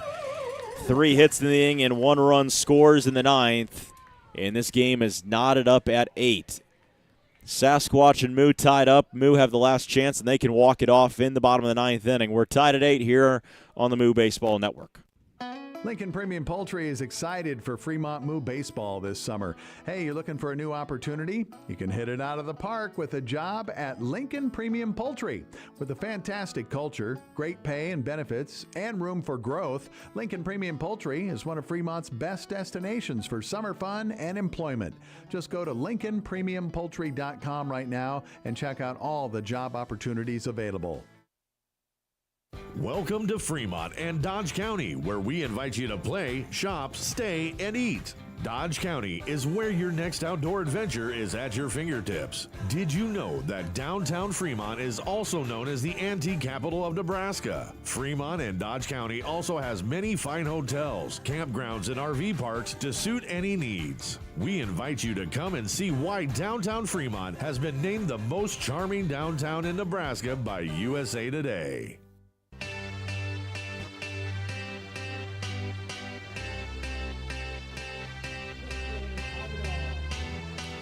We go to the bottom of the 9th inning, and the Moo have a chance to walk it off. This game is even at 8. If they fail to score, we will have extra innings here from Moeller Field for the first time this season. The book is closed on Tyler Russ and enter Tristan Ogdahl. And Tristan Ogdahl, he's a tall lefty, standing at 6'8". He's 200 pounds. He's a redshirt freshman from South Dakota State University. And this pitching change is brought to you by The Door, where ice-cold pitchers are yours for a great price. The Door, Fremont's newest brunch location, 9 to 1 Saturday and Sunday. Coop, you've got the numbers on Ogdahl. Well, we have seen him once earlier this season for the Sasquatch, but for the Jackrabbits in the spring, he did make 4 appearances, no 0-1 record, 8.10 ERA, 3 1/3 innings worked. Here's a big one right here. 6 walks given up in the 17 batters that he faced. Gave up a double, a home run, 2 hits, 3 runs in total. Well, brings up Jake Mitchell. He'll lead things off here in the 9th. It'll be Mitchell, Shelsmith, and Brendan Floyd here in the 9th inning. The Moose scored 7 runs in the first 2 innings. They had a really good grasp on the game, but then 5 runs crossed the plate in the 7th inning for the Sasquatch, and they made it an 8-7 ball game, and that's where we are. First pitch to Jake Mitchell, high and away for ball 1. And Ogdahl being the lefty, he's got the really crooked release that comes out of his left arm. I mean, tough throwing a strike to little Jake Mitchell. It does. Here's the 1-0. Swing and a miss. Mitchell's got the count even at 1 ball and 1 strike. I want to see Mitchell stand next to Ogdahl. Yeah. It's going to be like the Aaron Judge, Jose Altuve picture. 1 ball, 1 strike. Ogdahl sets. Here's his 1-1. Mitchell shows bunt. It's a pop-up bunt foul to left side, thankfully. And the count is 1-2. When you're trying to catch up to the bunt, you're not able to lay it down. You bunt it foul. But whenever you see a bunt that goes straight up in the air, you're going to get a little nervous. Heart stops for a second. Go, whoa. 1 ball, 2 strikes. Ogdahl sets up by the chest. Here's his 1-2 home to Mitchell. Swing and a miss. Mitchell strikes out. And that is the first out here in the bottom of the 9th inning to bring up Carter Shelsmith. Shelsmith homered in the first, walked in the second where he came around to score, popped out to second base in the third, singled in the 5th, and popped out again in the 6th to second base. 2 for 4 day for him with an RBI and 2 runs scored. You'll take that. First pitch to Shelsmith. Called a strike at the top of the zone. Well, wouldn't that be something, right? You start the game with a solo home run. Why not walk it off with a solo home run? Ogdal's 0-1 to Shellsmith. It's called strike, and he's behind 0-2. You know, he's throwing strikes out there. He is. He's putting them over the plate. Just got to connect. We're over the 3-hour mark. Bobby Hessling, Cooper Lipsky with you this evening on the Fremont Moo Radio Network and the Moo Baseball Network. Ogdal's 0-2 home to Shellsmith, swinging a miss, and it's a 3-pitch strikeout. Back-to-back swinging and missing strikeouts for Tristan Ogdal to bring up Brendan Floyd. And Brendan Floyd, here's his day at the plate so far. He got hit by a pitch in the first, walked in the second, came around to score on both of those, reached on an error made by Foyer, the shortstop, in the third, then reached via an error made by Peyton Fort, the second baseman, in the fifth, and struck out looking in the seventh inning and comes up with 2 away here in the ninth. First pitch is grounded right to Peyton Fort at second base. Slow roller, makes the throw over, and dropping the ball at first base is Seth Nelson. That's a routine play. Seth Nelson drops the ball, allowing this ninth inning to continue. What? Oh, I just threw it so hard from second base, just in and out of the glove. Just couldn't squeeze it. I suppose maybe, it rolls along the wet infield grass and just squirts out. Maybe. That's so the third different error that that Shellsmith has reached on. Floyd is going to, so those Floyd who reached. Now it's Cooper Ficino who's at the plate. I had it right the first time. I don't know why I was second-guessing myself. 1 ball, no strikes. And it's fouled off by Cooper Ficino, and it's 1-1 count. Ficino has walked twice. He had an RBI double in the fifth. Can you do it again? That's what you're hoping for. That is what you're hoping for. Ball into the gap would go a long way. 1 ball, 1 strike. Ogdal sets. Here's his 1-1. That misses high and away to Ficino, and it's 2-1. The winning run is Brendan Floyd on top of second base, on top of first base. Ogdal sets. Here's his 2-1. Swing and a miss at the top of the zone for Ficino. And the count is even. 2-2. 2 outs here in the ninth inning. If the Moo fail to score, we will play extra innings here from Moeller Field. 2-2. Is hit back into left center field. That will get down, and this will one-hop all the way out to the center fielder of Nels. And getting the stop sign over at third base and retreating is going to be Brendan Floyd. It's not an RBI double for Cooper Ficino, but it's a double, and it brings up Michael Baker. And the tying run, or the winning run, is standing at first. Baker tonight has been hit by a pitch, had an RBI walk in the second. Got walked again in the fifth. He is 0 for 2 this evening with a line out to shortstop, and he struck out looking in the seventh. He is hitless tonight. And this is a massive at-bat for the cleanup batter. Well, we call him Playmaker Baker. Time to make a play, Baker. Runners at second and third. 2 outs here in the ninth inning. The winning run standing at third base in Brendan Floyd. First pitch to Baker. Swing and a miss for strike 1. Really good pitch. Right down the middle by Tristan Ogdal. Saying he's throwing strikes. I think that's evident ever since he got out there. He's not looking to throw around anybody. He's going to attack you. Ogdal sets at the chest. His 0-1 looking in at Michael Baker. Here's the 0-1. Missed away, and the count's even. 1 ball and 1 strike. The winning runner is Brendan Floyd, standing on top of third base. 1 ball, 1 strike, 2 outs here in the bottom of the ninth inning. The winning run is at third, and the Moo looking to end the 4-game losing streak. Ogdal sets up by the chest. His 1-1 to Michael Baker. High for ball 2.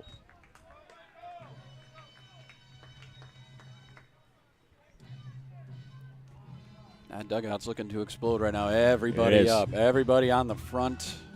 Is right on the front step of it. On the fence. There's no step. Say the fence. 2 balls and 1 strike. Here's the 2-1 to Baker. Ground ball left side of the infield. Fielding it is going to be Foyer. Throw to first is in time. And that will send us to extra innings. Michael Baker not fortunate enough for a mistake by Ben Foyer over there at shortstop, or another drop ball by Seth Nelson as he grounds out. And we go to extras here on the Moo Baseball Network as we are all tied up at 8. Welcome to Fremont and Dodge County, where we invite you to play, shop, stay, and eat. Dodge County is where your next outdoor adventure is at your fingertips. Did you know that downtown Fremont is also known as the antique capital of Nebraska? Fremont and Dodge County also has many fine hotels, campgrounds, and RV parks to suit any needs. We invite you to come and see why downtown Fremont has been named the most charming downtown in Nebraska by USA Today. Fremont Hy-Vee is proud to sponsor local sports, and they know that you fans love your meat. Hy-Vee has all your favorites at the best prices right now. Hy-Vee Choice Reserve Steaks, always low prices on your favorite flavor of brats. Boneless, skinless chicken breasts, chicken grillers, America's pork chops for the grill, and the best cuts of salmon and seafood. Shop online right now. Go to HyVeeIslesOnline.com and place that order. Your Fremont Hy-Vee, proud to be a part of local sports.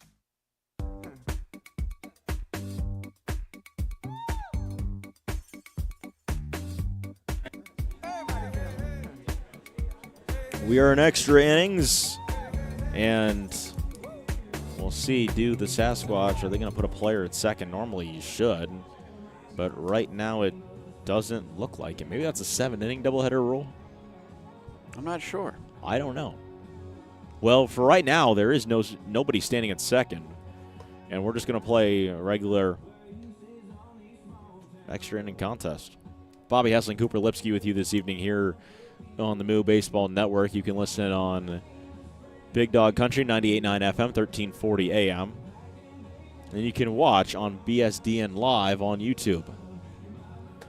Well, leading things off, it will be Ethan Mooser here in the 10th inning.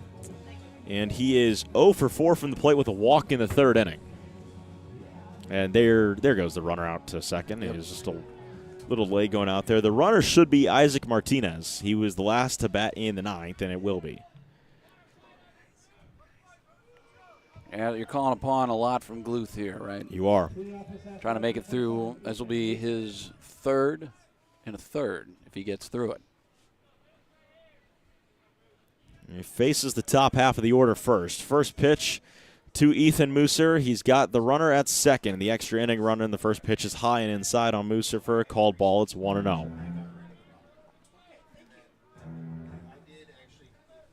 Saying this kind of extra inning setup, right, with a runner on second. Most important run isn't the first one, it's the second one. Here's the 1-0. It's a called strike. Counts even at 1-1. Obviously, in a perfect world, if you're the Moo, you would love if Martinez does not cross home plate.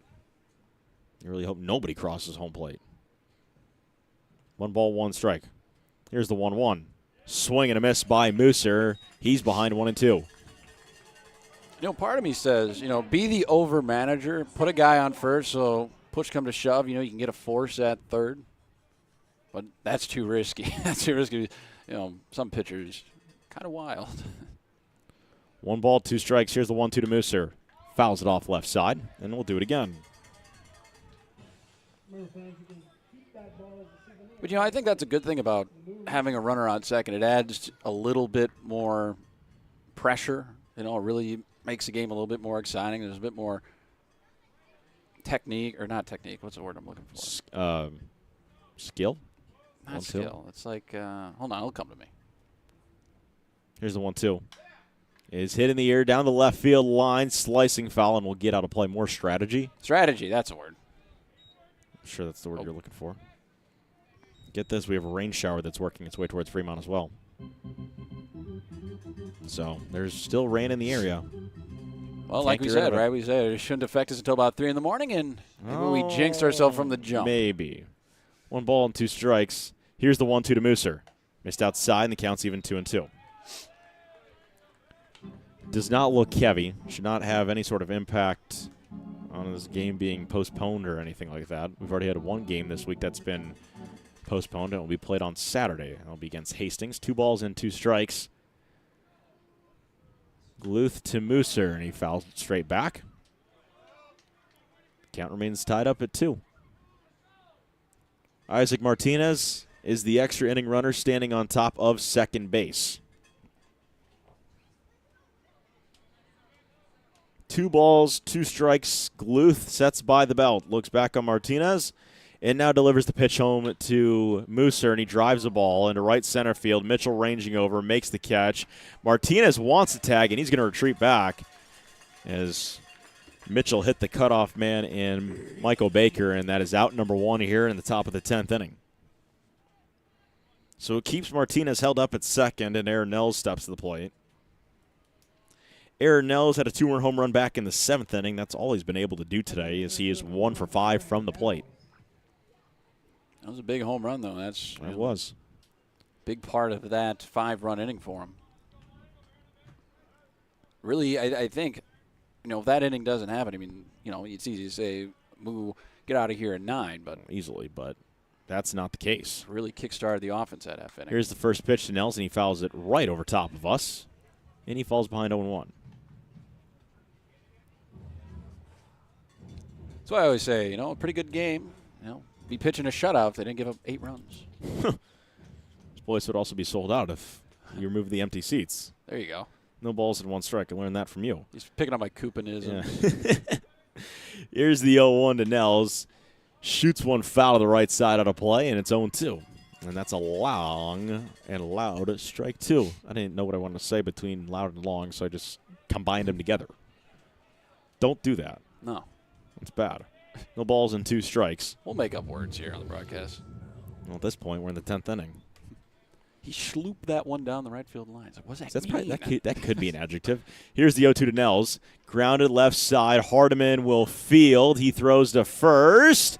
And getting the out in plenty of time was Hardiman over to Ficino. Nels grounds out, and they're 2 away. And words were exchanged by Aaron Nels to the field umpire, Jeff Kopecky. You saw what was said. I didn't. I didn't see what was said, but my goodness, I think Moo may have got away with a call on that one. Yeah, he might have. It was a late reaction by Hardiman, and he's able to make the throw over. So Diego Trujillo steps to the plate, still with Isaac Martinez over at second base. 2 outs here in the top of the 10th inning. We're tied at 8 between the Moo and the Sasquatch. First pitch to Trujillo is high for ball 1.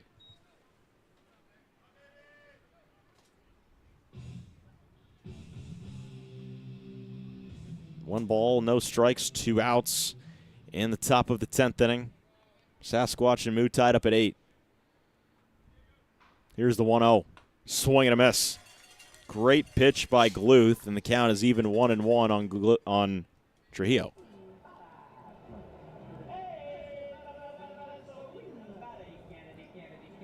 One ball, 1 strike. Gluth sets down by the belt, looks back at Martinez. Here's his 1-1. Delivers. It's a called strike at the bottom of the zone to Trujillo, and it's 1-2. 2 outs in the top of the 10th inning. Moo looking to leave Martinez stranded at second base. 1 ball, 2 strikes. Gluth sets his 1-2 home. Swing and a miss, strike 3. And strutting off the mound with plenty of swagger is Braden Gluth to give the Moo a chance to walk it off in the 10th inning. Michael Baker will be over at second. He will be the extra inning runner. It will be Hardiman, Jacobson, and Gajewski all due up in the bottom of the 10th inning. Sasquatch and Moo tied at 8 here on the Moo Baseball Network. Lincoln Premium Poultry is excited for Fremont Moo baseball this summer. Hey, you're looking for a new opportunity? You can hit it out of the park with a job at Lincoln Premium Poultry. With a fantastic culture, great pay and benefits, and room for growth, Lincoln Premium Poultry is one of Fremont's best destinations for summer fun and employment. Just go to LincolnPremiumPoultry.com right now and check out all the job opportunities available. Fremont Hy-Vee is proud to sponsor local sports, and they know that you fans love your meat. Hy-Vee has all your favorites at the best prices right now. Hy-Vee Choice Reserve Steaks. Always low prices on your favorite flavor of brats. Boneless, skinless chicken breasts, chicken grillers, America's pork chops for the grill, and the best cuts of salmon and seafood. Shop online right now. Go to HyVeeIslesOnline.com and place that order. Your Fremont Hy-Vee. Proud to be a part of local sports.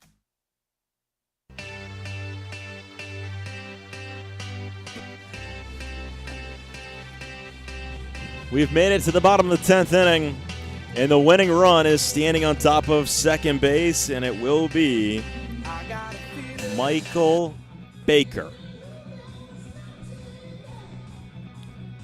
The rain has picked up once again here at Moeller Field. It is not hard, but it is consistent. And leading things off will be Josh Hardiman.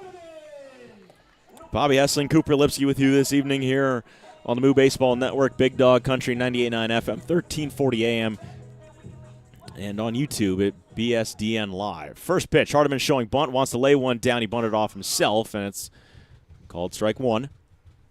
They're doing that because they want to advance Baker onto third, and you're hoping for a wild throw from behind the plate. I mean, that's what you're hoping for. I mean, that should be the strategy every single time. You shut down the top half of the inning, get that guy over to third. It closes the gap.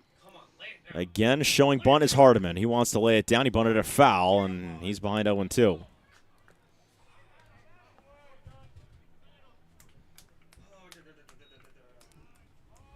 Count is 0-2. No balls and 2 strikes. Baker leading off at second. Here's the 0-2 to Hardiman. Inside on him, ball 1.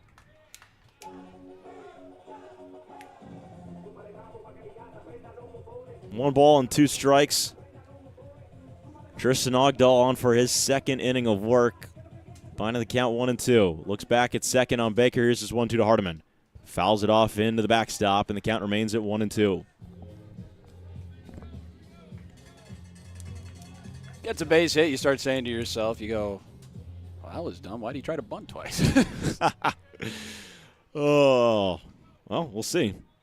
He's looking to still trying to break out of that slump. Here's the 1-2 to Hardiman, and a uncompetitive swing strikes out. And out number 1 here in the bottom of the 10th. Second strikeout for Josh Hardiman. And it is the second strikeout for Tristan Ogdahl as well, as it will be Tanner Jacobson who comes to the plate.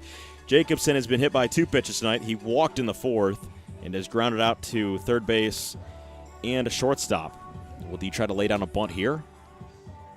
I don't think so. Yeah, at this point, you just got to swing. First pitch, Jacobson swing and a miss. Fastball by Ogdahl, blew it right by him, and it's 0-1.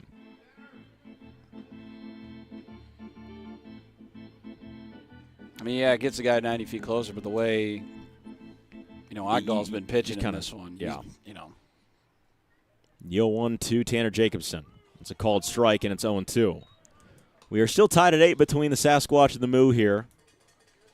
And if the Moo fail to score in this inning, we will go to an 11th. No balls, 2 strikes. Michael Baker is over at second base, and he wants to cross home plate.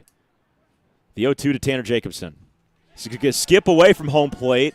Baker will take off for third, and that was right in front of the Moo dugout, where had that gone into the dugout, I think Baker would have been awarded home plate.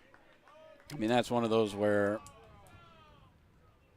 yeah, I think you're right on that one. But 1 ball, 2 strikes.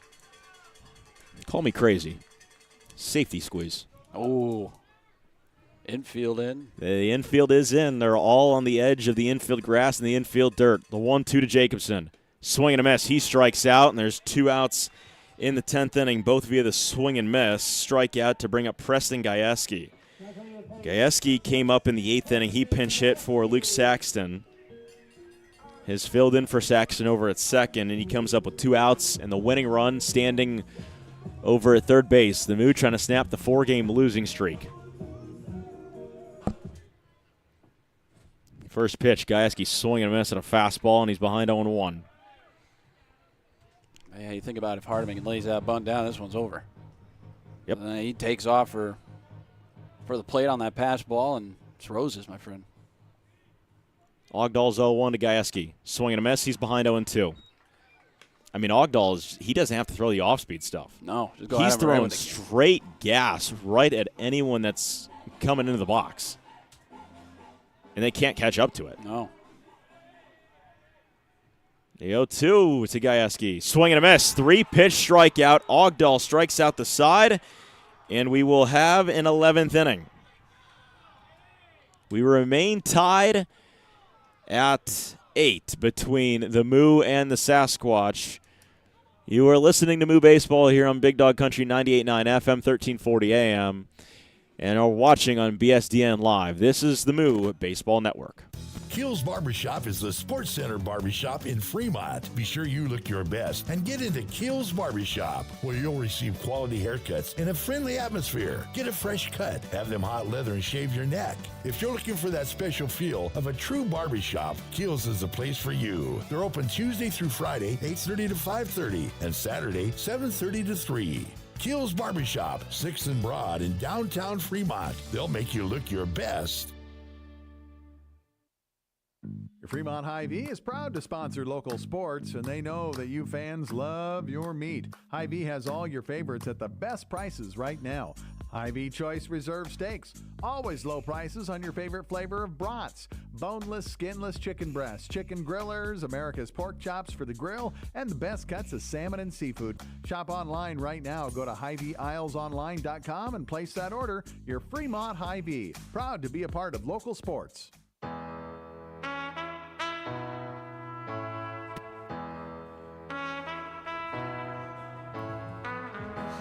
We've gone to the 11th inning. Diego Trujillo is going to be the extra inning runner on top of second base. Seth Nelson, Nicholas Work, and Chase Scott are the expected guys due up. And we'll actually see who takes the spot of Nicholas Work. He was the pinch runner for Masterosa and was left stranded over at third base, but Seth Nelson will lead things off here. And on for another inning of work for their now fourth full is Braden Gluth.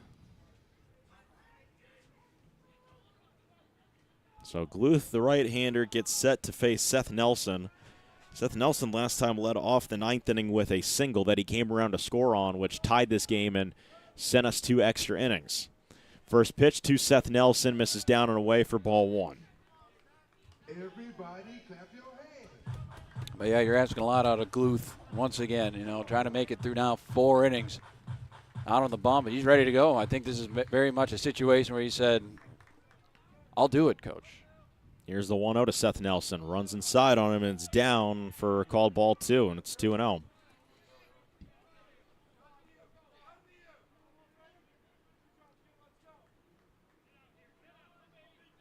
Two balls, no strikes. We're tied at 8 in the top of the 11th inning.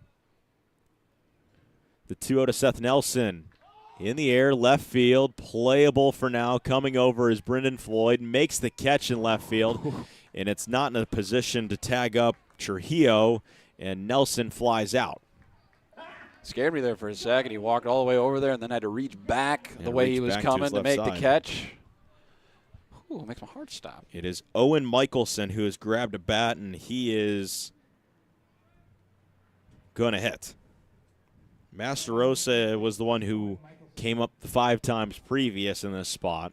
Nicholas Work was the pinch runner, and Michelson has moved to behind the plate. First pitch to Michelson is a called ball. It's 1-0.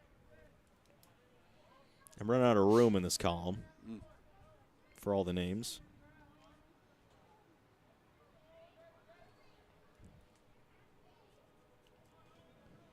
One-0 to Michelson. Outside, 2 balls and no strikes. Now, rain's still coming down pretty steadily. Fans still sticking around. Applaud them. One away here in the top of the 11th inning. 8-8 between the Sasquatch and the Moo. The 2-0 to Michelson. Missed outside, 3 balls and no strikes.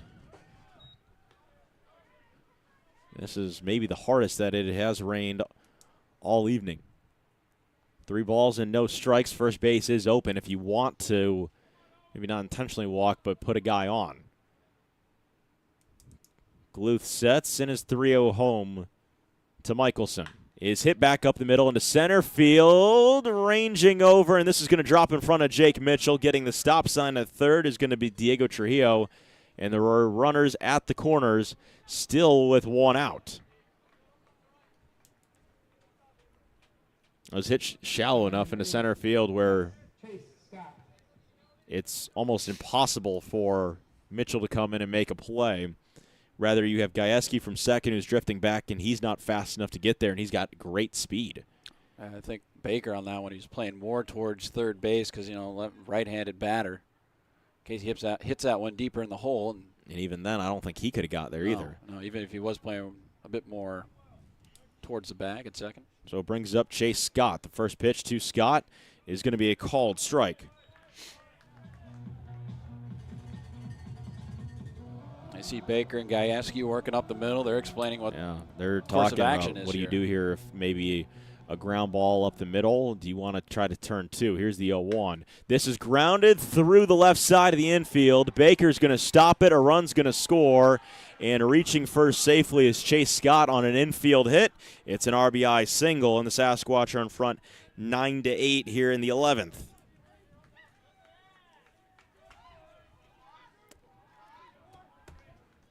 So it scores the extra inning runner in Diego Trujillo. And it brings up Peyton Ford after back-to-back singles from Michelson and Scott. Now you got to force everywhere. So on the bright side of that, try to get that double play ball. First pitch to Peyton Fort comes in for a called strike. Fort tonight from the plate had an RBI double, which scored Seth Nelson in the 9th. He doubled back in the 6th, singled in the 7th, had a bunt in the 4th. He is 4 for 5 from the plate this evening with an RBI. The 0-1 is fouled off down the left field line, out of play, and the count's going to move to 0-2. Well, and you said it's the first run that's not the important one, and it's the second run that's important. And Sasquatch looking, can they deliver in that spot? And try to score Owen Michelson, who's on top of second. Because, if you score, bottom half of the inning, there's a guy sitting at second for the Moo as well. He scores, we're right back square one. 0-2-40 fouls it off right above the Moo dugout, and the count remains at no balls and 2 strikes. It's a little more pressure on the home side when you're down 2 runs and not just 1 run. It's that added pressure. It is. No balls and 2 strikes. Braden Gluth trying to get out of the 11th inning, already allowing 1 run. The 0-2 to Fort into left field. Floyd chasing after it. This ball is going to drop right in front. No, it was caught. A diving catch by Brendan Floyd out there in left field to take away a base hit and a massive second out. Well, he's a catcher after all. You think he was going to let that one drop? It's in his job title. He's a catcher, and he's out in left field, and he's making the catch. My initial reaction was yes, but Peyton Fort is going to be robbed of a base hit, and there's 2 outs now for Ben Foyer.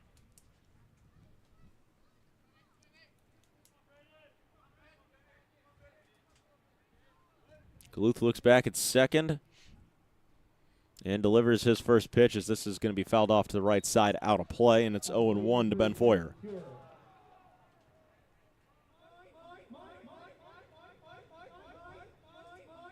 This is the longest Moo game of the season. That it is. Not in terms of innings, but also duration of game. Here's the 0-1 to Foyer. It's called ball 1-1. Well, those are once again Shell Smith pulling that one back. At this point, you think the umpire's got a pretty good idea of what the strike zone is. He's been out there for 11 and a half innings. Yep. 10 and a half. 10 and a half. Here's the 1-1 to Foyer. Fouls it off into the backstop, and the count's going to go to 1-2. Well, not only that, but he's also been crouching behind the plate for the last 3.5 hours. Tough on the knees. 1 ball, 2 strikes, 2 outs. In the 11th, 9-8 Sasquatch on top of the Moo. Insurance runs at first and second. Gluth sets his 1-2 home. Missed down. The count's even 2 balls and 2 strikes.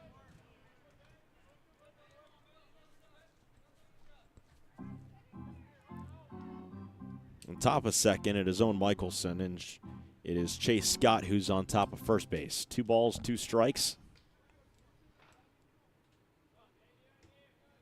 Gluth sets. And it's 2-2.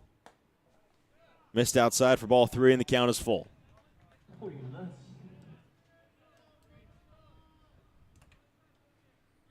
3 balls, 2 strikes. The payoff pitch for Braden Gluth awaits.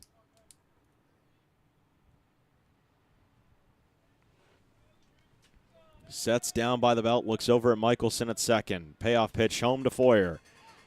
Check swing ball 4. He did not go around, and it was indeed outside, and the bases are loaded for Isaac Martinez. So Isaac Martinez will come to the plate with the bases full of Sasquatch and 2 outs here in the 11th inning, with the opportunity to open up this ball game and make it almost impossible for the Moo to come back. Here's the first pitch. Runs inside on Martinez. It was dropped behind the plate by Carter Shellsmith, and it's 1-0. Yeah, Shellsmith was setting up low and away on that one. Had to reach back across and went low and in. Yeah, Shellsmith. I mean, that one gets by him, and then we're in serious trouble here. 1 ball, no strikes. Gluth sets the 1-0 to Martinez. Check swing. Did he go around? They're going to say no, he did not, and it's 2-0.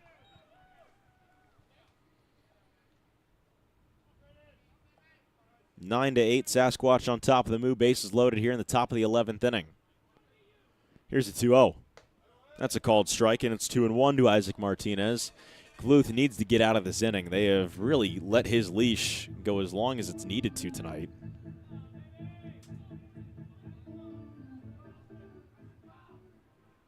Two-one. Grounder right back to Gluth. Scoops it out of the air. Is going to toss it over to the first base bag, and Sasquatch are going to leave the bases loaded here in the top of the 11th.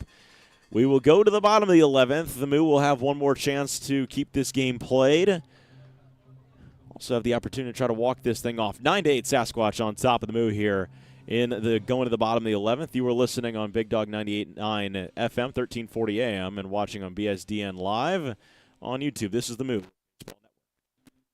Kills Barbershop is the Sports Center barbershop in Fremont. Be sure you look your best and get into Kills Barbershop, where you'll receive quality haircuts in a friendly atmosphere. Get a fresh cut, have them hot leather, and shave your neck. If you're looking for that special feel of a true barbershop, Kills is the place for you. They're open Tuesday through Friday, 8:30 to 5:30, and Saturday, 7:30 to 3.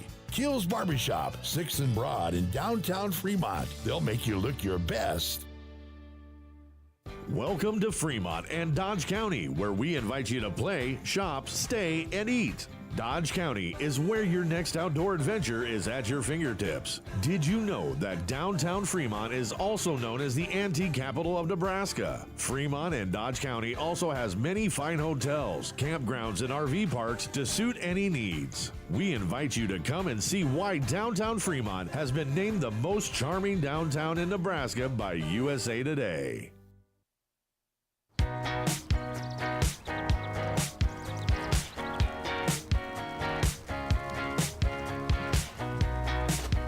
Bottom of the 11th inning, and it is the last chance for the Moo. They trail 9-8 as we are in our second extra inning of work.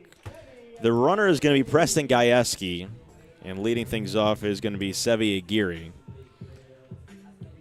His second game with the Moo did not start, came in a pinch hit for Braden Jones, grounded out to third base in the 8th inning, and here he is in the 11th.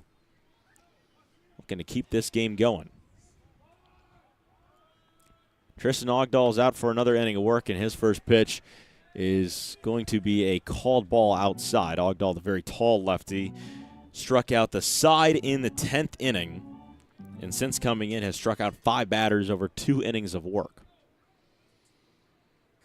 Aguirre showing bunt. Here's the 1-0. Aguirre will lay down a bunt right in front of the mound. This will advance the runner on. Throw to first is going to be a low pick over there at first by Seth Nelson for out number 1, and the tying run is standing now on top of third base as Aguirre has a sacrifice bunt ground out. So Jake Mitchell comes up. Mitchell had a double in the second inning that he was fired up out. Got hit by a pitch in the third. Struck out swinging in the fourth. walked in the 6th inning, and then struck out in the 9th. Let's get crazy. Let's suicide squeeze here, huh? I said that earlier. Let's go for it. They enlisted to me. Jake Mitchell has a speed where he can beat it out. He's Yes! going to still bunt. It's going to be a safety squeeze. Ogdahl flips it right back to the mound, and they are going to tag out Gajewski. Mitchell's going to be safe at first. Gajewski is thrown out at home plate.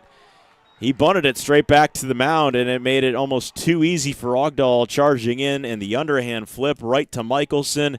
There's 2 outs, and the tying runner went from third and is now over at first. Bunted it. Too much touch on that bunt. That was the issue there, and it wasn't directional. Yeah, that was the thing too. I mean, if it's softer and right back at the pitcher, maybe, but you've got to have that first baseline, third baseline. You got to give your guys a chance there. So it's back to the top of the order for Carter Shelsman. First pitch is down and in. They're going to throw down to Mitchell. He is safe, sliding back head first into the first base bag. 2 outs here in the bottom of the 11th. The Moo trailing the Sasquatch 9-8. Hoping to snap the 4-game losing streak, but we will only wait and see. Well, like we said, started the game with a home run. Why not end it? Here's the 1-0 to Shelsman. Swing and a miss, and the count's even 1 ball and 1 strike. Really good pitch with a fastball down and in by Tristan Ogdahl.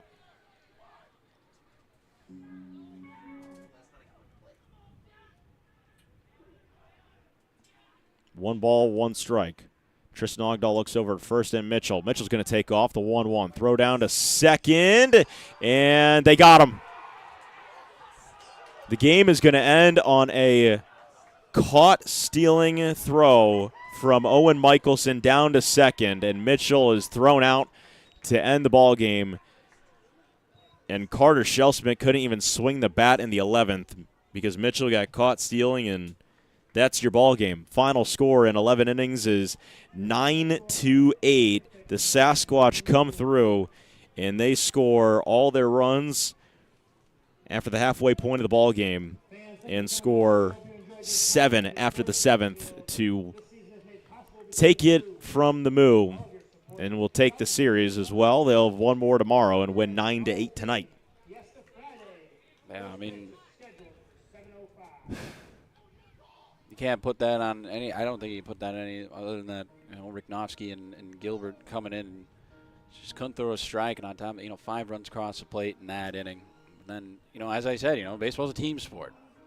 Didn't put up any runs after that RBI double from Cooper Fucino outside of and that's really what hurts you. I mean, the defense played better here tonight. Only really committing 2 errors in this one, but yeah, I mean that stings. Now that's 5 in a row.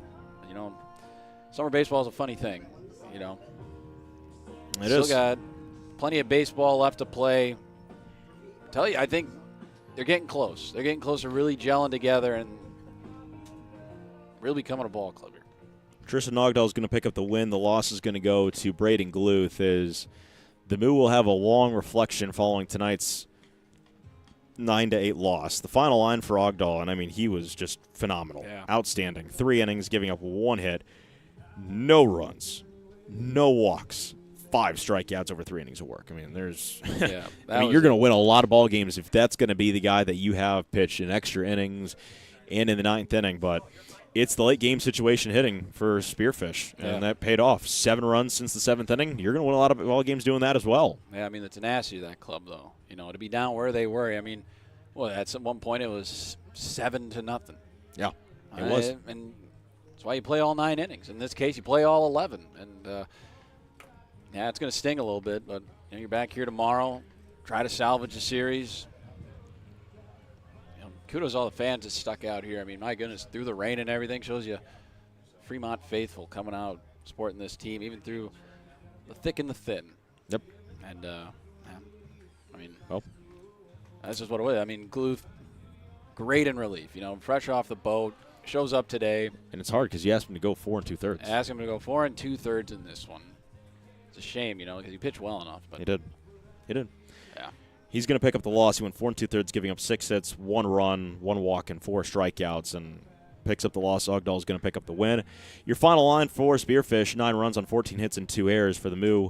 8 runs, 6 hits, and 1 error. And again, it's eerie similar to the game that was played in Hastings on Monday. And now the Moo have lost 5 in a row, and they will have another chance to at least avoid a series sweep against Spearfish tomorrow night right back here at Mueller Field. And same exact networks. It's the Moo Baseball Network. And we look forward to tomorrow, I guess. Yeah. That's all we can We ask got to for. get you back to Lincoln, though. You got to work tomorrow more than you do. We got ourselves a fun weekend. Hey.